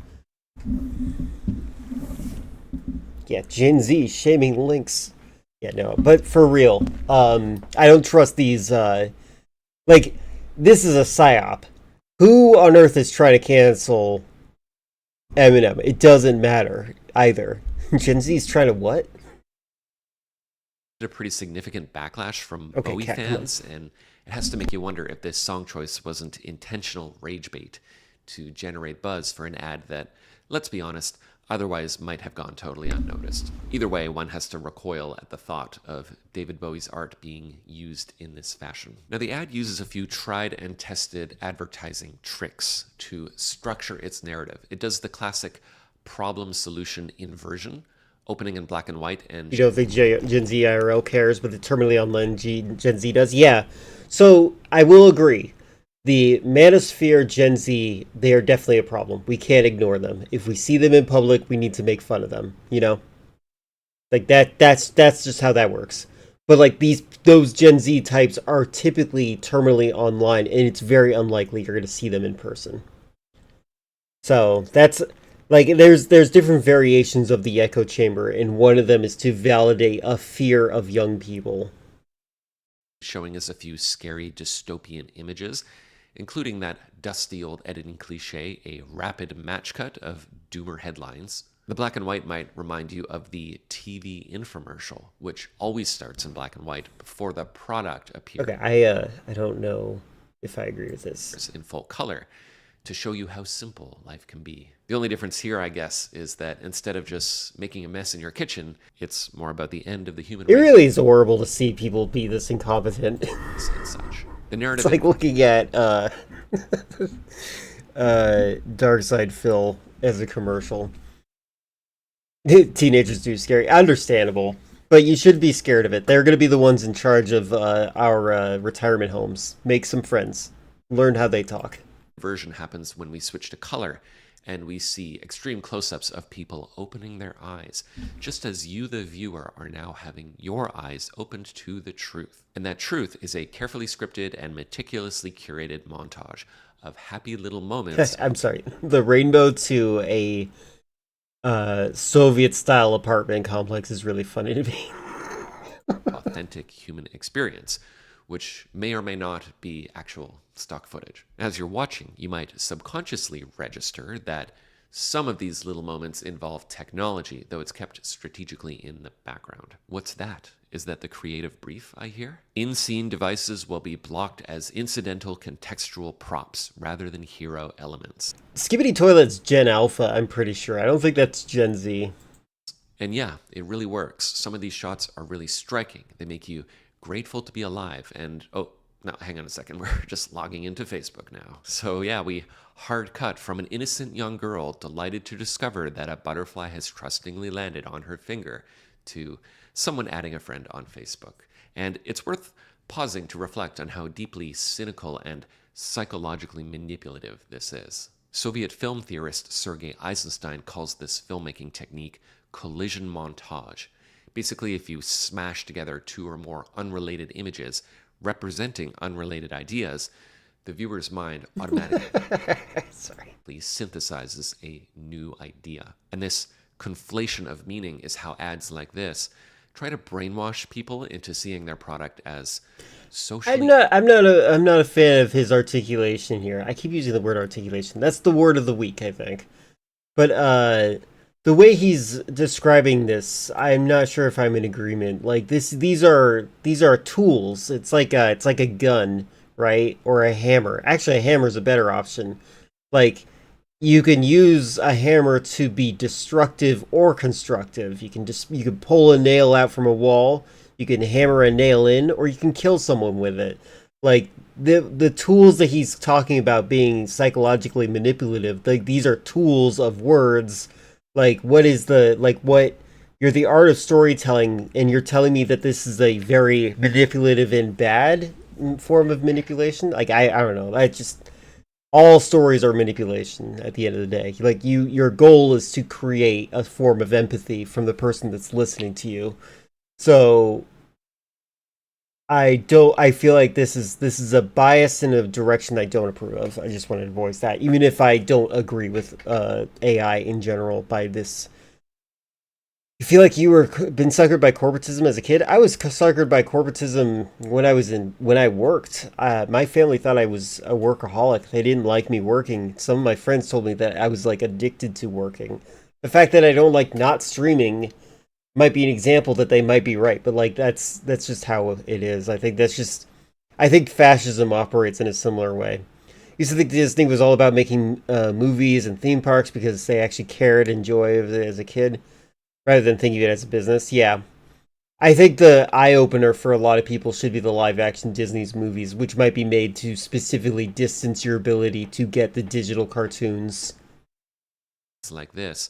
Try to brainwash people into seeing their product as socially empowering when very often the precise opposite is true. There's actually a fantastic video. I put this in my Discord. I'll give you a link to it. I actually would suggest you check it out. Hold on, let me find if I can find it real fast. It's a great video about Disney and how it... There it is, found it. It's a video called The History of Walt Disney Home Video and the Infamous Disney Vault. I think you would like this video, Morgan. Set this aside for yourself somewhere. You would like this video. It's a long video, and I kind of want to check out the thing that Friendly Friend wants to see shortly after this, but I definitely think you should set that video aside for yourself. Another technique I find really interesting here is how the ad handles screen-to-scene transitions. This is always a challenge when you're making a film about a product that exists on a screen, because you get this kind of inception effect of screens within screens, which can be kind of confusing for the viewer. That problem is neatly solved by the genuinely clever solution of having the screen act merely as a frame within the wider scene, with the message being that meta products are integral to your everyday experience of living. Good times, great vibes. The copywriters were really working overtime on this one. What a year. I know, right? What a year. Riveting stuff. God.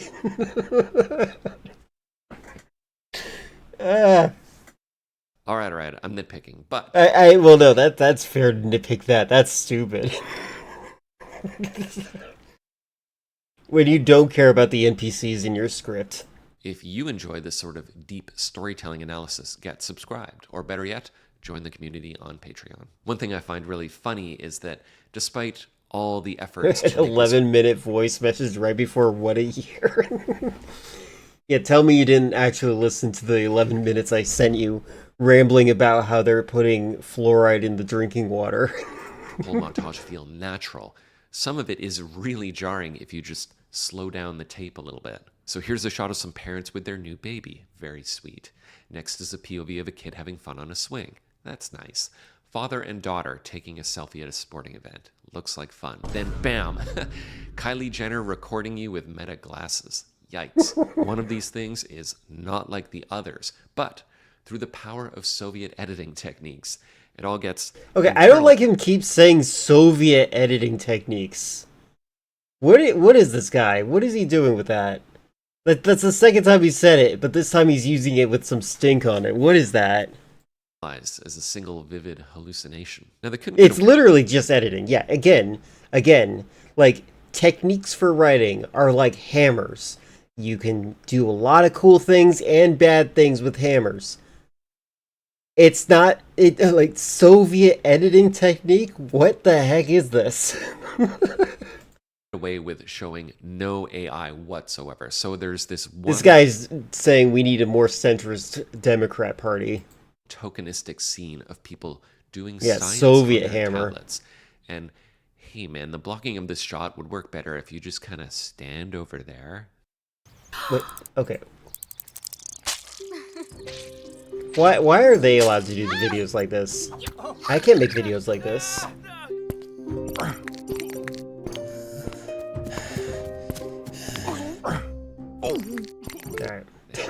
First of all, also, this is not good criticism right here. I don't think this matters as much as he thinks it is. Like, you can make fun of this if you spoke faster, more bombastically. You know, like the guy who would take cocaine with kids. Again, I reiterate, this guy's boring a little bit. But for the record, I pointed that I'm the one who picked this video, so like I'm making fun of this because I'm a little disappointed in it. Of people doing science on their tablets, and hey man, the blocking of this shot would work better if you just kind of stand over there. What? Thanks. If you're about to say, ugh, don't tell me they're using AI to design a bionic arm for a little kid, I got bad news for you. And that's actually the only time AI technology is showcased in this ad. And is that actually it? I've seen that design before. I thought I saw it in like 2016. I think I've seen that in 2016. Hold on. I don't think this guy's right. Hold on. I need to find out if this guy's right, because that's weird. Alright,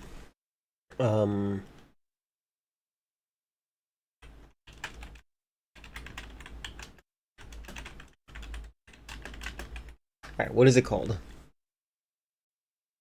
It's 3D printed. It's a 3D printed arm. That's what it is.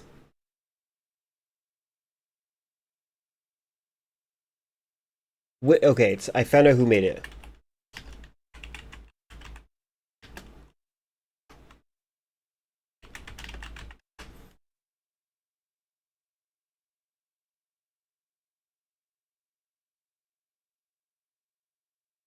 I'm not seeing anything involving AI on this thing.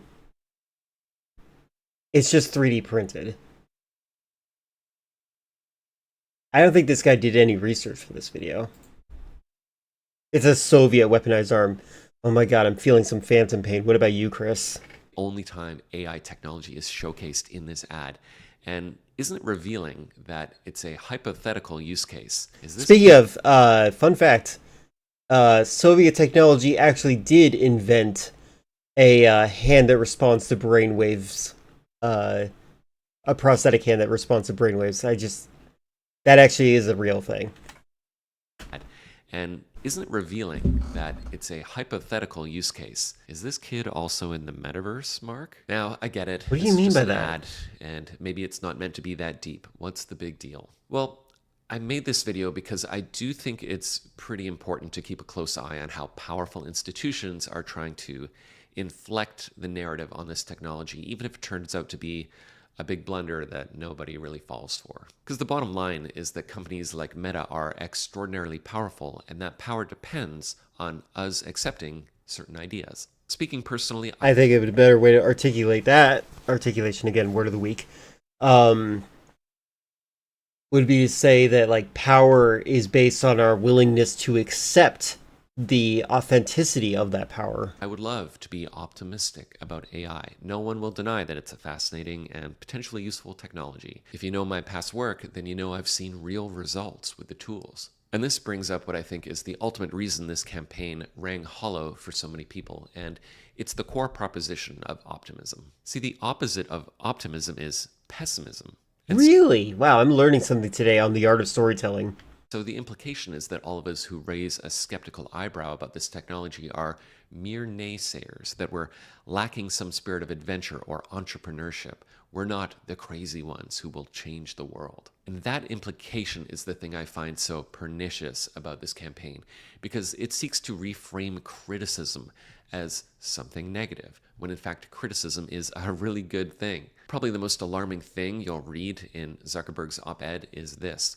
On the question, I need to read something that Mark Zuckerberg has written. I don't like his personality type, but I feel like if you actually hung out with Mark Zuckerberg, maybe I would like him more. He just seems like he's so unpleasant. Of who should own, control, or regulate AI, he writes, quote, "Rather than centralizing this power, we believe that delivering personal superintelligence to everyone is the way to answer this question." So yeah, optimism means AI for everyone. Artists, teachers, scientists, dictators, weapons I don't like this guy. Manufacturers. Ticketmaster. I'm sorry, but regardless of your opinion on whether this technology should be open or closed source... Yeah, Mark Zuckerberg himself seems insufferable. Like, actually, like, garbage person. Everyone who's around him is like some sort of pick-me. A montage of happy, smiling people is not the right way to address public anxieties about this technology, and the suggestion that these fears can be dispelled with a spoonful of optimism is deeply patronizing. I mean, I'd be optimistic too if I was the controlling shareholder in a trillion-dollar company who had everything to gain from the adoption of this technology, but the truth is that I'm a writer and YouTuber who every day feels more anxious about the encroaching influence of this technology on his That's a pretty horrifying graphic he has right there. life and livelihood, and I don't think I'm alone. So no, this ad does not tell a compelling story because it makes the classic mistake Howdy, in Fate. corporate communications of talking down to its audience. And so You're my talking down to us. message in response God dang is it, this that guy. we must all remain vigilant against any suggestion that any particular vision of your future is an inevitability of progress. So thank you for watching. Check out my Patreon if you'd like to support this channel. And Hold on. Soviet. Let's pick top 5. Why Soviet jump to this? Disney Plus, Hulu, We're not watching all HBO this. Max, the best in entertainment. Stop, shut up. Alright, hold on. Transcript. Soviet. There we go. In one bundle. This world goes deep. It's a plea made by Ronald Reagan to the Soviet president to tear down the Berlin Wall. It's a great moment in history and a memorable line, but it doesn't abstract to anything that's more broadly meaningful. Here's Alright.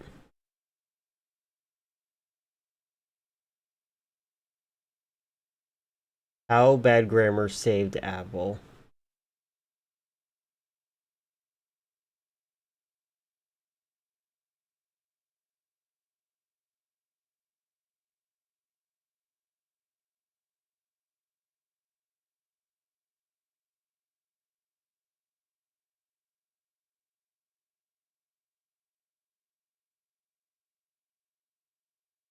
I want to know what his political alignment is right now, because he's giving me vibes of someone who thinks that the Democrat Party should be more right-wing to win more voters. But like, why vote for diet right-wing when you can have the full-on right-wing, right?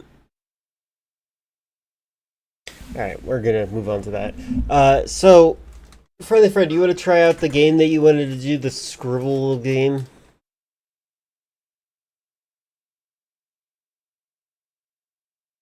I'll do an @here command in my chat, in my announcements thing.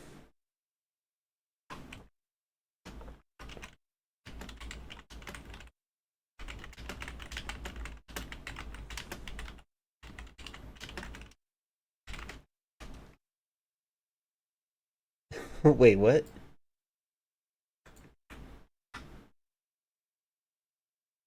Discord, are you okay? Hold on. I can't send messages on Discord. How is my connection to the internet? My connection seems to be okay. Both YouTube and Twitch are receiving me. I can't post anything in Discord right now. Can anyone else? I'm curious about that.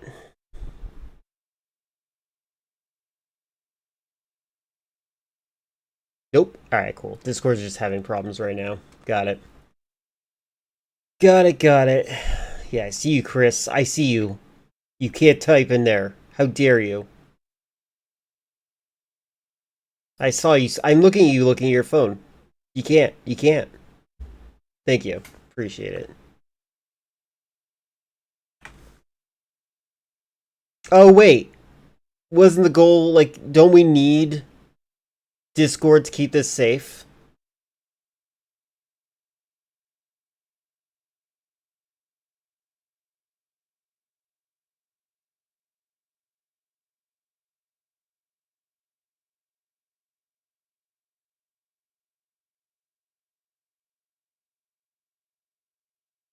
I don't think DMs work. Hold on.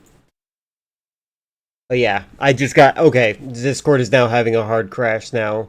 It's saying messages failing to load. Oh, on the Twitch. Okay. Seems like a lot. Seems like a lot of effort.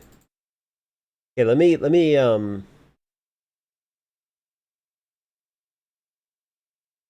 This'll work.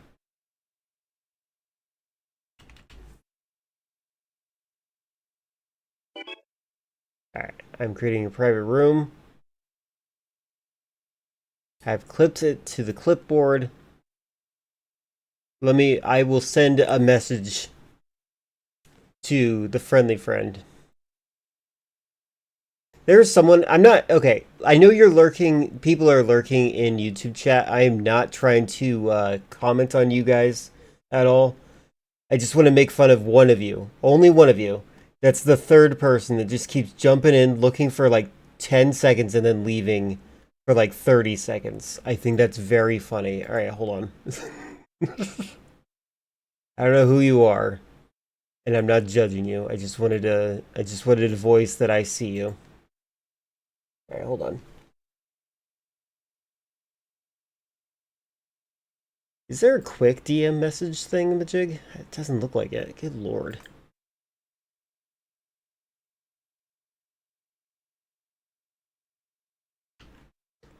Type into chat if you want friendly friend to DM you, because this is going to be cumbersome. But they said that they're willing to put in this effort. Oh yeah, that's right. Friendly friend with an I. There you are.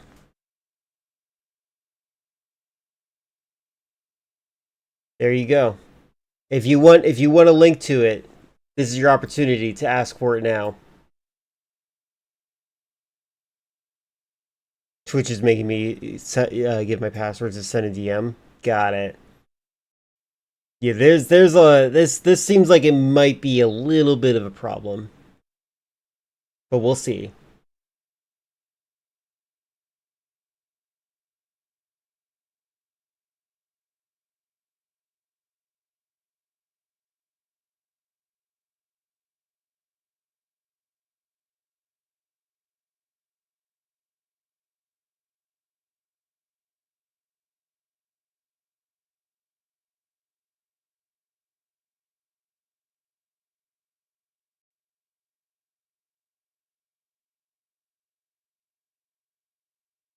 Oh, yeah, so in your settings, Tantrum, maybe you have to adjust your privacy levels.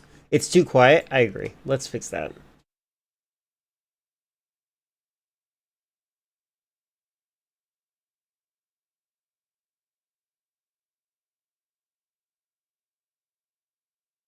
Can you send me through the game?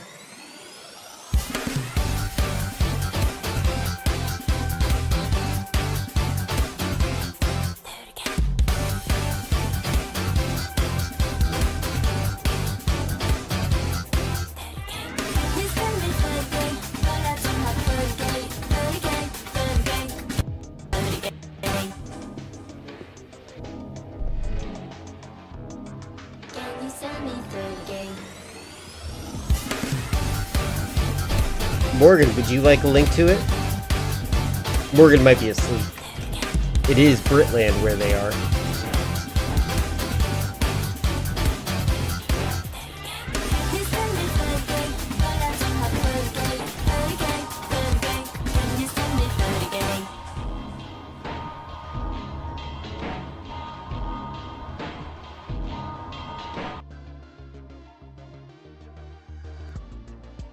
Currently, there's just me in this chat room.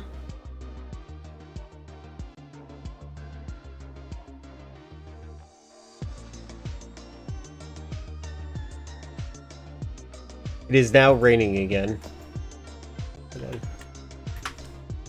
Oh, okay, Discord's working again. Okay, Discord's working again, guys.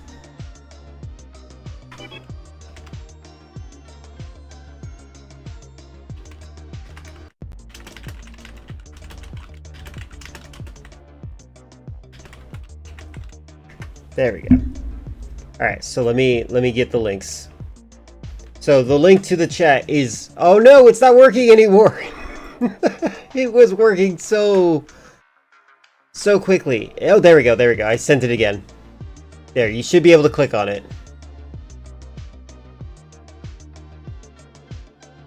Yeah, it should be in live chat now. Friendly Friend disappeared, so my assumption is that it might be a strict game. This might be a good game to play on your phone or tablet. If you're an artist, at least.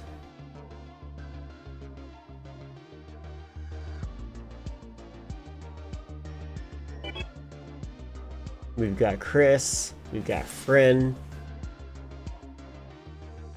Bum, ba-da, bum, bum, ba-da, ba-da, bum. We got Tantrum. I think that's what we should expect. You guys okay with this song being the song that we play while we play this?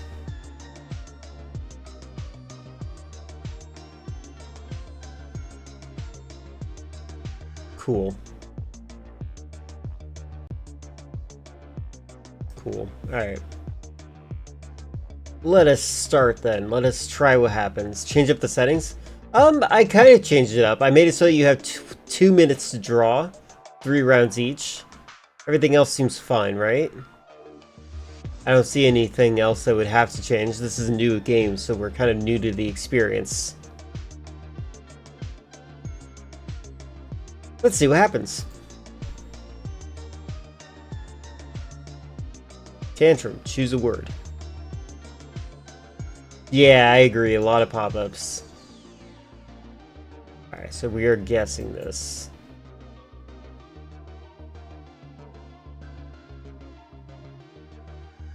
That is inappropriate.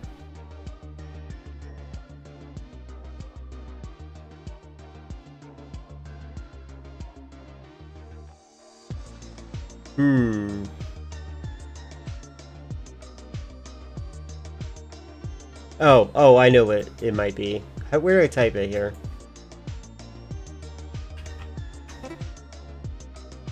Yay, I'm smart. Let's try not to add words, because I think the word clean spoiled it for me.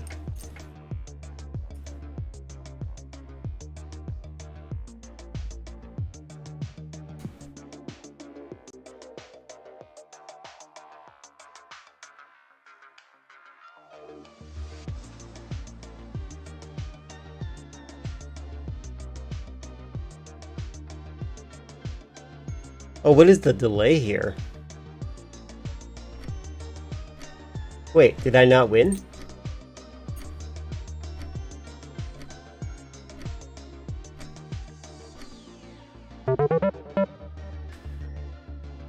Okay, well, I won.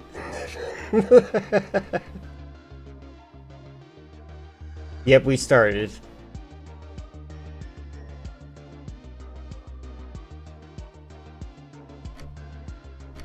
You have no idea how I got bleached from that? I'm smart, that's how. My brain is schizophrenic, I can connect dots like nobody else's business.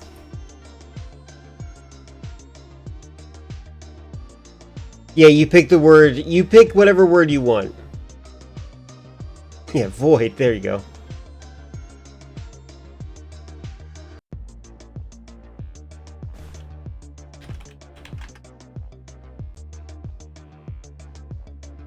The world's most professional stick figure.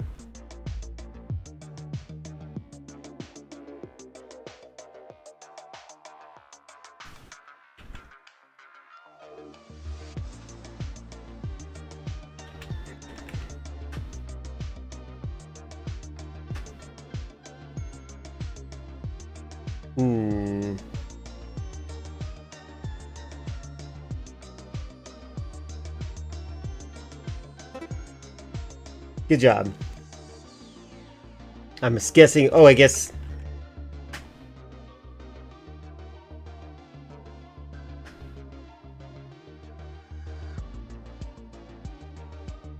Oh. I was thinking of a cow. Well, there's only 3 rounds. We're gonna be over soon. I see now. You guys can't see it. I see. Okay.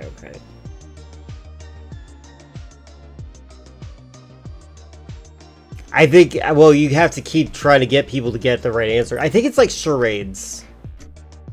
Car hole. Exhaust.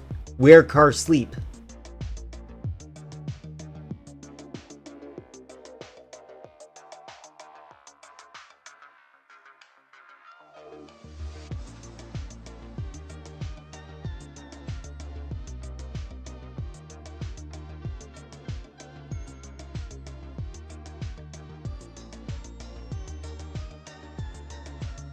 Is it rigor mortis? It's some kind of plane.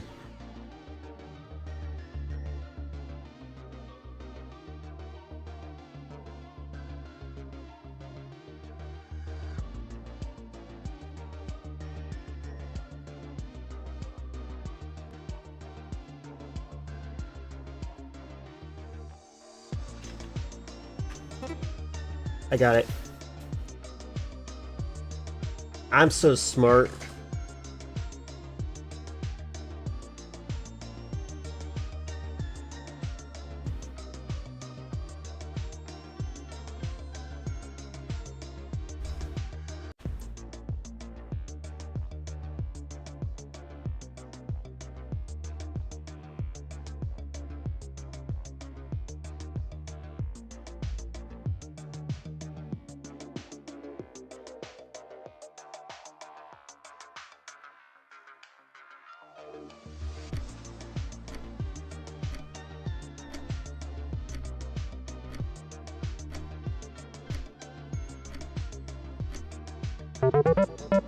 Glider. I don't quite know. Oh, I guess you're trying to show that it's not a propeller. Okay.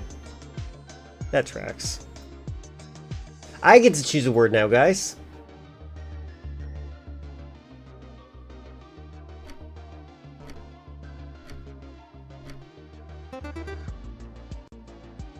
Okay.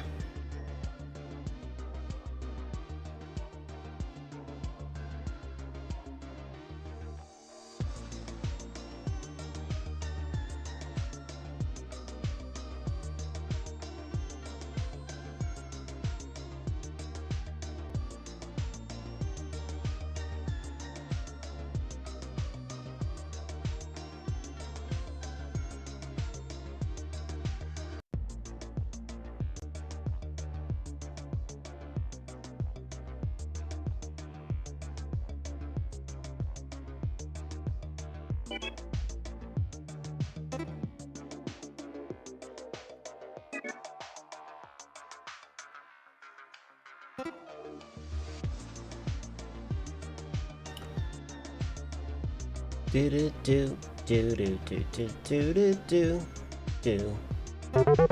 Congratulations, you guessed the right word. Round 2.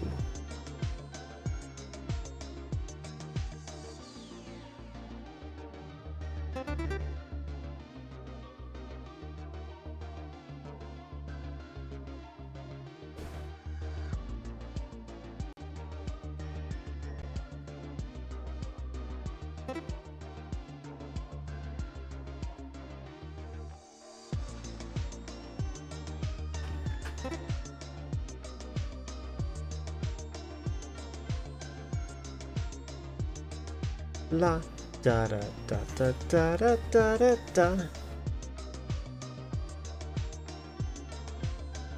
It makes sense that Chris would know this one.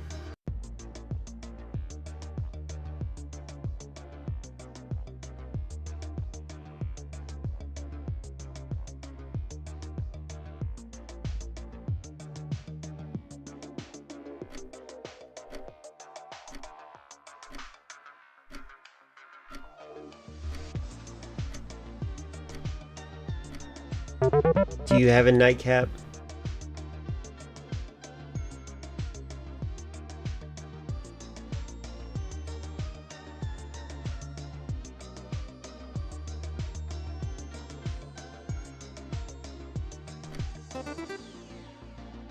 Ooh, that's a big word. What the heck?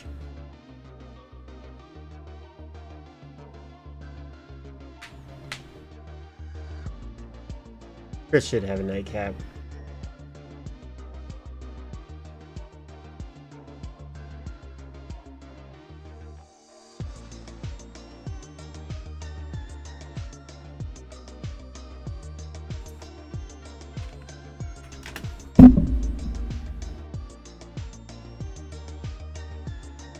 Oh my god, what? Oh, I did get it. Okay, cool. Took me a while to know how to spell it. I should probably hide 2 things, huh?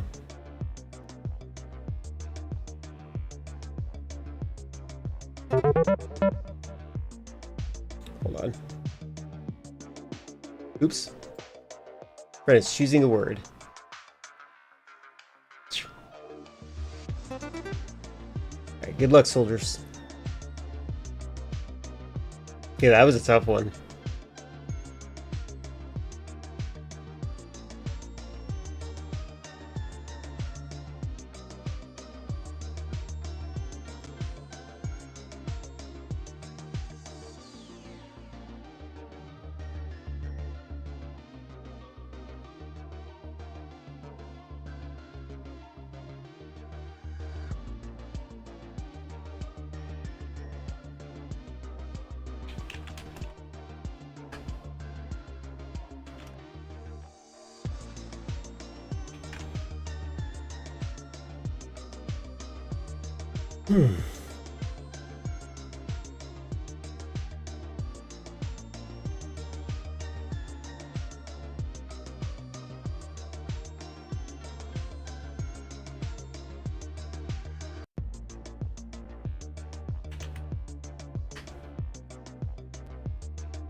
I'll point out what I noticed. This is a 2-word. Oh!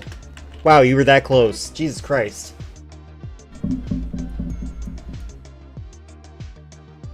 You're very close. It's 2 words.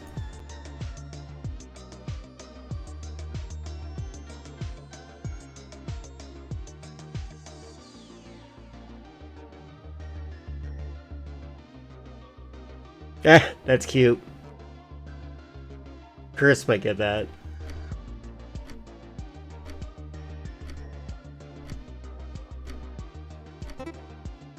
Good job.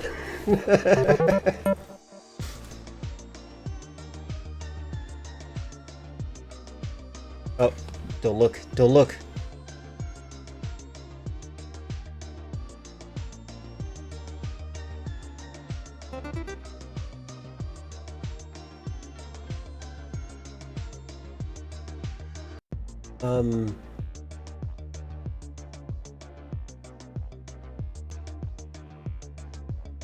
Oh god, hold on. I'm ruining it for everyone because I have to be perfect.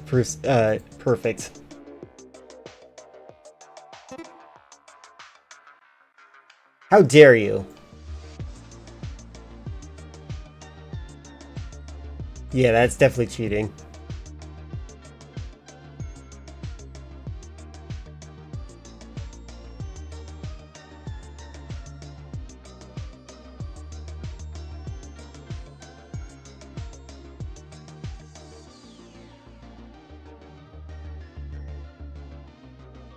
Yes, both.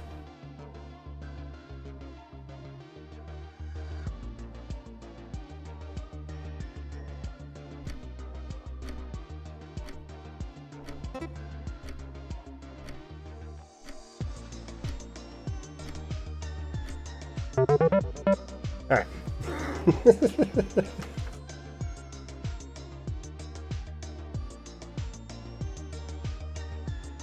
Yeah, you could pick whatever if you jump in.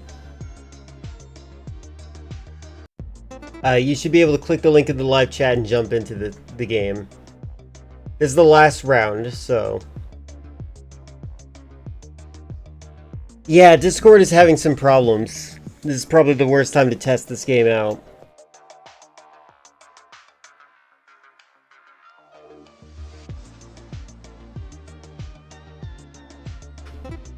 Oh. Okay.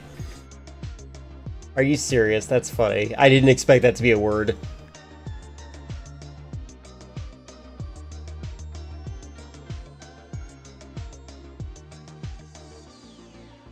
Yeah, Morgan, in case you're listening, we have sent you a DM, and by we, I mean Friendly Friend is doing all the work.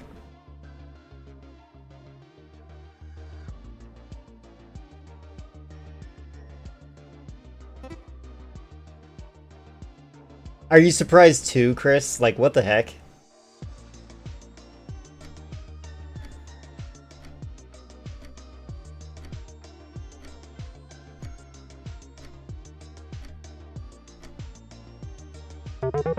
It's GTA. How weird, right?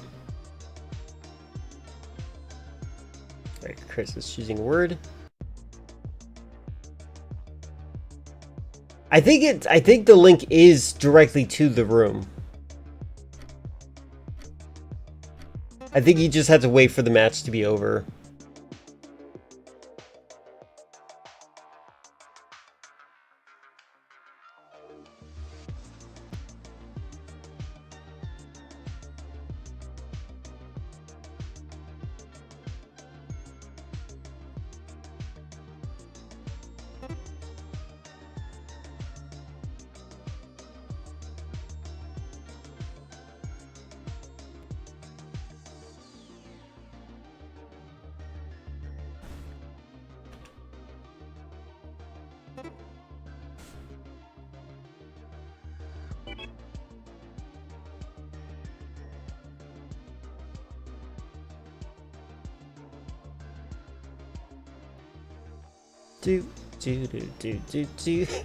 Like, to be clear, this one.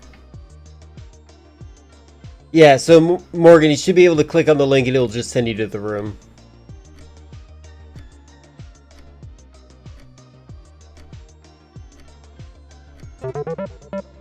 Potato.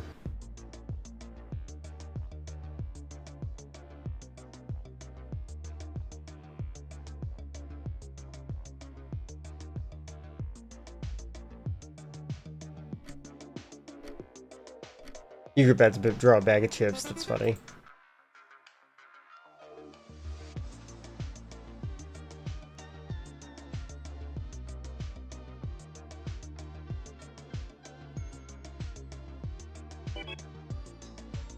Morgan is joined.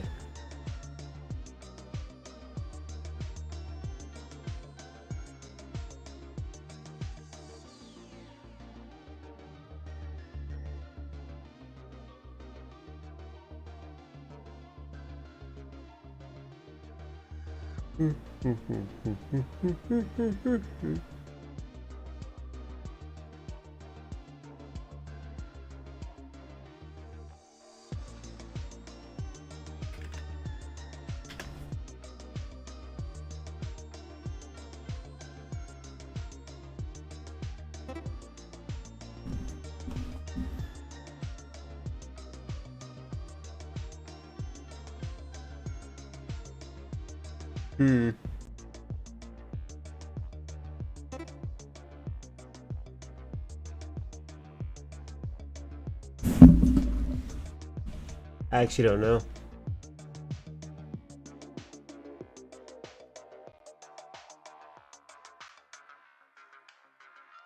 Oh. That took a while.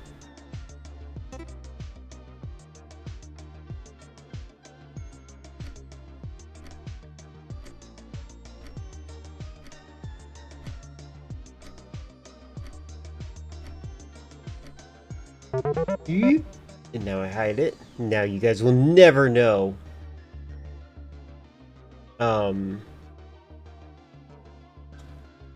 Oh, you know what? This one seems fun. Good luck with this one. Oh.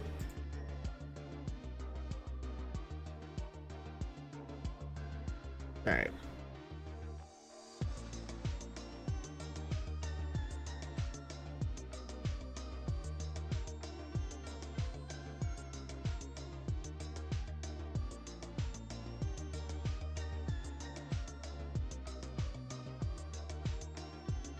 There we go. Good luck, guys.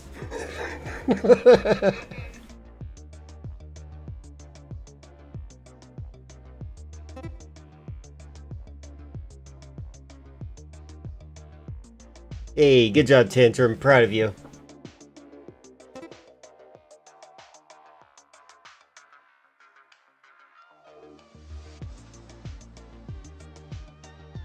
I tried being as obvious as possible with the colors.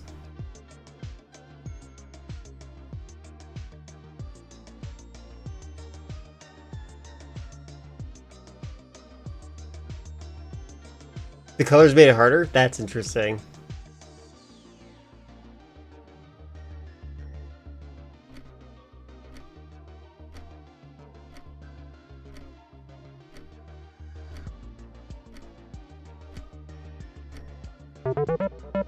Power! Congratulations, Tantrum, you win! Alright, let us do you have any adjustment requests for this thing? Do you guys have any preferences? Do you think that you had not enough time? Yeah, very close game. I was happy about that. More hints? Where are the hints popping up? I don't actually see the hints when they happen. I feel like we were pretty good with the hints. But like none of us ever like got left. Oh, wait, maybe you did. Maybe you got left behind. How many hints would you guys like? Oh, okay. I feel like we just need 2. I mean, sometimes the word is like huge. How many people would do like more hints, I guess? I don't really understand. I might be spoiled.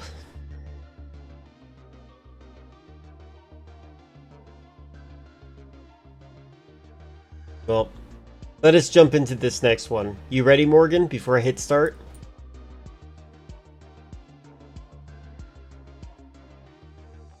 Fair enough. You just need more schizophrenia like me. Okay. I feel like the hint should be the percentage of the word, not just defined by a number of letters. Yeah, same here. Alright, let's go. Round 1. Morgan is choosing a word.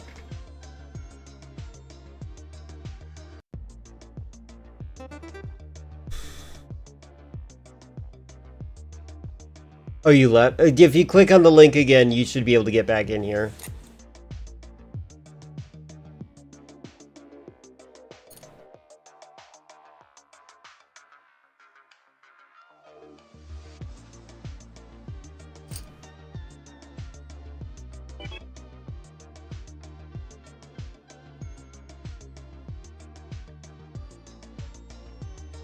You have 90 seconds to draw this.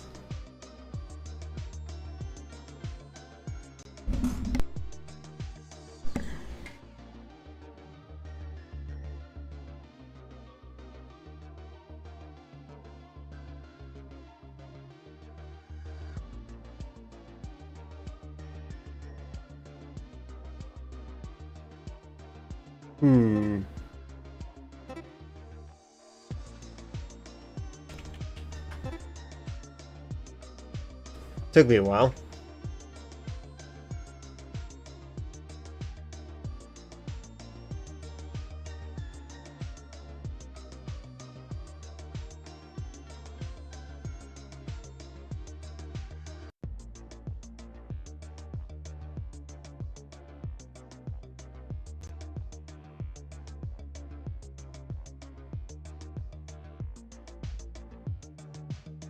This is what Chris gets for always eating sandwiches.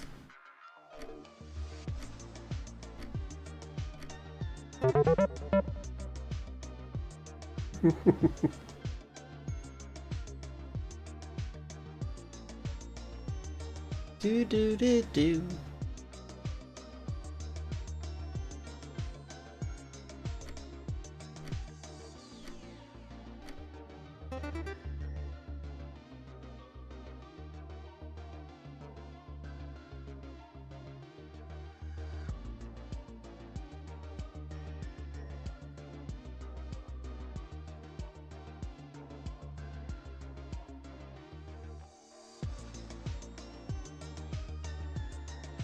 Chris is very talented at drawing.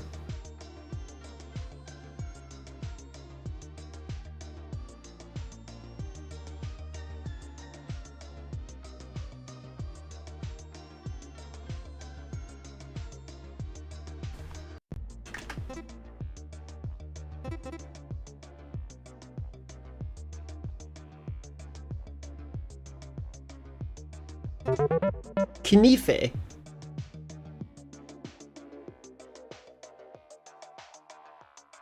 I wish it told me the order this was going to happen, and so I knew when to hide my screen.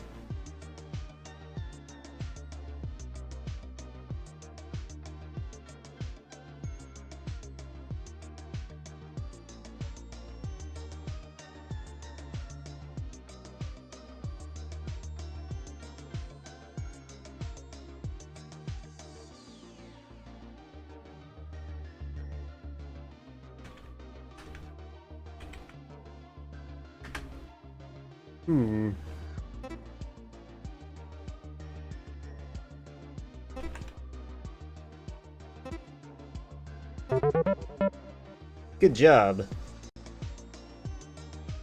Yeah, that was close, that was close. Okay, this was gonna be tough. I'm deliberately choosing a tough one, I'm sorry.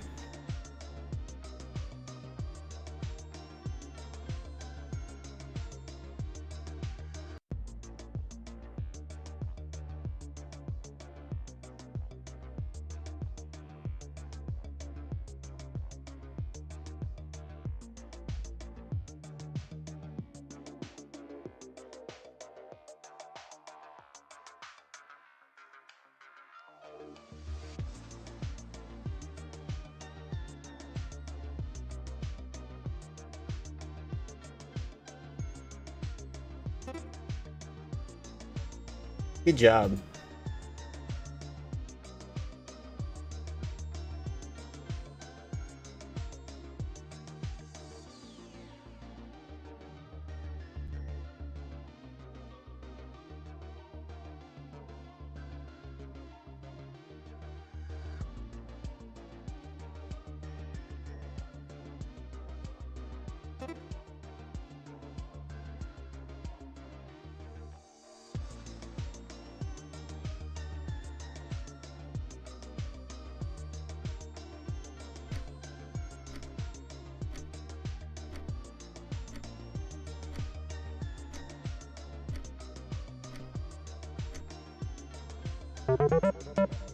Motherboard.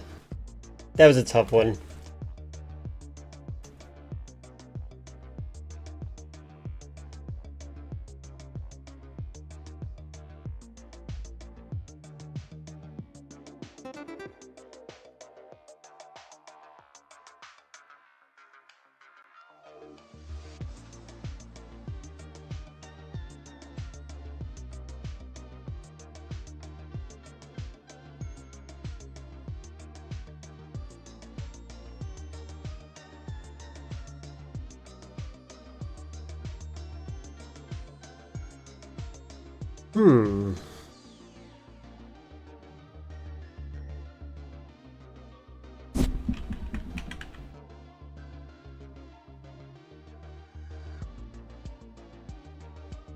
I literally was just about to guess that, Chris.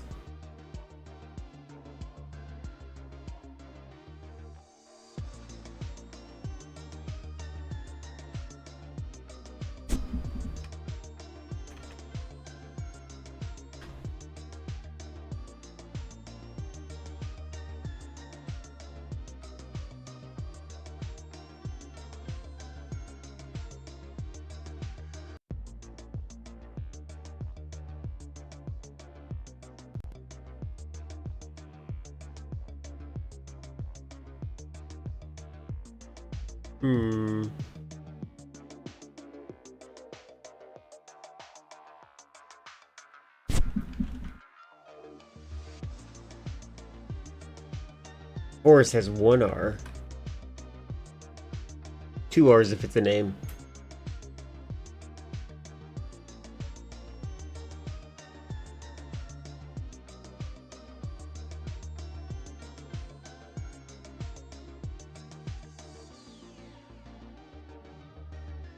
Hmm.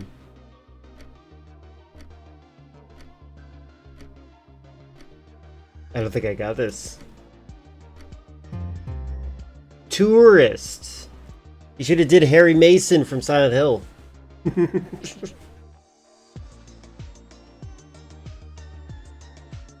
You know what's weird? I was thinking about using the word tourist, but the pointed objects threw me off.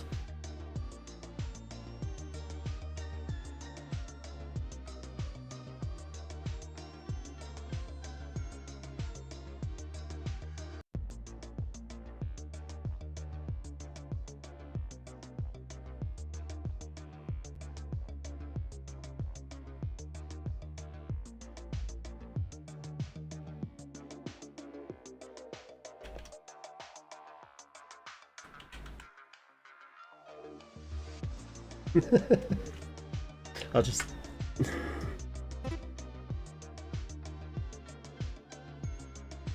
Oh, okay, okay. Oh. Oh. Oh, what is the name for this thing?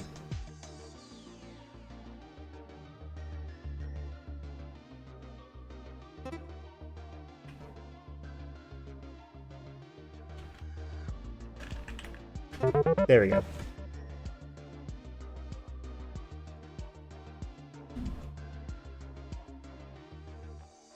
Hi, Slicer.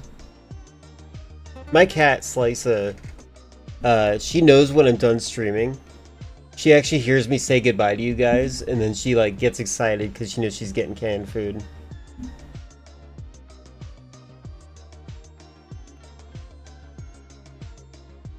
There's a fill option, by the way. If you type in F, it's fill. B is draw with a big pen, I guess.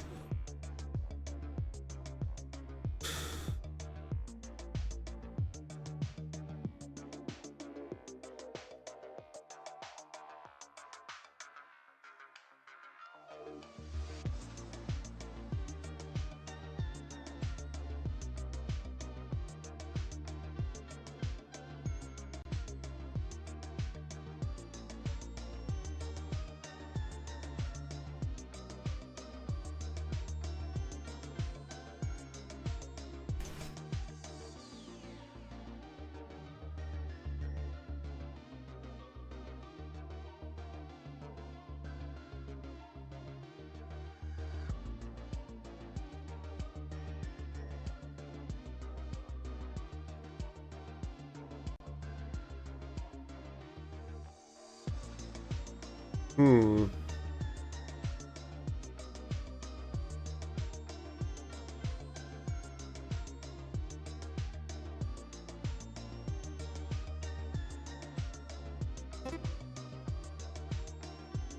Good job, Morgan.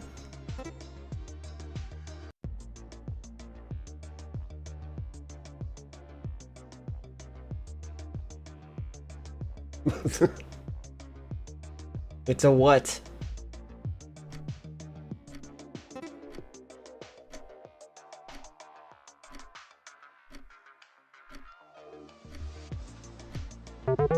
Oh, League? That's weird. Yeah, I don't think I would have ever guessed League.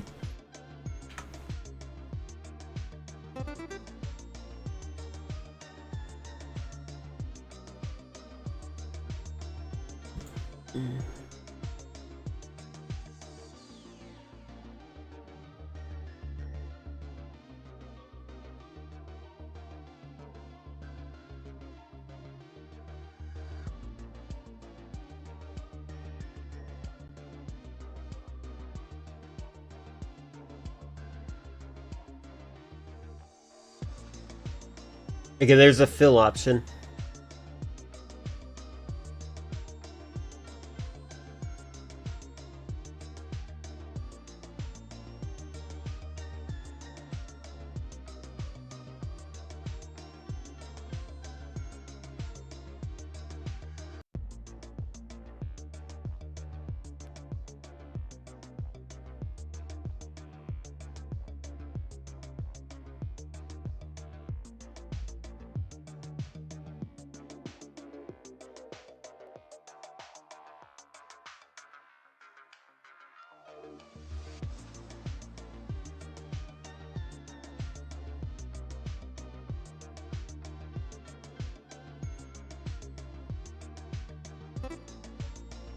Good job, Chris.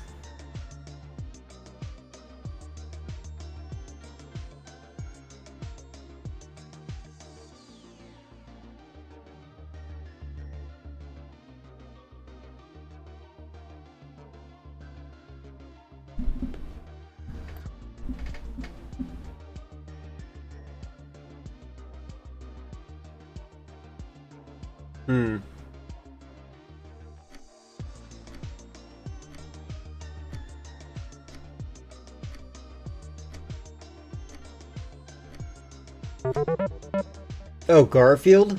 Okay. That's unfortunate. Yeah.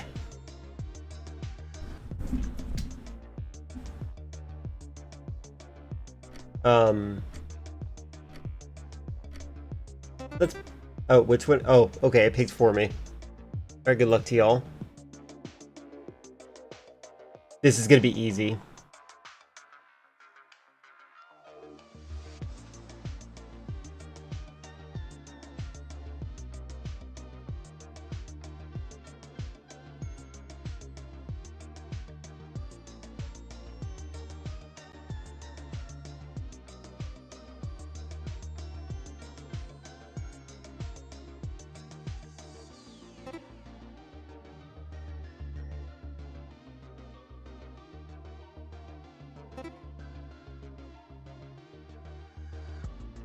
That's all I'm gonna do.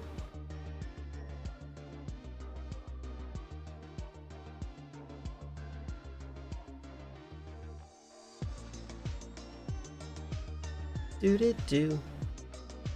Do do do do do do do do do.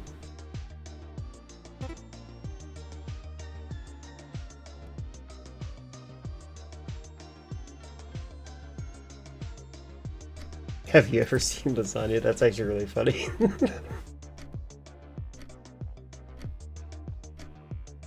That's a good question. Maybe we don't have the same word for this. Cinnamon roll. Round 3. Fight!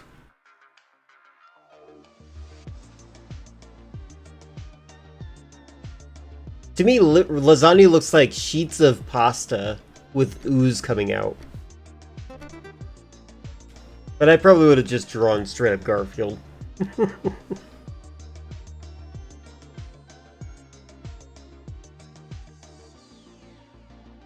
Oh.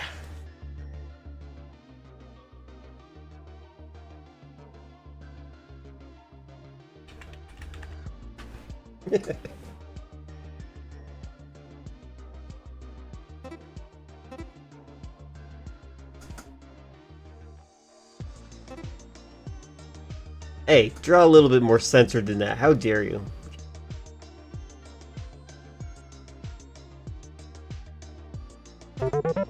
There we go.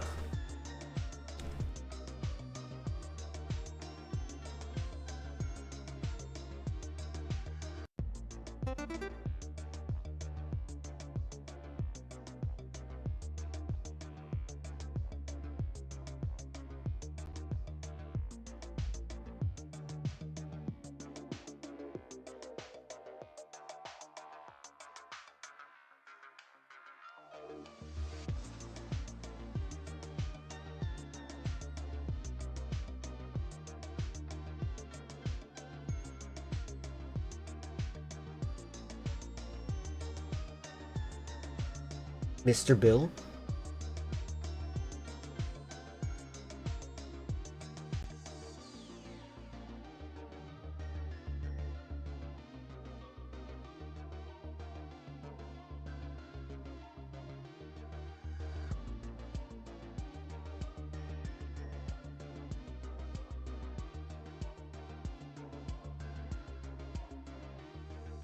We carry the flame.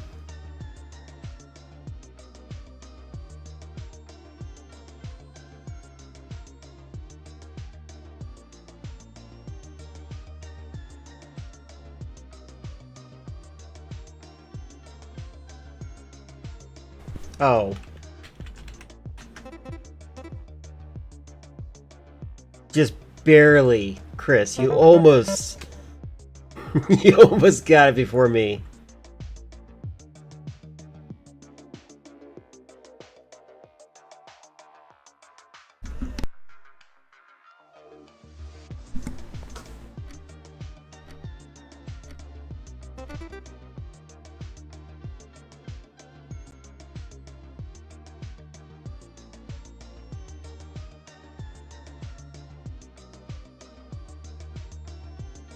Why do you always start with brown?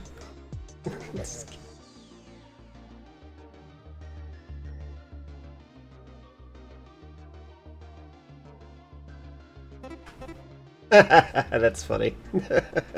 Good job, Morgan. I was close to getting it before you. Seriously, Chris?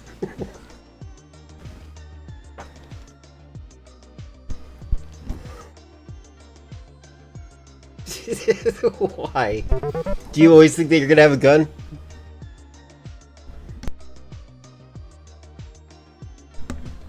Dino Crisis. Oh, it's a Z-Rex, okay. Is it Garfield? I bet it's Garfield. Garfield? Is it Garfield?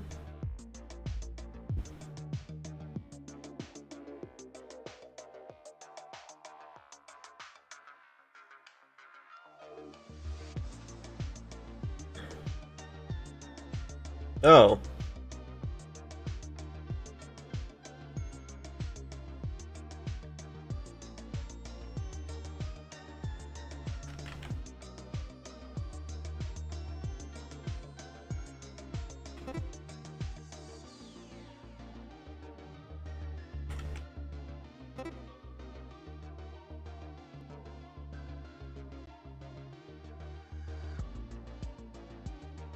I actually don't think I know this. Never mind.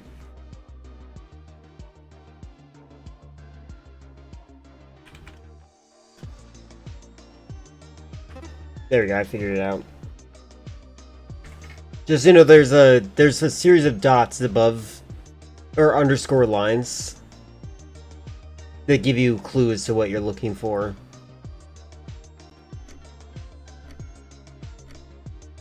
I feel like it was missing a box.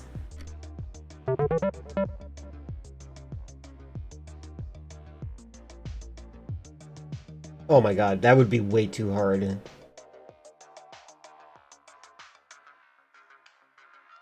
Alright. I'll give you guys an additional hint on this one. Links in the future.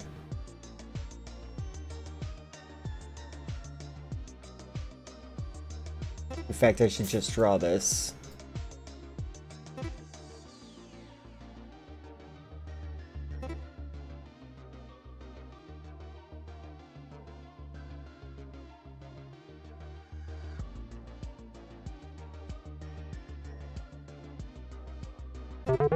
Oh, I didn't even get to draw. Oh well. Good job. This game's pretty fun.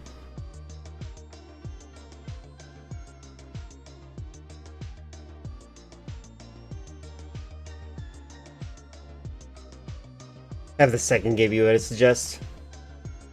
It's quite fun. What is the second game? You need the restroom? Go to the restroom then. Jesus.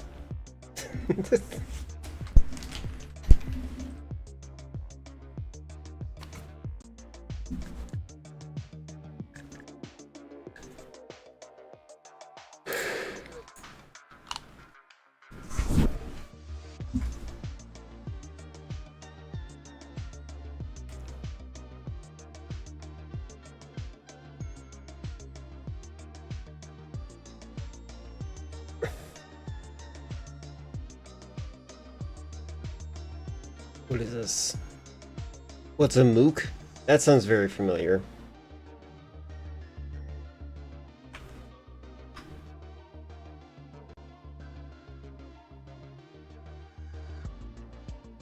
You wanted to do Crash Word? Oh my god, we need to listen to this ad. So real. Try new Always Flex Foam. It's made with bunch-resistant foam to help prevent leaks. Up Cool. to zero bunching, zero leaking. This is no ordinary pad. Awesome. Switch to New Always Flex Foam.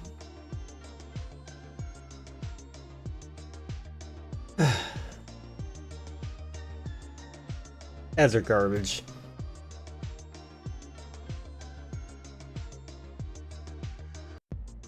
One where you guess music, the other one where you guess the song, the other's the guess. Crash word is the one where you write a word and everyone must guess what the word is.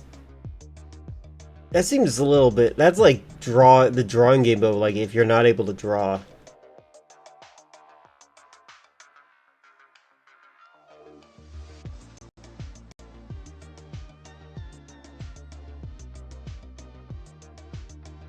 Sorry for requiring Twitch mode.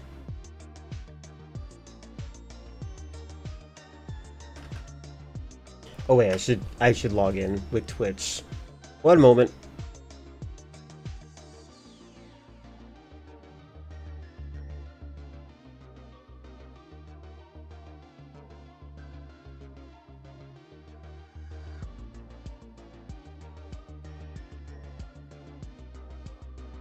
Hold on.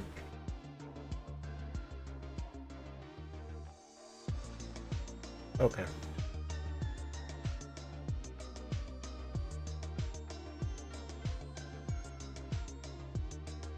What is streamer mode? Spawns a separate small window where you type your clues and guess privately. Hello.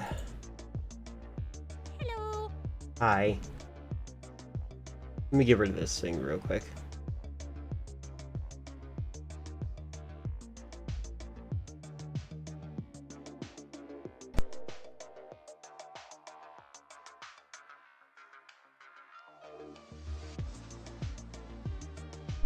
I sneezed. Sorry about that. One moment. I'm just fixing my thing there. There we go. Okay. Crash word is what you suggested. Alright, so answer set nouns. Hold on. Oh, the room code is right here. You guys can see the room code. Go ahead and type in the room code if you want to jump in.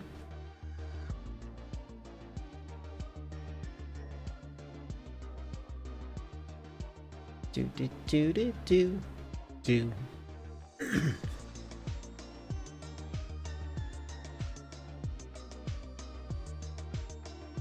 Hello. Well, good job, friendly friend. You got in. Everyone else, this is your chance before I cover it.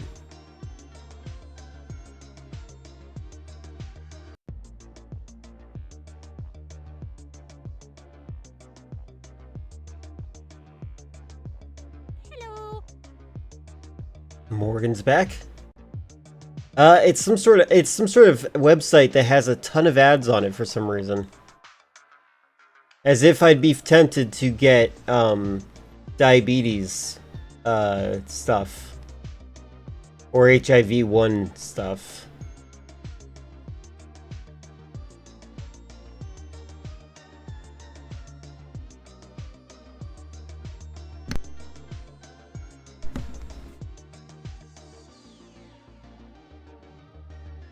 I don't quite know what this game is.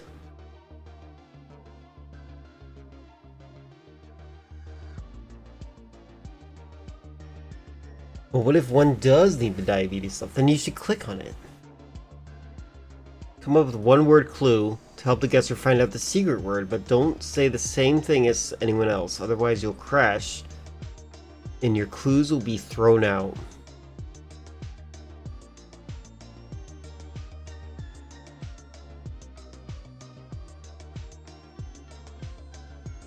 Here, let me just give you a straight up here, try this. Try going that way.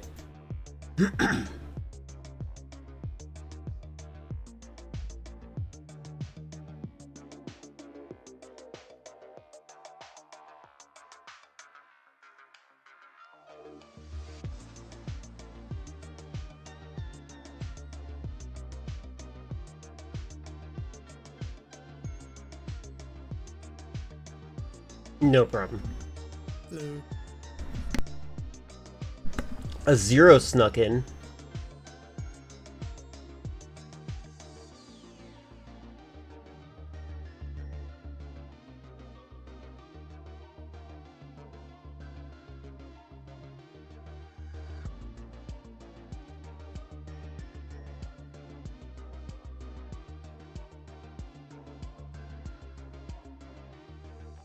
We're mooking, it's true.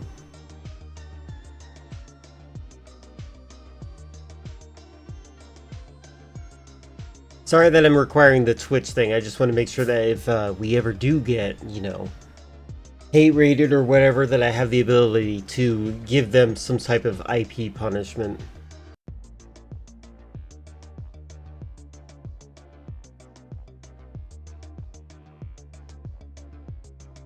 Because the emote? Because your avatar?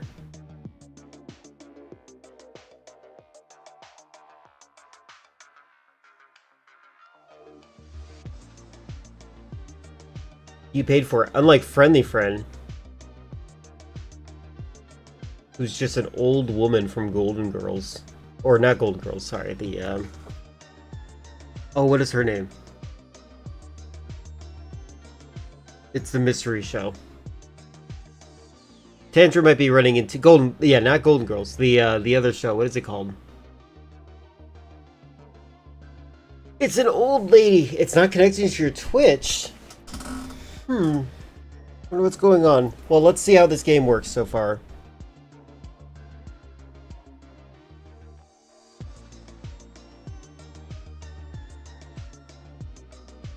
You are the guesser. Waiting for clues. I'm guessing that I'm gonna have to hide this somehow.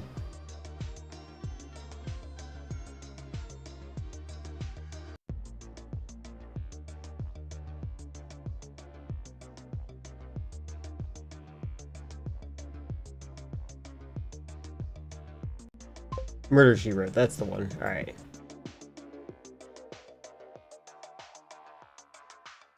Waiting for clues. Waiting for clues.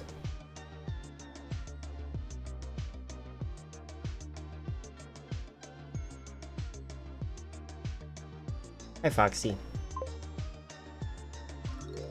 Alright, so. Interesting. No crashes. Good job, guys. Type my one guess.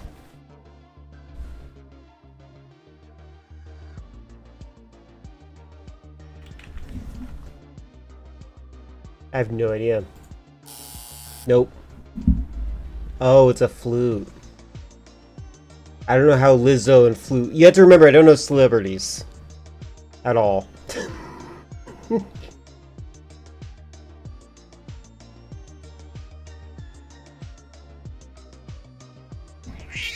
Hi, Franklin.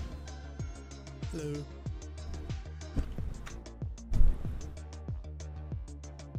Oh, yeah. There.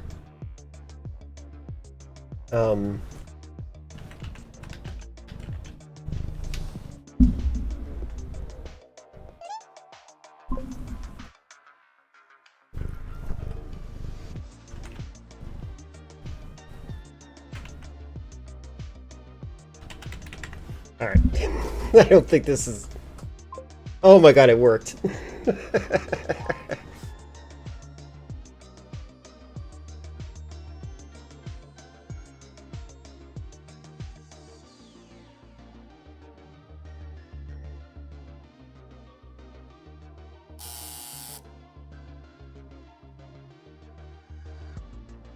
My cat's sitting on my,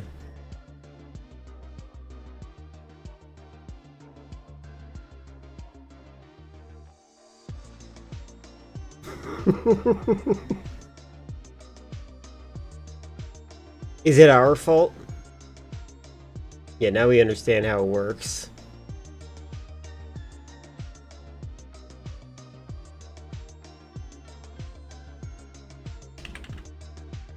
You're only supposed to use one word, and there's nothing to stop me from typing a two-word clue.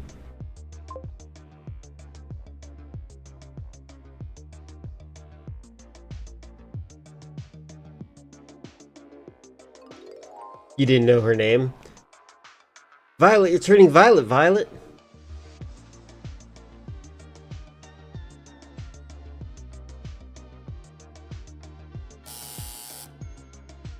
Fun fact, a meeting of Vikings is called a thing. I'm gonna go to the thing. The internet went out when I was archiving a live concert that I can never get again because VODs are disabled. So now I have to get I have it to like a 10-minute gap. Oh, that sucks. That sucks.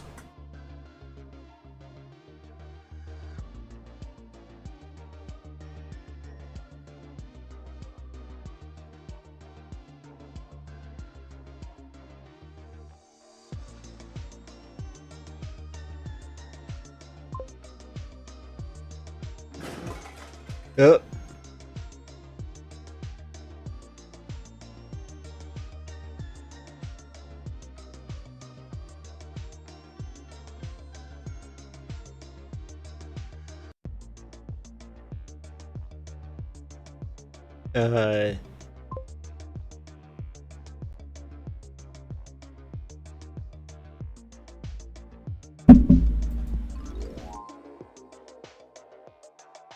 What's this game about? It's basically the same thing as the other one, but instead of drawing, we had to give someone a clue through synonyms. That is very frustrating though, Chris. I can understand that irritation. Are they currently live right now? Is there... Oh man, that sucks. How dare they not have a presentation of things?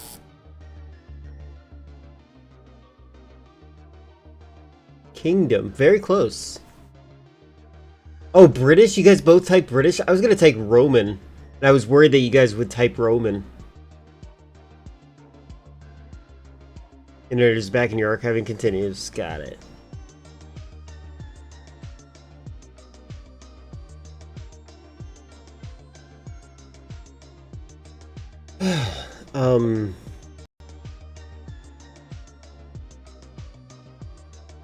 I can't cheat. I don't want to cheat. I don't want to cheat.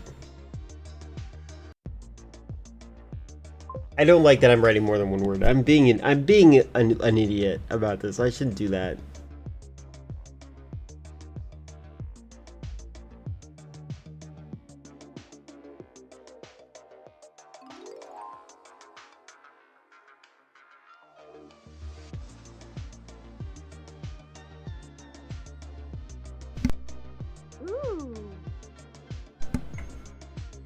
Good job. I'm gonna try to stick with one word.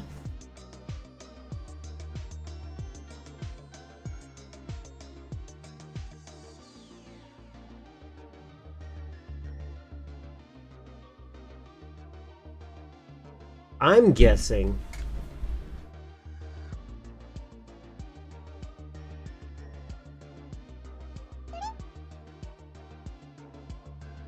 Yeah, I agree. That's why I'm not going to do that anymore. I'm done doing that.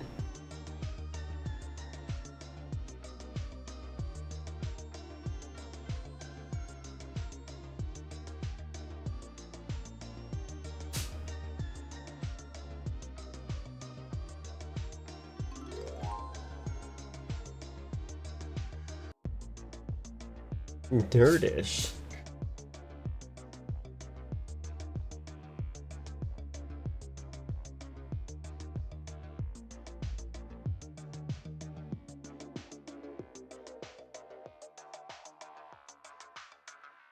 I actually have no idea.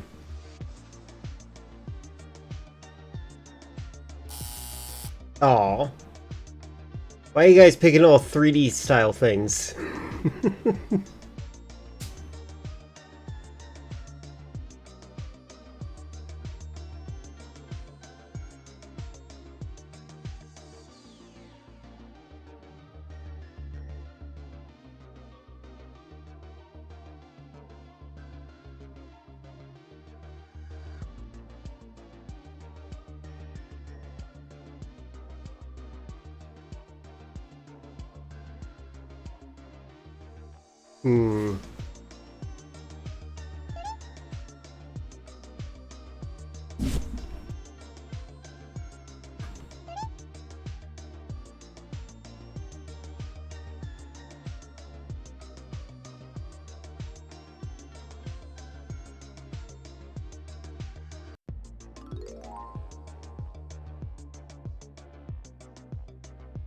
That's not... I gotta slap you.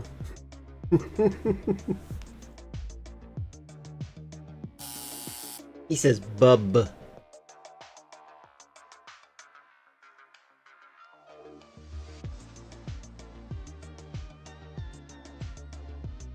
Fake fan alert.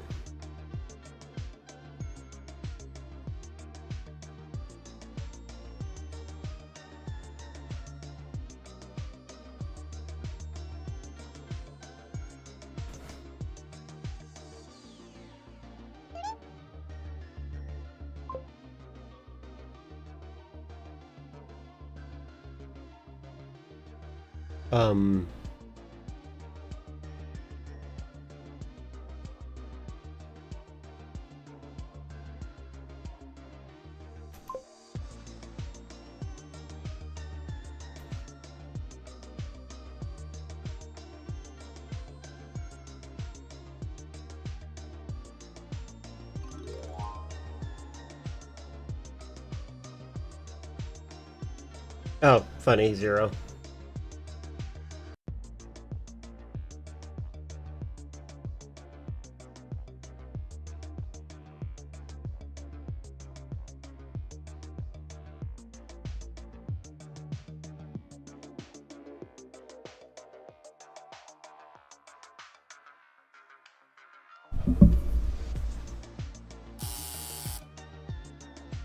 Reading, I can see that. Reading kitties.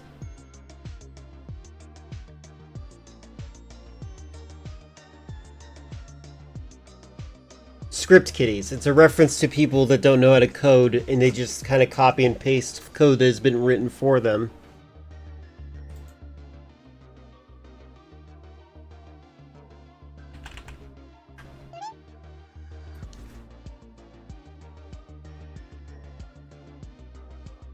I used to be afraid of being a script kitty.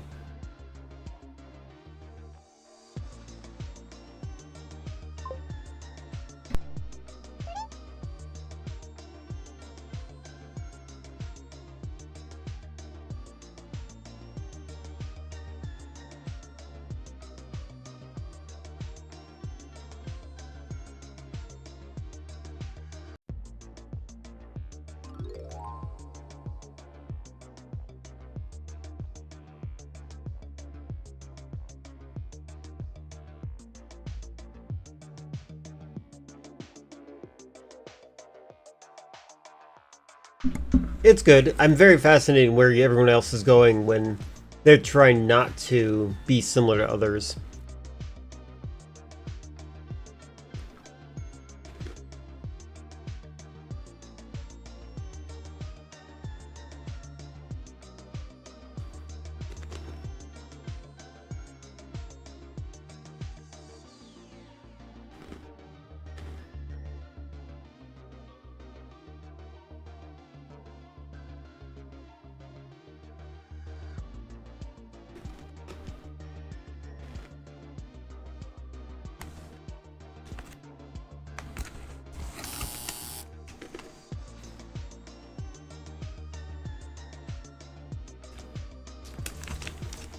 Well, you got some of the word right.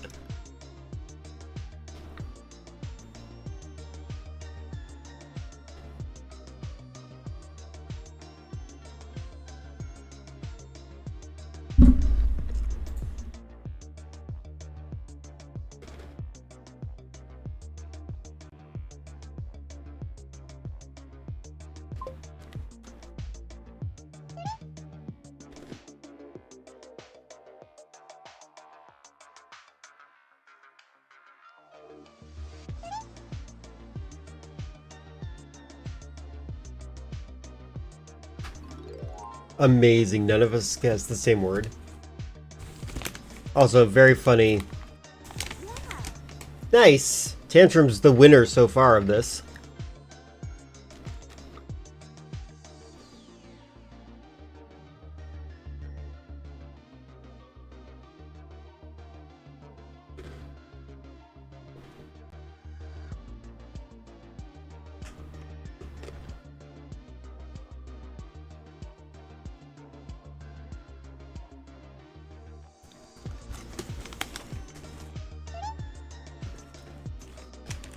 Maybe you did.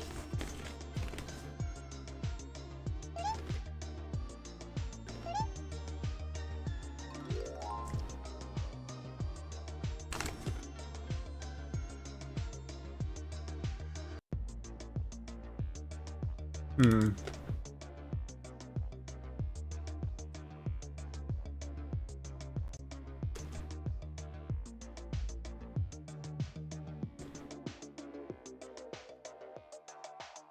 Yeah, this is confusing. Where would they all go have in common?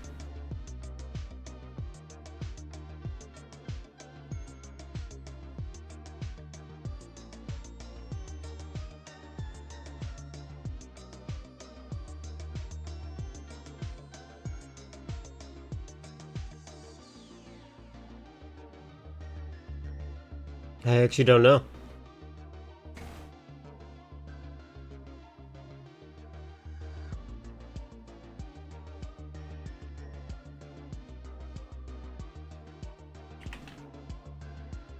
I have no clue. Oh, bust. Okay. I get it now.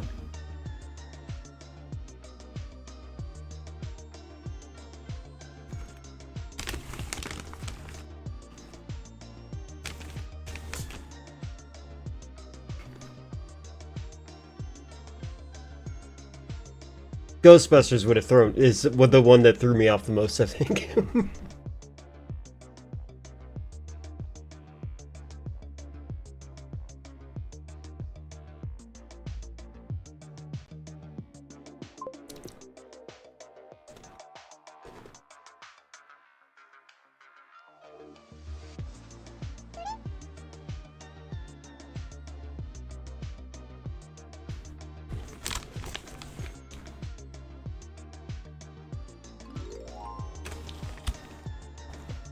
Friend just spilling it out.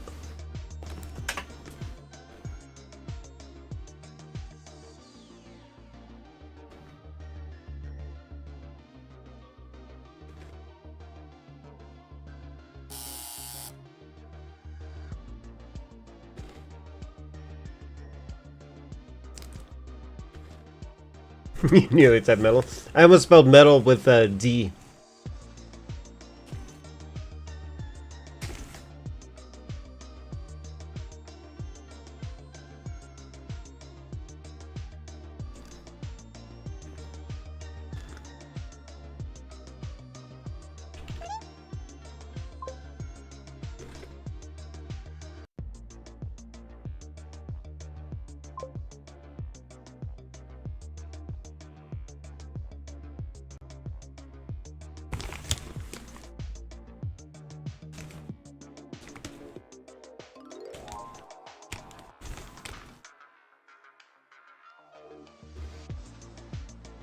Oh, we crashed. That's funny.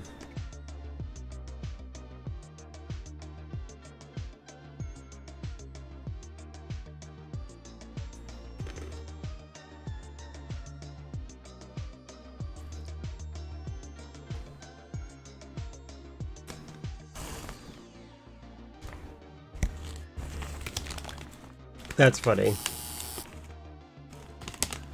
Trainer. Interesting.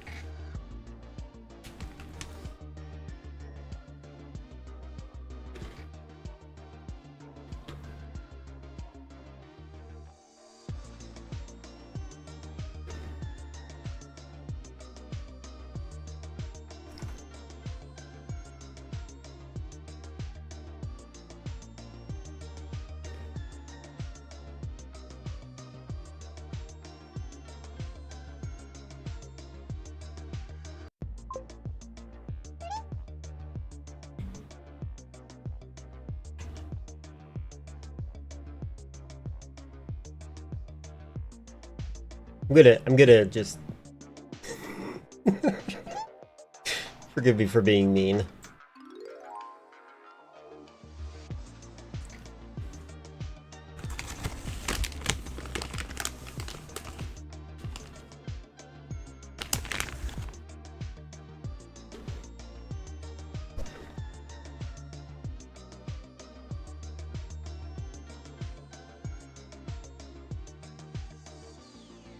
Yeah, this is one of the new guns. Get that out of there. I won't do that ever again, I promise.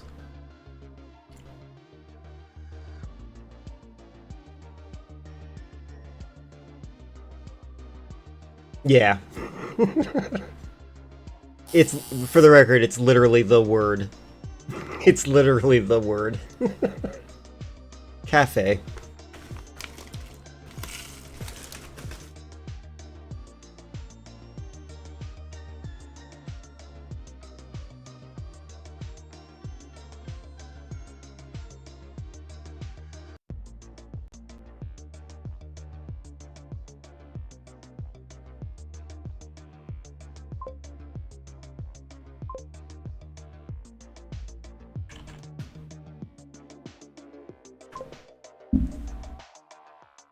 I wish I knew that was happening. My brain is too fried from the heat and exhaustion from work. Nothing's gonna stick. Yeah, this might be a little bit too difficult as for a game, honestly. For someone who just wants to relax. I will admit that.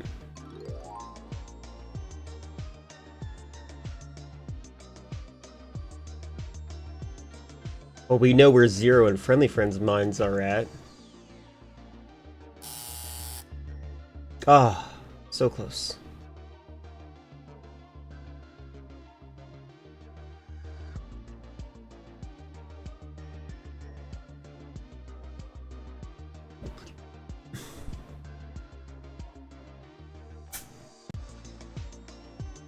A low-brow, primitive person such as yourself? Exactly.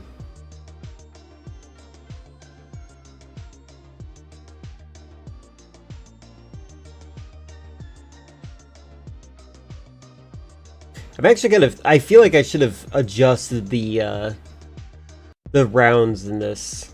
Well, I think there's only been 3 rounds.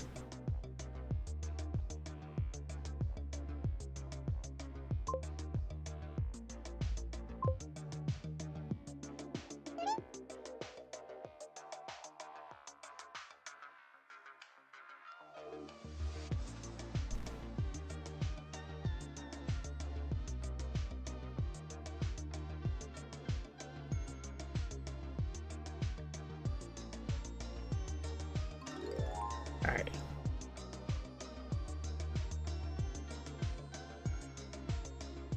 Hmm.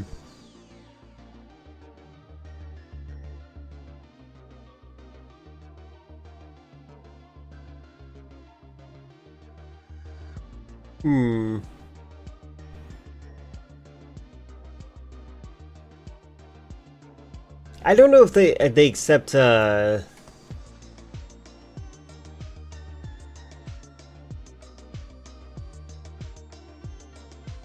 gonna do plural.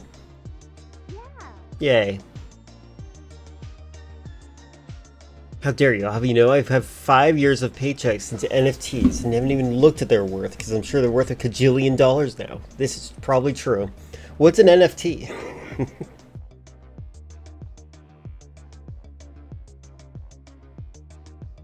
I actually feel like I need to get rid of my NFT emote.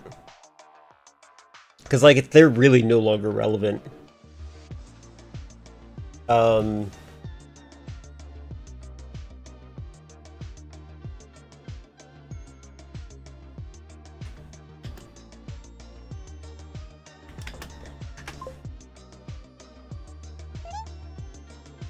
It's like a monkey, but you can't feed the monkey. Oh, that's terrible. That's the whole fun of having a monkey.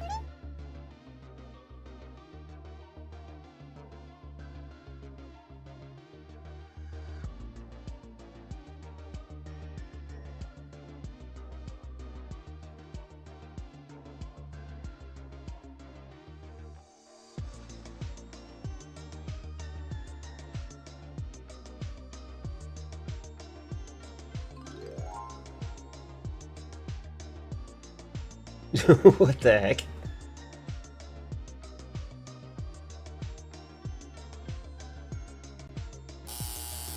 Ah, so close. That one is actually really close. I feel like you should get parcel points for that.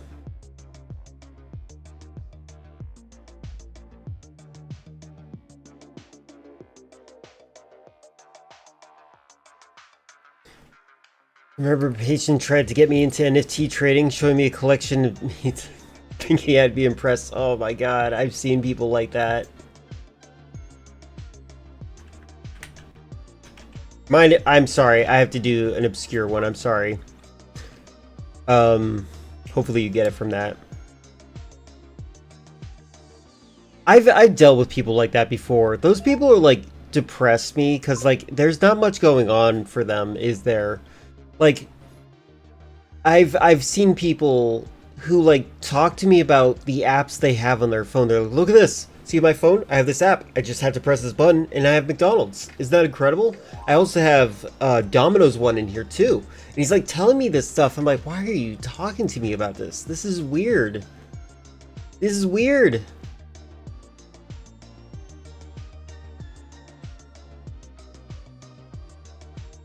Before they fell off a cliff, not the patient. Not the patient. What is that? Oh, the NFTs. Okay. Oh, hey, 0.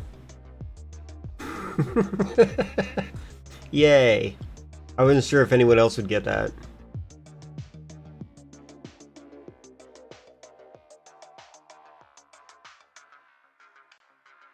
I'll be honest with you, I don't think that Friendly Friend would get it. It's Community, a show made by Dan Harmon. Harmontown is a podcast that he has. It's like the only podcast that I listen to.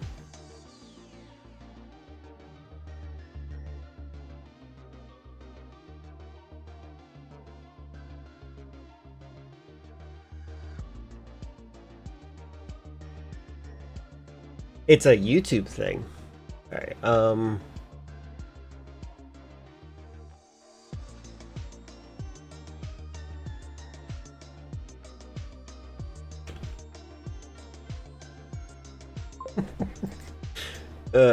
being an idiot. You also had 3D models priced at 13 grand, which was a golden R2D2. Wonder how they're doing.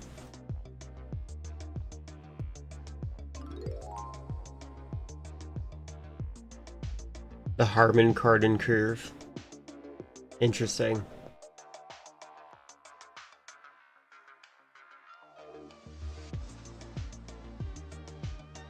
But enough about NFTs. I saw a guy wipe out on a motorcycle right next to me yesterday, and I forgot to bring it up. Did they wiped out? Did they just get road rash? Jim, close enough.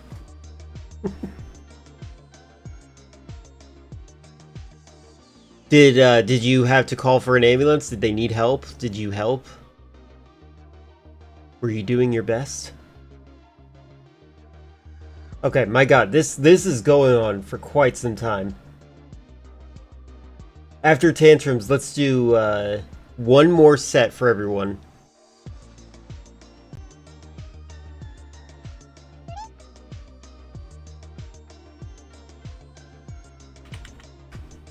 Okay, forgive me.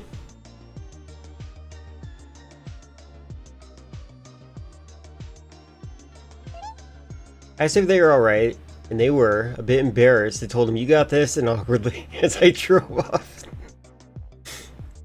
It's okay, man, the hospital's right there. It would be embarrassing, I could see that.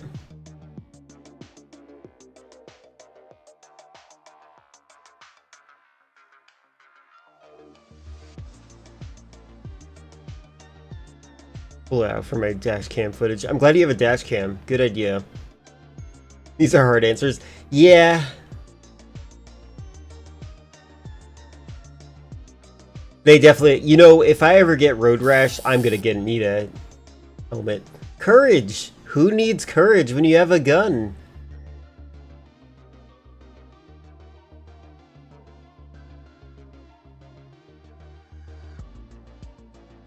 I'm going to declare Tantrum winner of this. Because like this is just, it's gone on too long. I think I'm done with this. This one's got a lot of it's got a lot of rounds and whatnot. But maybe we should go back to the drawing one. Oh no, you crashed.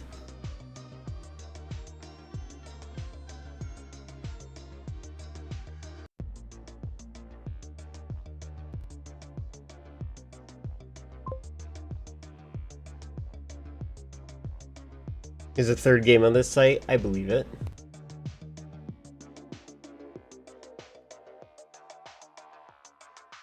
What is the game? The non-music one? Alright, we'll look at it once I see what Morgan has typed here.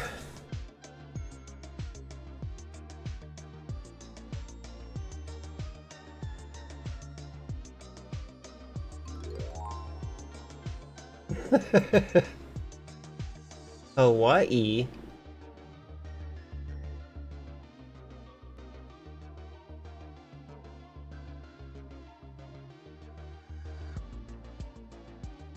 There we go. I've guessed. Ukulele. All right, Mike ukulele. All right, cool. Hold on. What's some games? Leave. Redactionary. Is that what you're talking about? Redactionary is a fun party word guessing game about getting your point across while sabotaging everyone else's. For 3 to 100 players and featuring explosions and optional pants. How do they know this? This might be a little much. Do I get to... Oh, I start the room.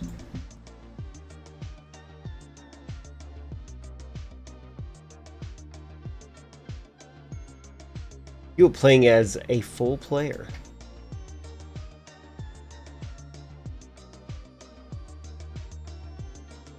We both put apology.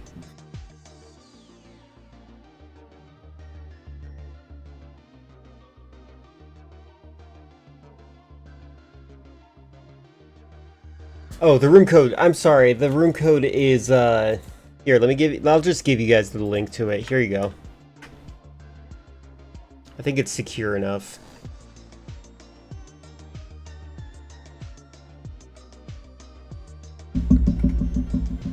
Sorry, hold on. Let's see what Leafeon said. Best to find yourself on the side. Roll if you don't have skid pads or leather to scrape the first to your bare skin. Yeah, I'm definitely not a motorcycle expert. I would always wear a helmet. That's just what I would do. Like there are people out there that make jokes. They're like, "Oh, good thing they wore a helmet," and the person's like decapitated. But I'm like, you know what? I'd rather have a helmet. Maybe one day we'll have surgeries as good enough to like reattach the head to the body. Who knows? Ukulele because Miranda sings Colleen's apology video. Oh, I see. The famous song about apologizing or something like that. And it's like a weird... I actually have never... I think I've seen that video one time. But like, I didn't care about the drama, so I didn't pay too much attention to it. Really?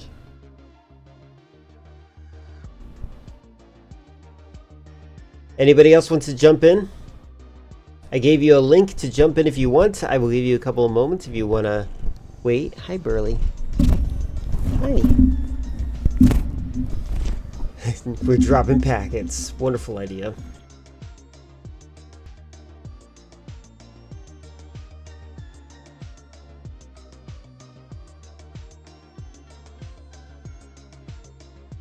$15, $14, $13, $12, $11, $10, $9, $8, $7. Gonna head to karaoke. Good night to you, Tantrum. Enjoy and have fun with the karaoke. I think it's interesting we pronounce it karaoke, but I'm pretty sure it's pronounced karaoke. But I could be wrong. It's kind of like harakiri.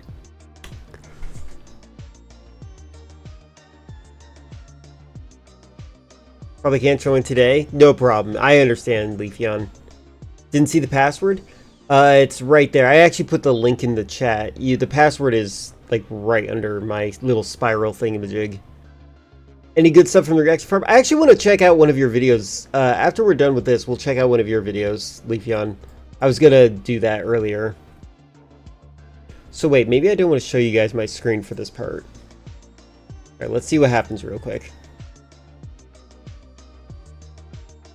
Oh no, your partner found a bomb and only you know the secret to disarm it.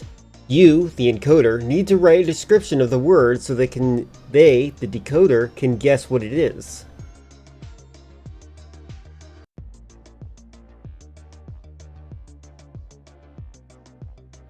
But don't be too obvious in describing your word, because when your description comes up, all the other players besides the decoder will be saboteurs, who will be submitting the list of words that they predict you'll have used. All the words correctly predicted will be redacted from your description. It's revealed in the decoder. Encoders will be unpredictable. So for example, if your word were cat, avoid writing words like "this is a furry animal that meows and purrs." Try something like, "these domesticated creatures are sometimes jerks who knock cups off your desk." I mean, that's the same thing. Start with everybody writing their encoder description at the same time. Alright, let's start.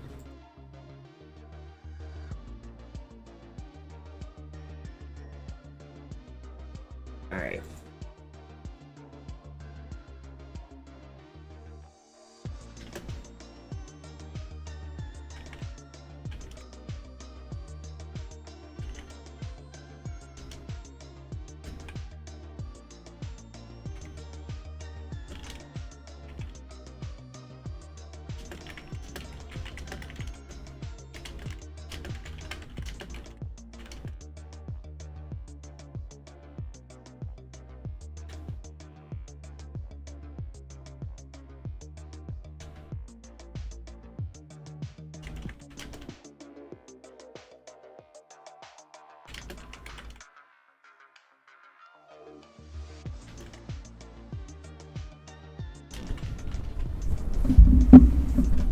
Hey. Okay, come on.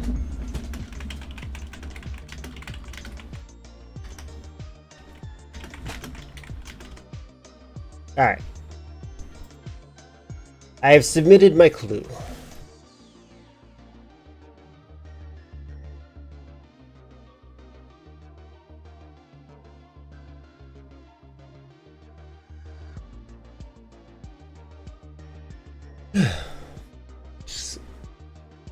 It's one of those things, English comes some words more true than original pronunciation, others not. Kind of like the food gyro. I appreciate the Twitch for not blocking me from rating me from archiving 2 streams at the same time while watching a third. That is nice. They definitely could do that.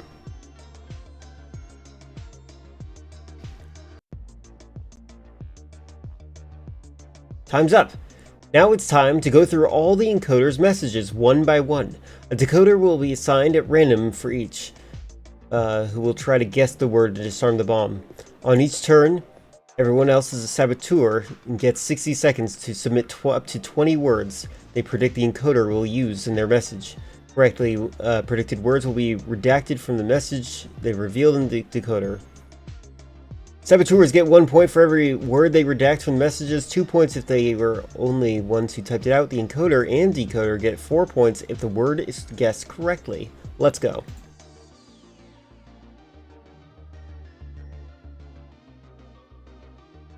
Alright. Friendly friend, you're the encoder. I'm a saboteur now.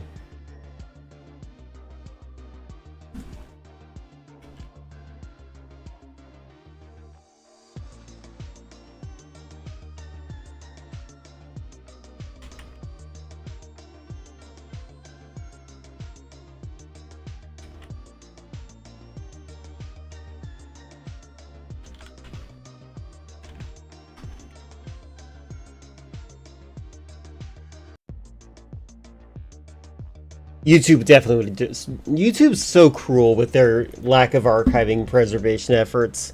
Absolutely insane. They can afford it. Alright,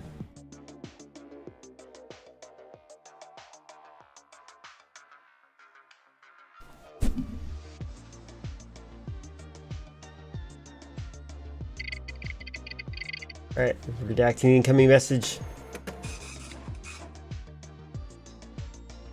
Oh, nice.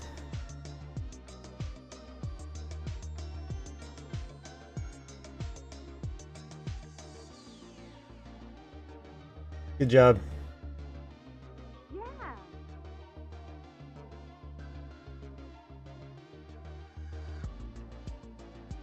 You guessed correct.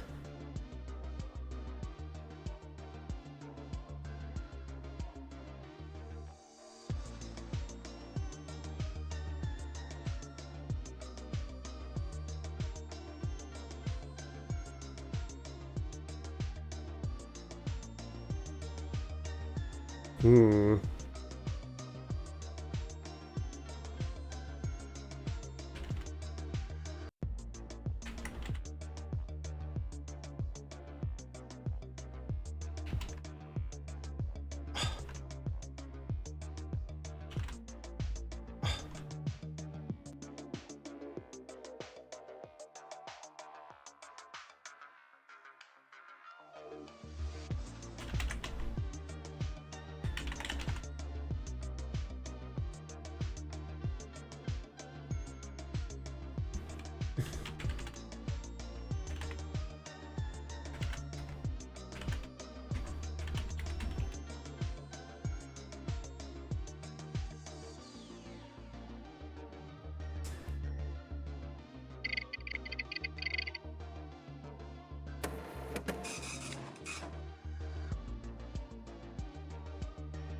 Don't cheat.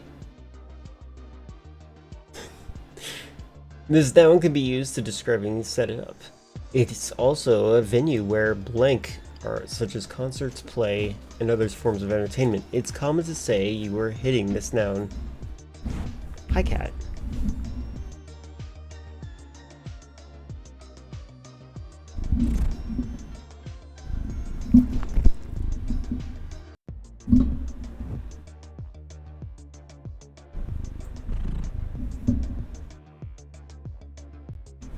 Someone else out there usually archives the concerts, but I suspect they're screen capture instead of downloading the data. Put a parts of it on YouTube when you get taken down quickly, so I might grab them any of my missed. You could also probably edit in the parts you're missing.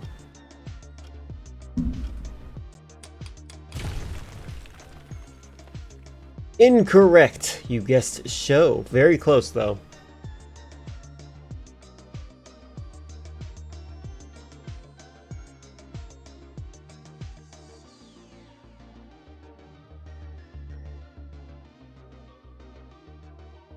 Now, oh, my cat. Got it.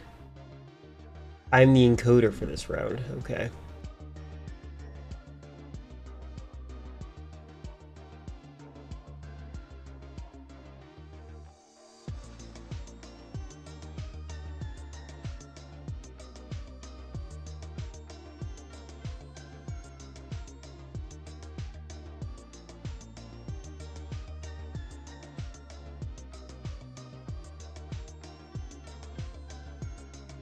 Not big brain enough. Yeah, this might be big brain stuff.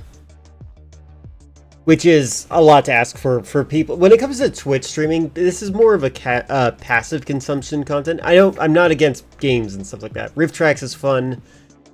It like mostly involves waiting to see who's funny. But sometimes these kinds of games are good for like party events and like games that like you can actually focus on a little bit more.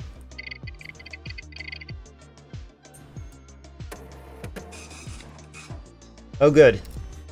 I didn't realize that they got this one already. That's funny. Good luck, friendly friend.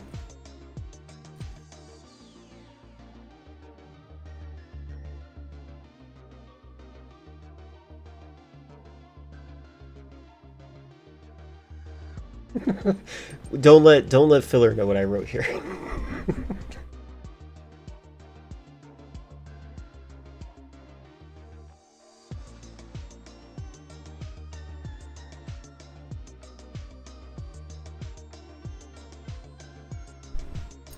Yeah, and Rift Tracks ones are your favorites, yeah. Well, I am a writer. Kidding, I'm teasing. Oh no, he blew up! You guessed chess! Are you kidding me? It's golf.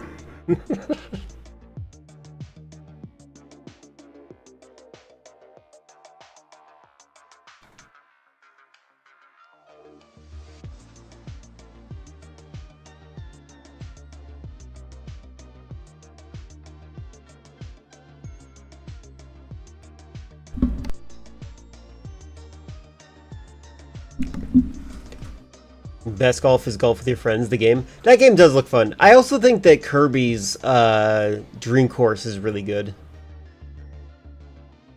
I think golf is a better video game than a physical game that you play. Yeah, lack mobility. They use golf carts to get around. Do you think Donald Trump's walking hole to hole? You like Mario Golf? That is funny too. That one's good.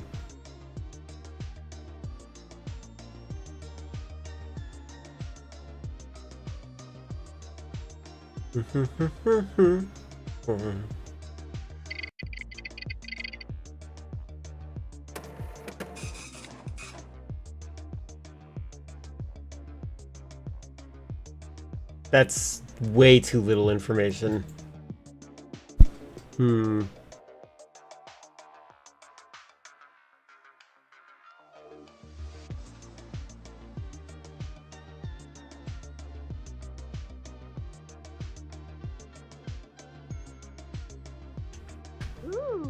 There you go.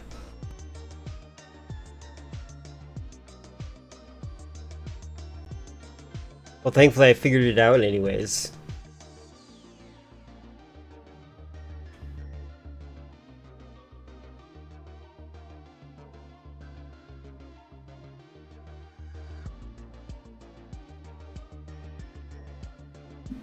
Time for the encoders to write a new description for the new word. I will not let you see what I do here.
Ah, my camera.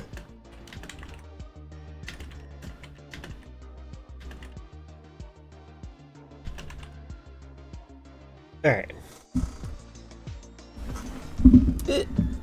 Fixed.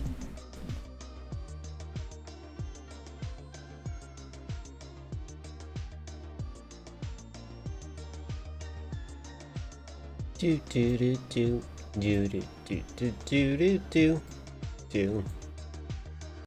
What's up, Slicer? Are you ready for me to leave?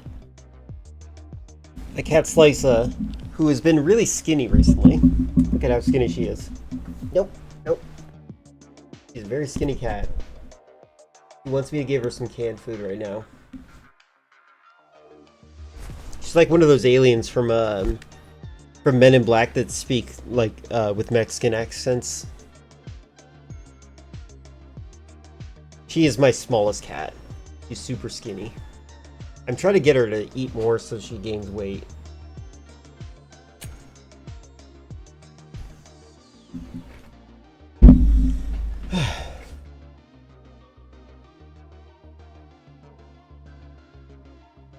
Alright, let's see.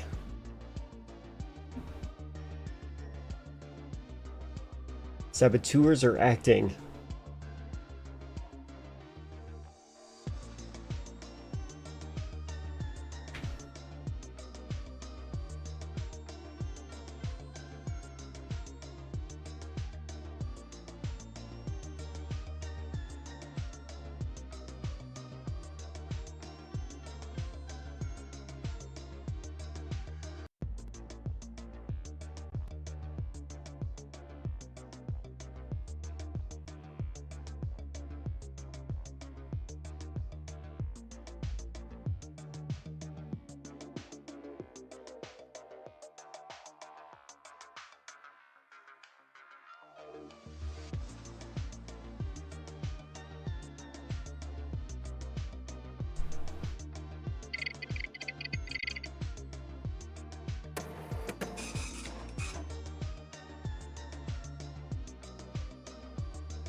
It be like that.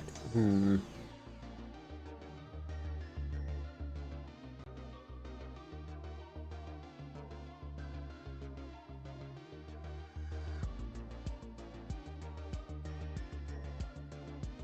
I think it's funny, my brain wants to say, no, you're wrong, that's not how you describe that creature, but it's like not the creature you're describing.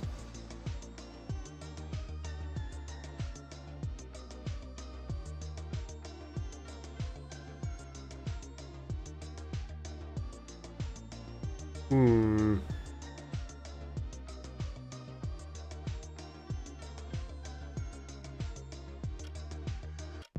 I actually don't know. We'll just do this. I'm dead. Eel. Oh, okay. Oh, Slipper was meant to say slippery. I see, I see. Kristen Color 64 now with DLC, which is usually the content of everything else everyone else has made. Alright, good luck with this one.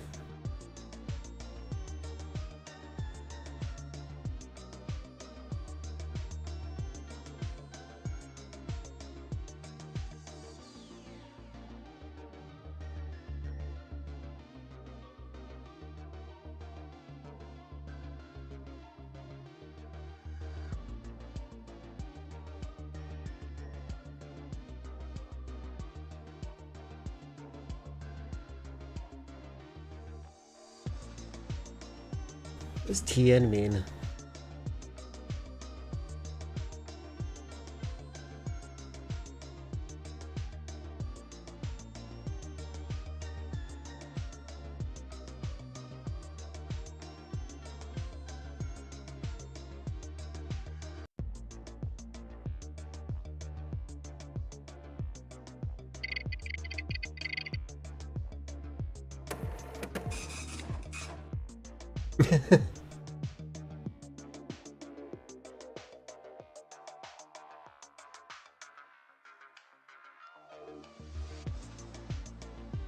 I tried to play Jeopardy with this word, it looks like.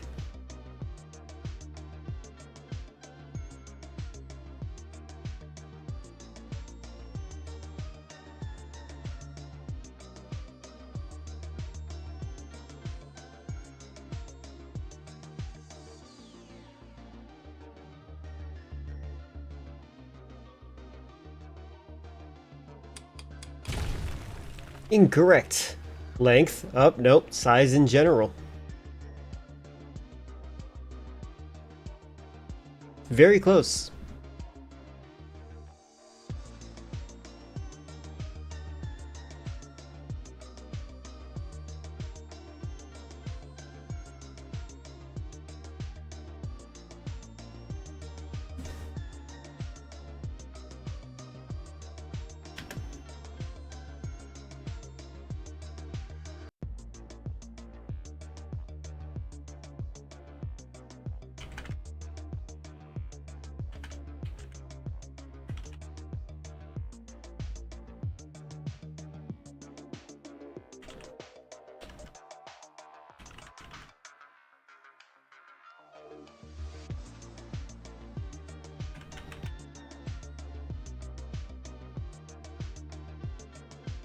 Hmm.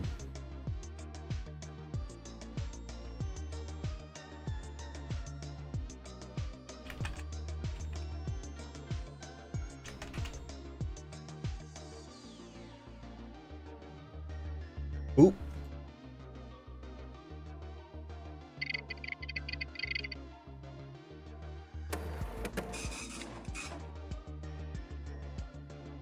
No cheating. This blank originates within several blank countries, ranging from blank to Vietnam and even to Indonesia. It's a combination of two sticks, or blank, which are used in levering motion from the hand to eat blank, such as blank meat, sometimes rice, and often made of blank. That's actually pretty clever.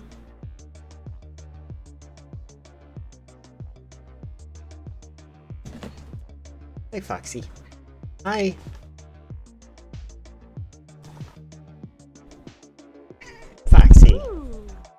Nice job.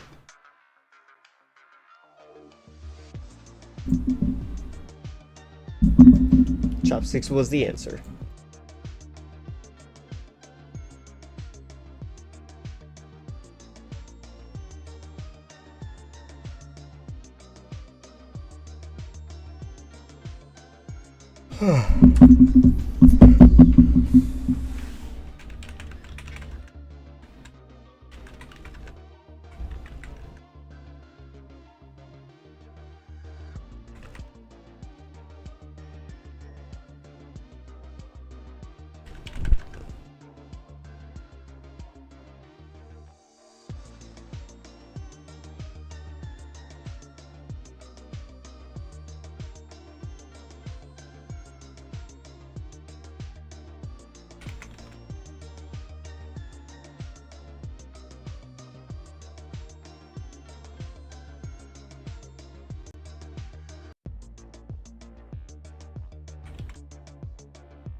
Alright.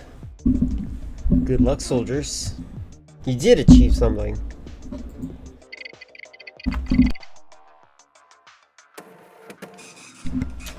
Oh, wow. Very simple.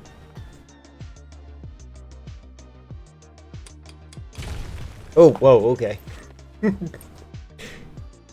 I guess, TMNT are inside of turtles.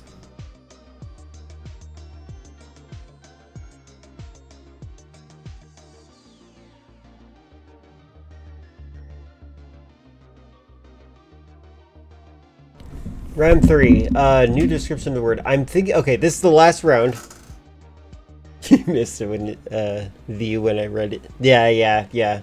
I can see that happening. All right. All right. Let's try it. Let's start our last round for this, and then I want to watch a YouTube video. All right.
Alright, hopefully that works.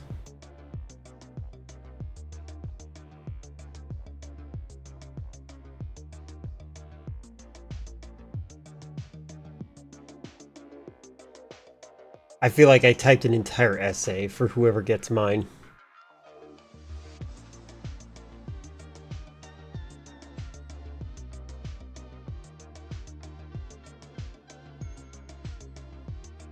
Alright, good luck.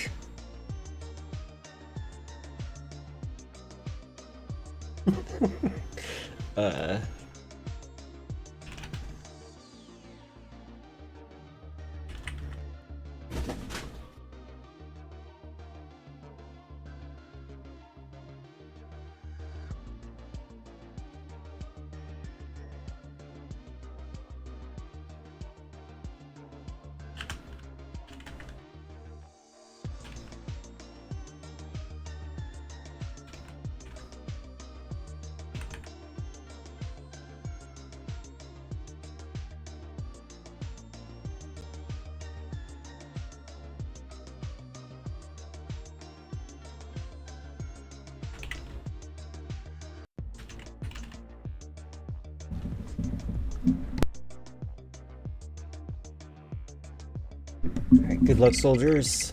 Let's see what happens. Oh, God. That's beautiful.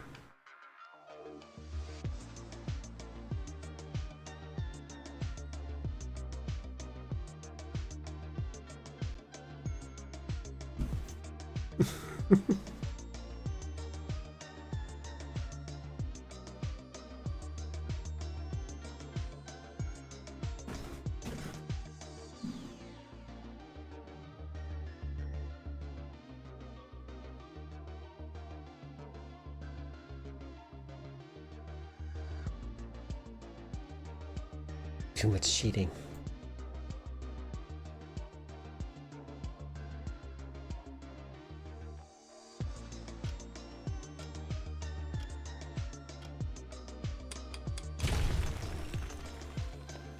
It's cinnamon roll, I get it. Bread donut, that's cute.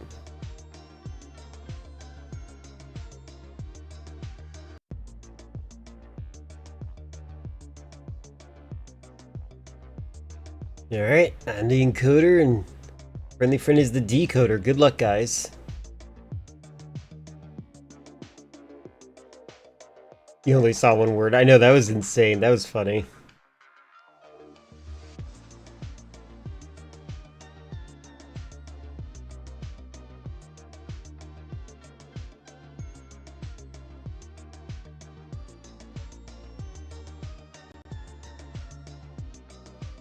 Do do do do do do do do do.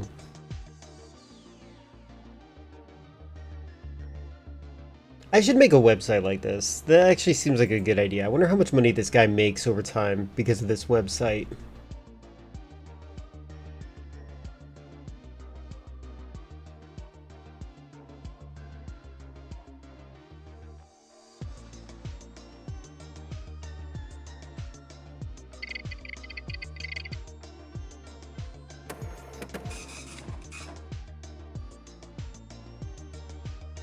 Ah, perfect.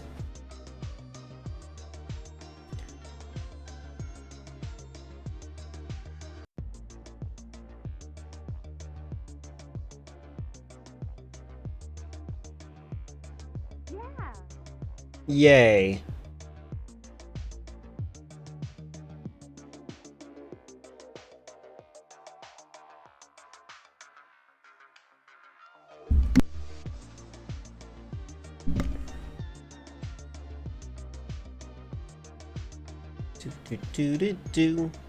Do.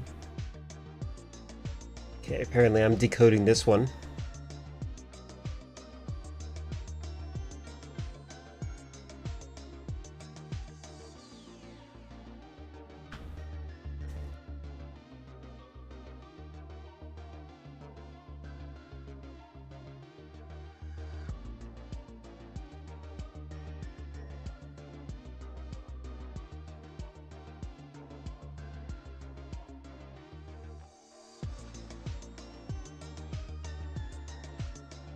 Ba-da-da-bum, ba-ba-ba-da-bum, bum.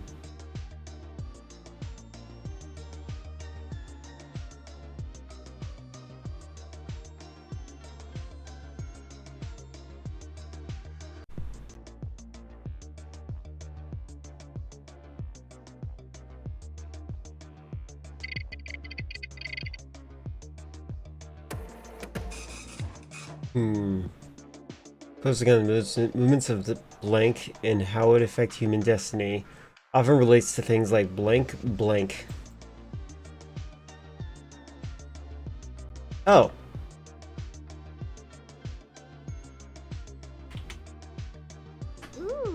Yay. Planets and star signs. I'm glad that you got this correctly. Sometimes people mix up astrology with astronomy. And I'm always concerned that people are going to do that.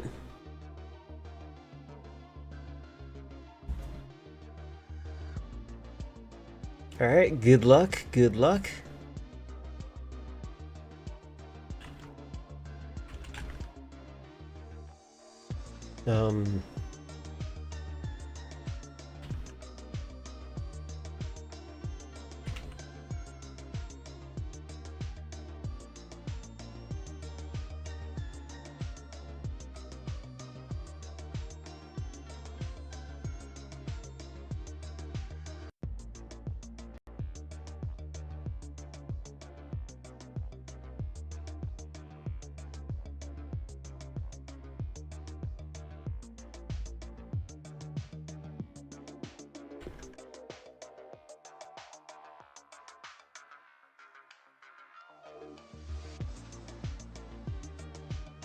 think I'm good on that.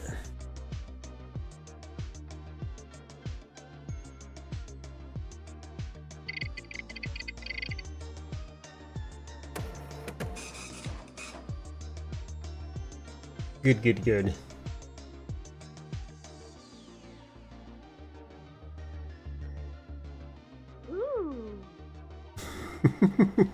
I like that the word suck was censored.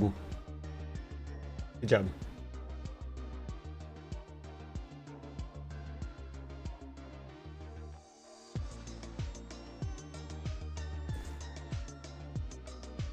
Yay, I win. Game over.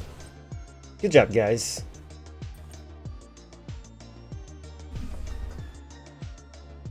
That was very fun. I enjoyed that game. But I do think it's a little bit more mental straining than otherwise.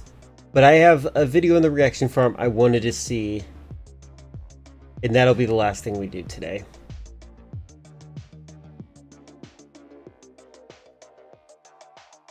Let's not watch a doomer one, but let's watch a very fascinating one that looks interesting to me. Yes, that was fun. I'm happy that we tried them out. I think the drawing one is probably the best winner there.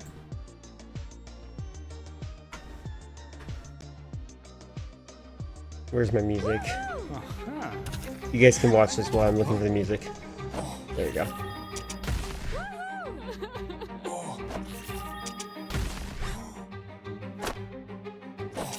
This is so weird.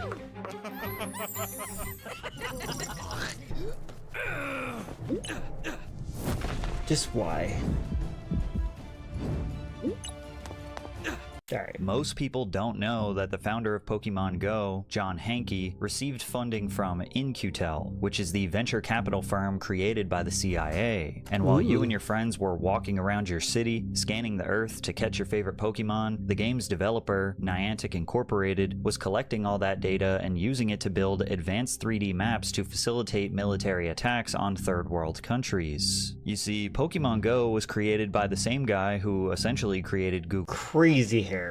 Google Earth. John Hanke was the co-founder of Keyhole, which developed... Did he name it Keyhole after himself? A 3D digital mapping program called EarthViewer. Keyhole's EarthViewer 3D client application uses video game-like 3D graphics and access to massive databases of network-hosted Earth information, including satellite imagery and aerial photography, to produce an interactive digital model of the Earth. The product was unlike anything anyone had ever seen before in the early 2000s, but it was unclear what its use case would be, and therefore Keyhole was bleeding money. Every few months for years, John would find himself scrambling to raise money from Silicon Valley investors to keep the lights on. That was until In-Q-Tel saved his company from going under. Then we got our really a lifeline from a kind of unusual source. In-Q-Tel was this new little venture capital firm that was basically a government VC firm with money from the intelligence community. So that was one of the few funds in the Valley that was doing real business, and they were making a lot of investments at the time. This was in the kind of post 9/11 security ramp up period, and I feel like the main leader behind the security from after 9/11 is just like Peter Thiel, just always Peter Thiel. So they found out about our technology and invested a few $1 million in the company. Thanks to In-Q-Tel's funding, Keyhole was supplying technology to troops in Iraq and the Pentagon, and they ultimately became a profitable company due to the massive amount of government contracts rolling in. Shortly after, Keyhole was acquired by Google in 2004, and they turned this technology into what we now know as Google Earth. After Google's acquisition, John Hanke became the vice president of product management for the company's Geo division, where he oversaw products like Google Earth and Maps. Google Earth was revolutionary because it gave everyone access to detailed satellite imagery of nearly the entire planet from a home computer. You could explore unfamiliar cities, inspect neighborhoods before moving, and plan trips, but they quickly realized it was far more powerful than that. Humanitarian organizations began using it to coordinate disaster relief. Scientists monitored deforestation and climate change. Archaeologists used it to discover previously unknown ruins. Journalists investigated war zones, and governments used it because it was better than anything they had access to. The product ended up being used in ways that we never anticipated. I actually didn't know that they were better than what governments had. That sounds a little insane to me. It that way. When Katrina happened in New Orleans, the Coast Guard was using Google Earth and Craigslist to basically find where people were trapped and send helicopters in to rescue them. Kind of crazy. You would think, well, the government, they've got lots of sophisticated software, but as it turns out, web software that's available that already has the data in it, it's ready, easy to use,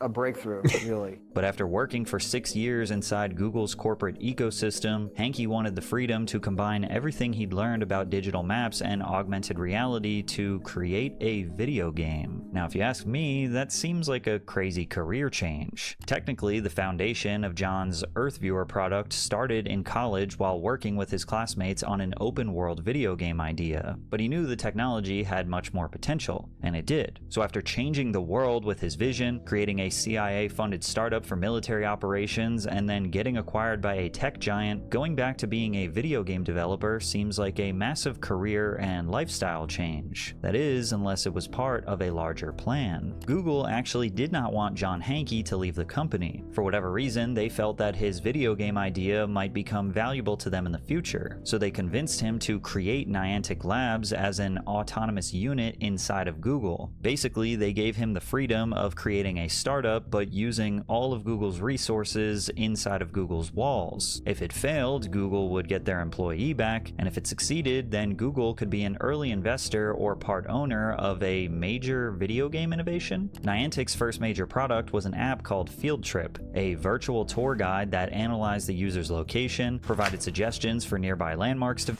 This is the most relaxing survival game of 2026. I love relaxing games, don't you guys? There's no chaos or non-stop. I think I already have this one downloaded, Instead, but you get this your own world to build, manage, and grow at your own pace.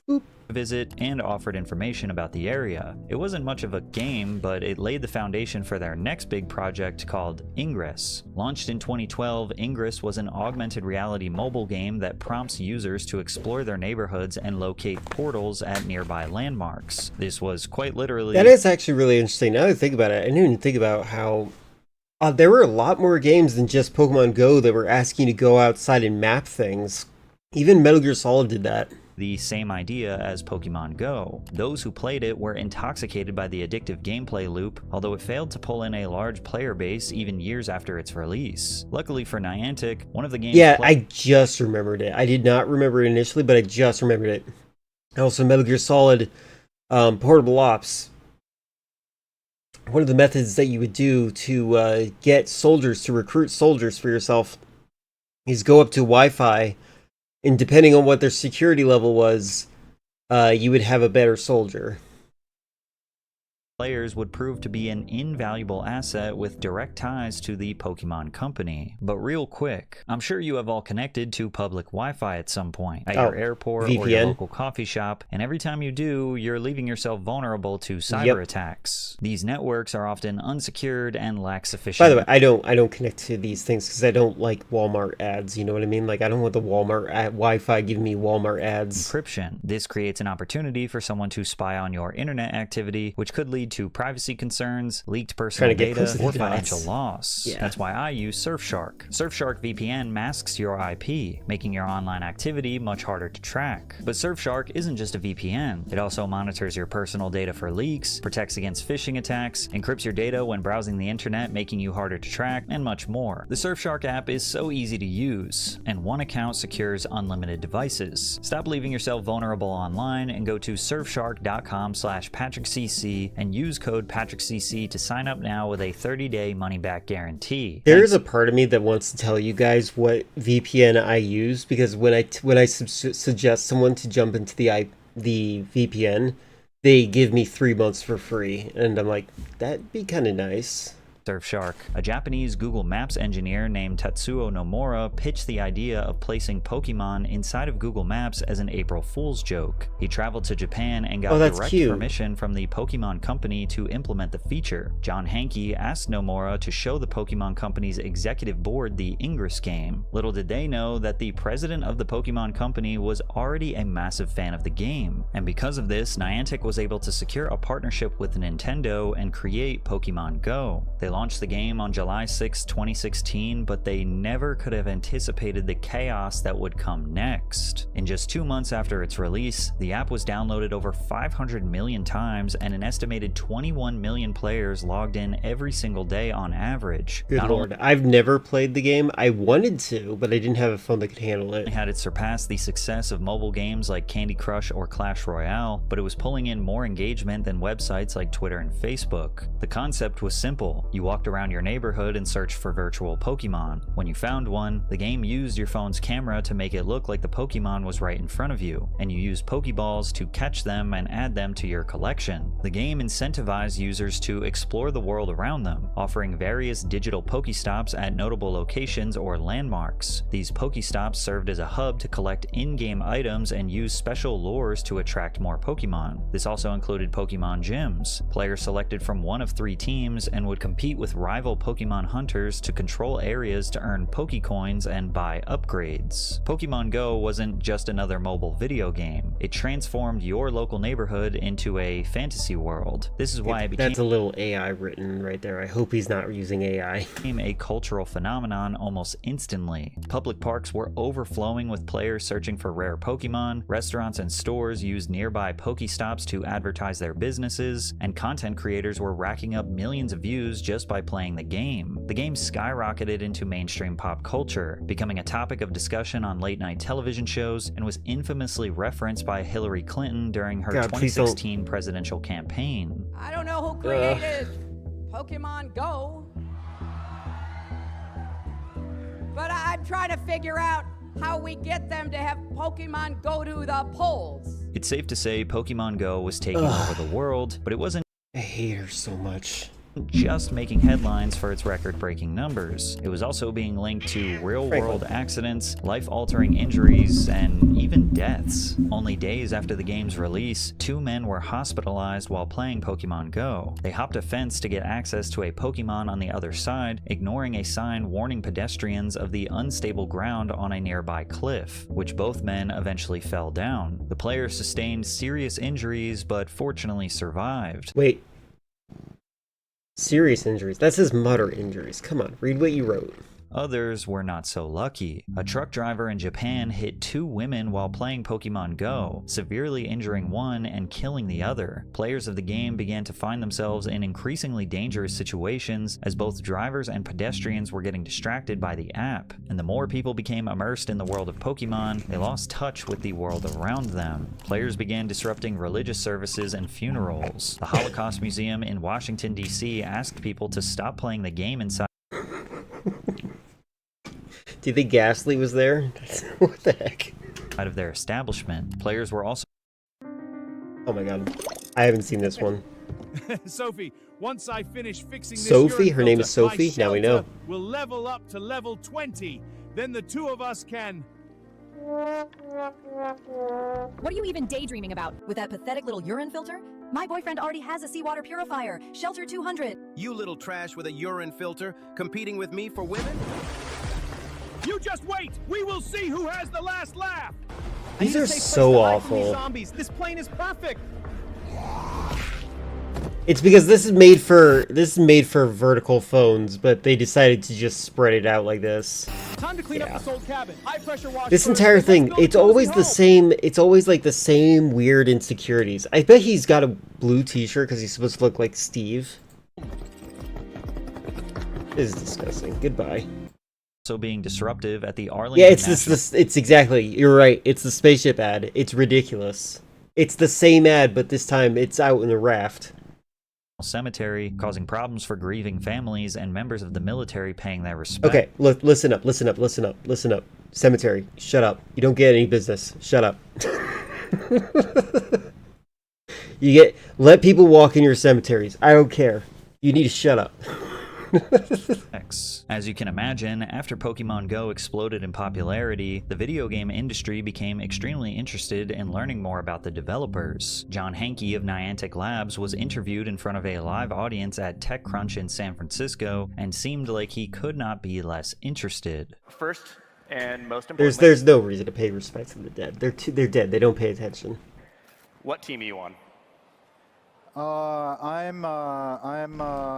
I'm yellow. I'm all about the yellow. Yeah. Me too. Yeah. Team Instinct, anyone out there? Yeah. Team Instinct, there we go. I'm not going to try and button that back up on stage. It's crazy that the creator of the game couldn't even properly answer the question, what team are you? Which refers to one of the 3 factions players can join once. I chose Team Instinct personally. But that's because I chose it because that was my first introduction to Pokemon, was Pokemon Yellow. They reach level 5. Team Valor, which is red, Team Mystic, which is blue, or Team Instinct, which is yellow. He just said, the yellow one. The interviewer was clearly a massive Pokemon fan, and Hanke seemed like the total opposite. It was disappointing to players that the most viral game of 2016 surrounding one of the most beloved IPs of all time was being... I like that comment right there from James.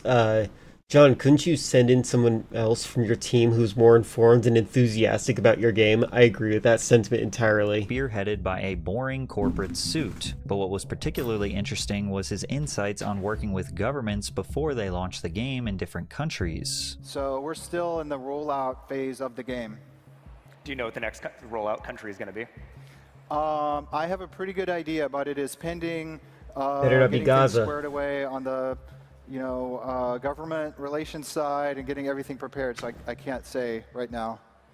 It has been interesting that, we didn't really anticipate the level to which it would This is, okay, I have to say, this guy definitely talks like he's in the CIA. This is funny. attract interest from government people and policy people and things like that, but that's become part of the dialogue at this point, so we're getting, more well. Like, he has no idea what he just did. Now, we don't really know what interests governments had with the game. Now, I'd imagine governments had obvious concerns, like tens of thousands of people gathering in parks, people blindly walking into traffic, etc. But Hanke didn't use the word concerns. He said interests. Another thing to note was that South Korea refused to let Google export its detailed government map data to foreign servers out of fear that it could expose military bases and other sensitive locations to North Korea, which made Pokemon Go nearly impossible to launch across most of South Korea. That's China actually also incredible. heavily regulates foreign access to geographic data and blocked... I don't know much about South Korea, but like they seem like they're in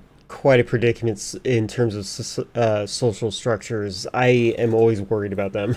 Google Maps entirely because it considers detailed mapping a matter of national security. In other words, while most players saw Pokemon Go as a harmless mobile game, entire governments were already treating the data underneath it like a potentially dangerous military asset. The question is, did Niantic Labs know that they were wielding a dangerous military asset? Well, there was this one controversy that came up where iPhone users discovered that signing in through Google gave Niantic full access to their accounts. Oh my Per God. Google's own description, this meant access to both view and modify anything in the account. To many, they believed that this meant unfiltered access to their images, videos, and emails. That's weird. Although it wasn't that simple. Niantic stated that it only had access to the user's IDs and email addresses, and Google personally verified that no Email addresses, plural. additional information was... That's such a weird way to phrase it. Your email, your ID and your email addresses. Wait, no, it says just address.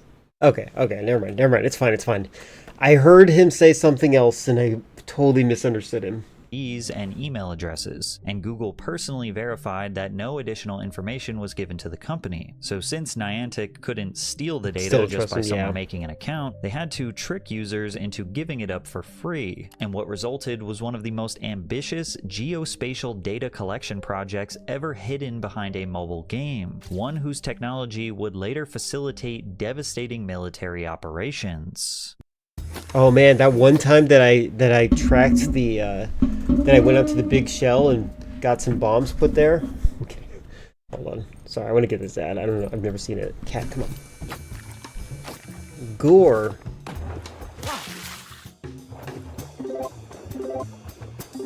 I mean, the best C government's massive detailed map information. Yeah. All right. I thought this was going to be more interesting than it was. Goodbye.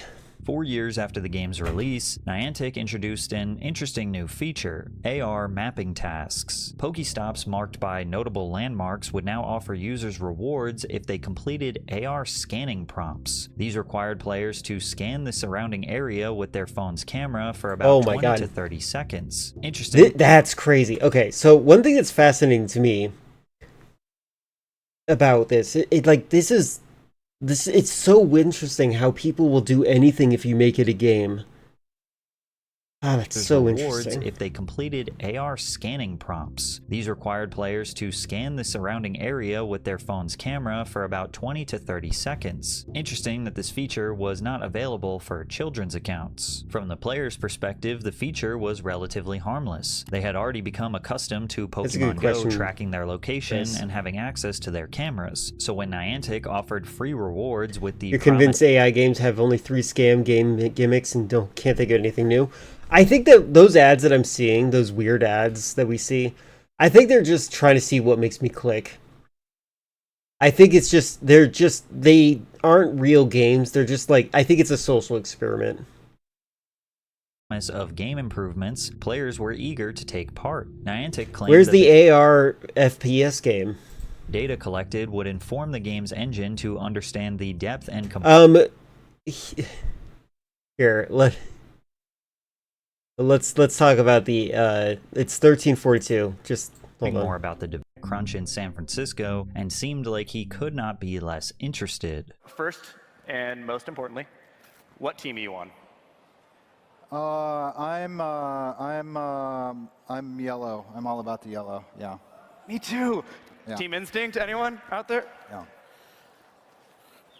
Team Instinct, there we go. I'm not going to try and button that back up on stage. It's crazy that the creator of the game couldn't even properly answer the question, what team are you? Which refers to one of the 3 factions players can join once they reach level 5. Team Valor, which now is just red, listen, Team I don't Mystic, care about this which part, is but blue, listen to how he Team describes. Instinct. Pokemon fan, and Hanky seemed like the total opposite. It was disappointing to players that the most viral game of 2016 surrounding one of the most beloved IPs of all time was being spearheaded by a boring corporate suit. But what was particularly interesting was his insights on working with governments before they launched the game in different countries. So we're still in the rollout phase of the game. Do you know what the next rollout country is going to be? I have a pretty good idea, but it is pending getting things squared away on the, government relations side and getting everything prepared. So I can't say right now.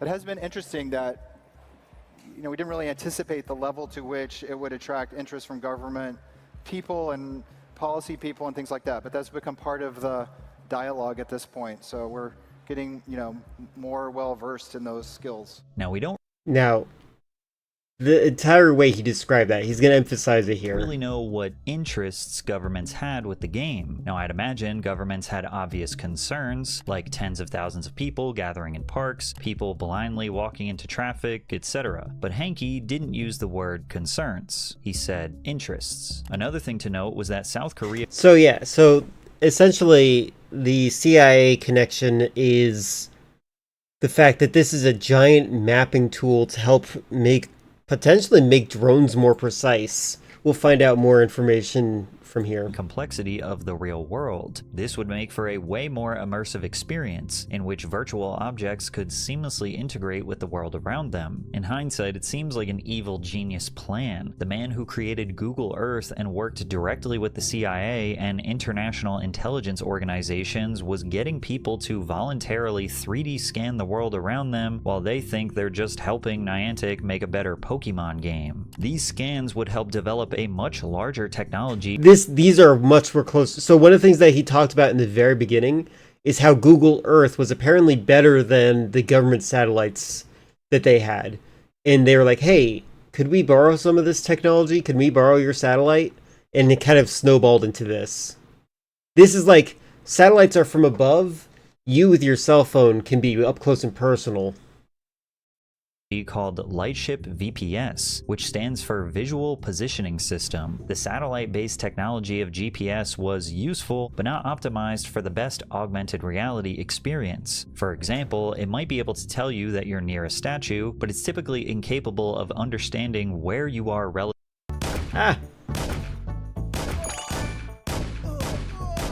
This game. Why?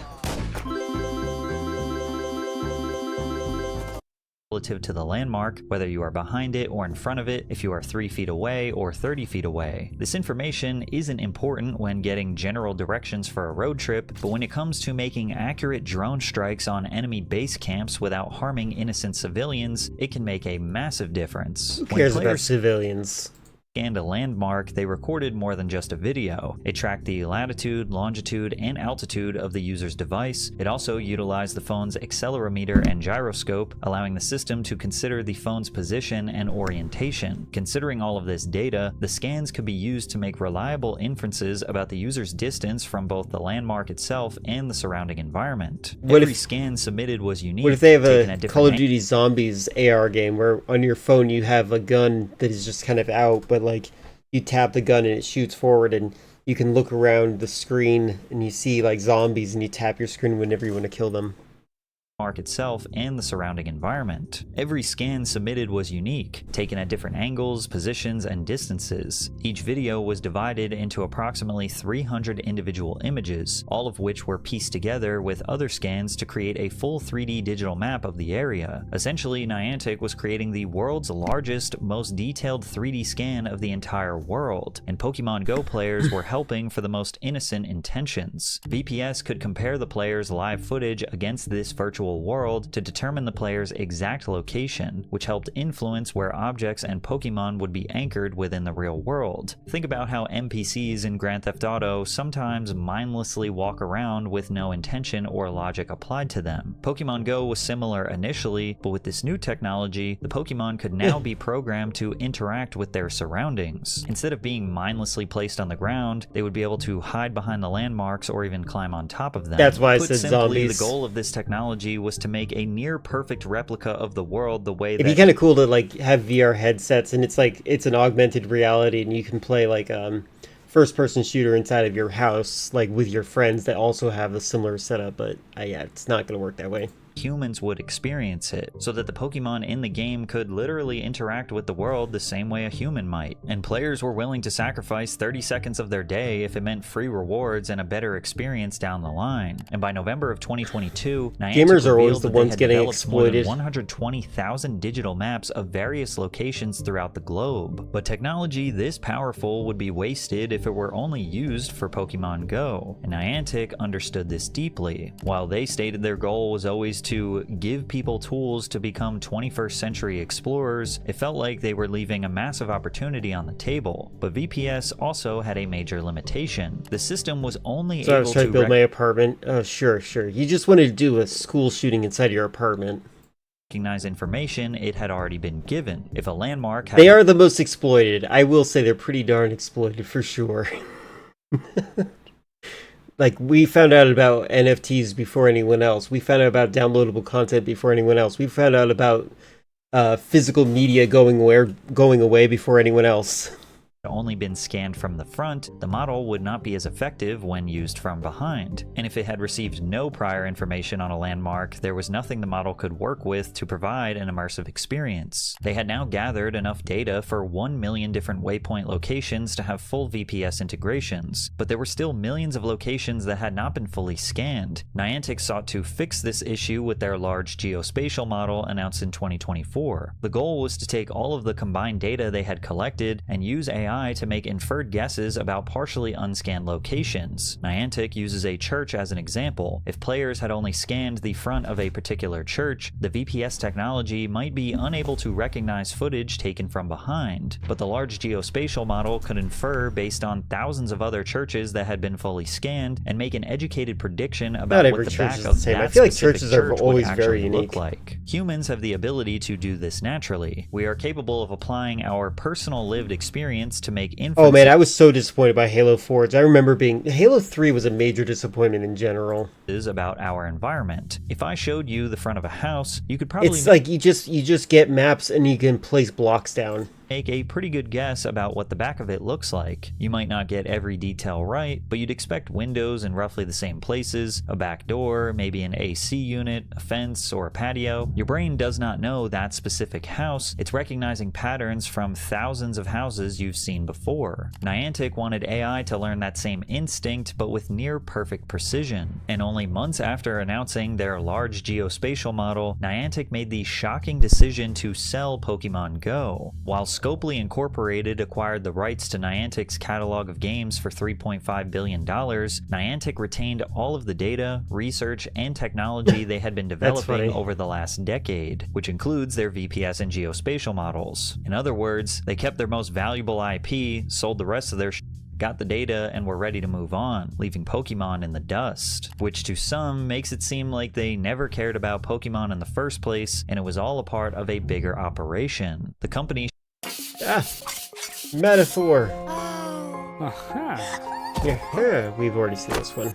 Shifted its focus away from video game development and under the leadership of John Hanke began working on Niantic Spatial. The company made it clear this technology had far more potential than improving augmented reality experiences. These are people that I think we need to imprison.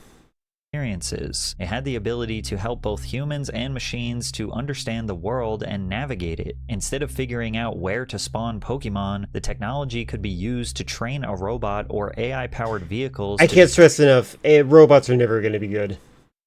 These robots are not impressive at all. Determine their locations without the use of GPS. Like, you know how outside of your town, you don't really know where you're going or where you are, but thankfully... I feel like I want to actively destroy any of those robots, but I'd probably, I'd have to pay for the cost of repair or something. You have access to GPS on your phone. Well, they're working on a technology for machines, robots, or vehicles that would essentially install a perfect one-to-one understanding of the entire world. So you could theoretically place it anywhere and it'll know exactly where it is and exactly how to get where it needs to go in the fastest way possible. And initially, this tool was being marketed as something that could enhance manufacturing, warehousing, logistics, construction, tourism, entertainment, and education. Like a warehouse worker could use the VPS technology to navigate the facility and streamline the process of conducting. Okay, imagine this instead of a cell phone, like a VR headset instead, and it'd be like you just see like a HUD that tells you what you're looking at. I think that'd be kind of cool. Like, so imagine wandering around with a VR headset, like just blocking off your ability to see people to see your eyes, but like a sunglasses or something like that. But like, they would actually give you like waypoints of what you're looking for. Like, hey, there's a McDonald's right over here, but your home's over this direction. Conducting inventory management instead of just like walking around the building and understanding where things are and where they need to go. But Niantic... I'm not sure if that's terribly important to do, though. Also getting involved in areas that most Some loose might cables. not have expected. Yeah, literally, loose cables, mirrors. You can easily destroy an AI. This became clear when Niantic Spatial announced it was teaming up with a company called Vanter in December of 2025. While Niantic had its roots in the gaming industry, Vanter had always been a part of the intelligence and defense sectors. They are best known for creating mapping systems used by military commanders and soldiers to analyze the battlefield and... You're correct. Hold on, my alarm's going off.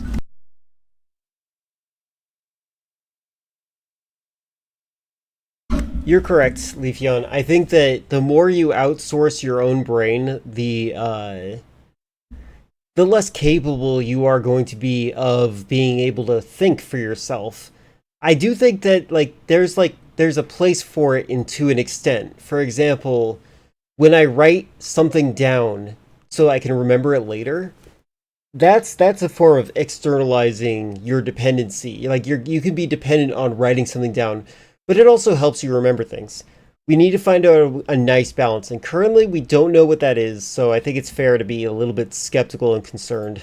coordinate. This partnership may seem bizarre on the surface, but it was actually a perfect match. Vanter had developed a visual positioning system called Raptor. Similar to VPS, Raptor was capable of determining its location by analyzing its environment and making inferences. When a drone became disconnected from GPS signal, it could utilize Raptor to assess the roads, buildings, and hills to figure out its position relative to Vanter's own personal map. However, the technology was relatively limited as it gathered data from airborne drone footage, meaning its pool of data was limited to the sky. This is where the partnership really starts to make sense. VPS system did everything Raptor did, but on the ground floor. Specifically, it gave the same tools to both troops on the ground as well as AI-controlled robots and vehicles. With Vanter, sorry, that reminds me of when I drove next to this truck and when it emerged in front of me in my lane.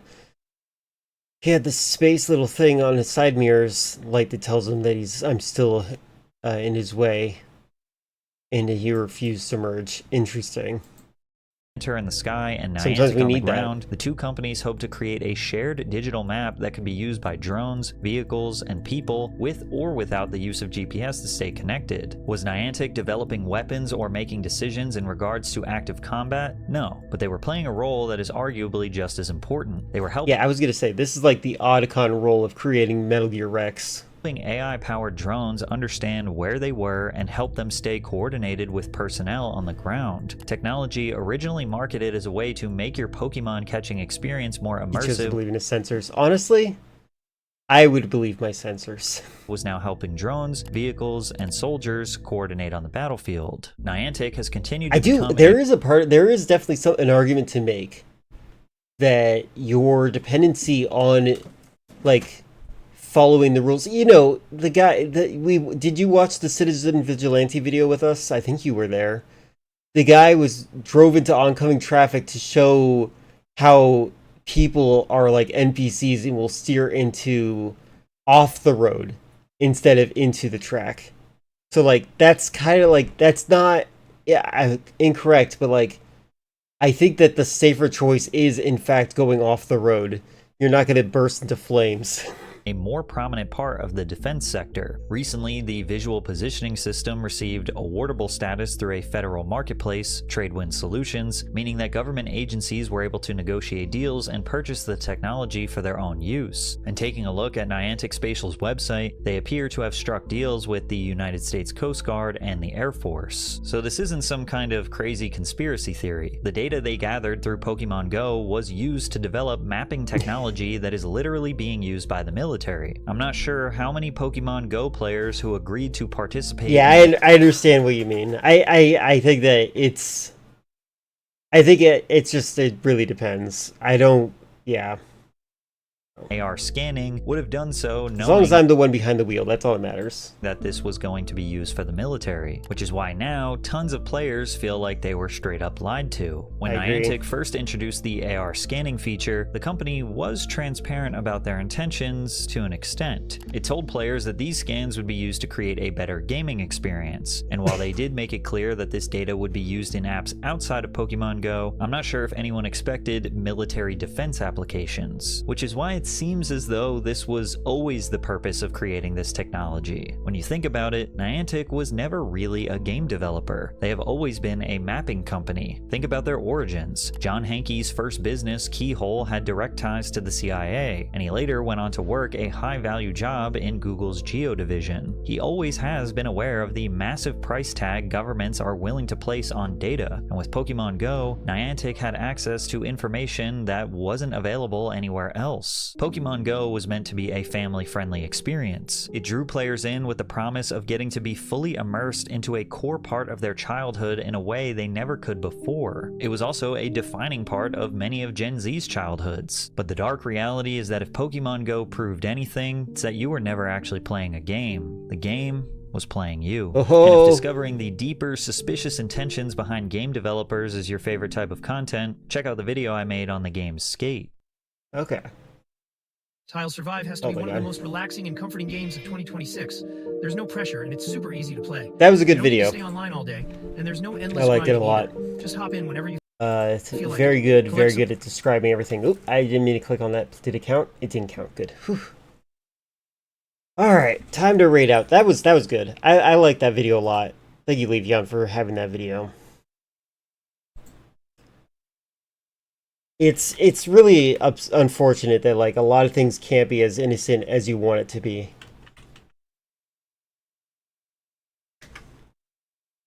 Let's check out who's currently live. We got Owlin playing Big Walk. Oh, I know that game. I'd kind of like to see that game. I'm gonna rate out to Owlin. I never really get to, so this sounds like a good option. Oops, didn't mean to hit that button. I almost gave myself bits. That's funny. Alright. Thank you all very much for your conversation, your company, your time. I'll be back on tomorrow, where I'm thinking I might play more of Breakpoint, Ghost Recon Breakpoint, because I've been like in the mood to play it, and playing it 3 days in a row sounds kind of like fun. Yeah, give myself 50%. No, it'd be 25%, because I would give give Twitch 50% of the 100% of what I'd send it, and then they would take the other portion. I don't know. So yeah, I'm considering it. I'll see what I'll do. Have a good night. Take care. Bye.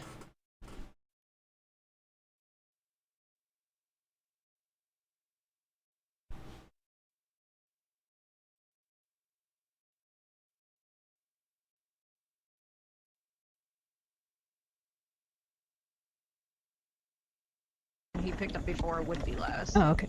He didn't get lost. Got it. Yes, we did. I think so. Nice job. Alright, goodbye. Oh my gosh, and Nuggy, thank you for the 22 months. Big walk. More big walking. This is for you, Nuggy. Have a good night. Bye-bye. Nice, thank you for this raid. How was your stream?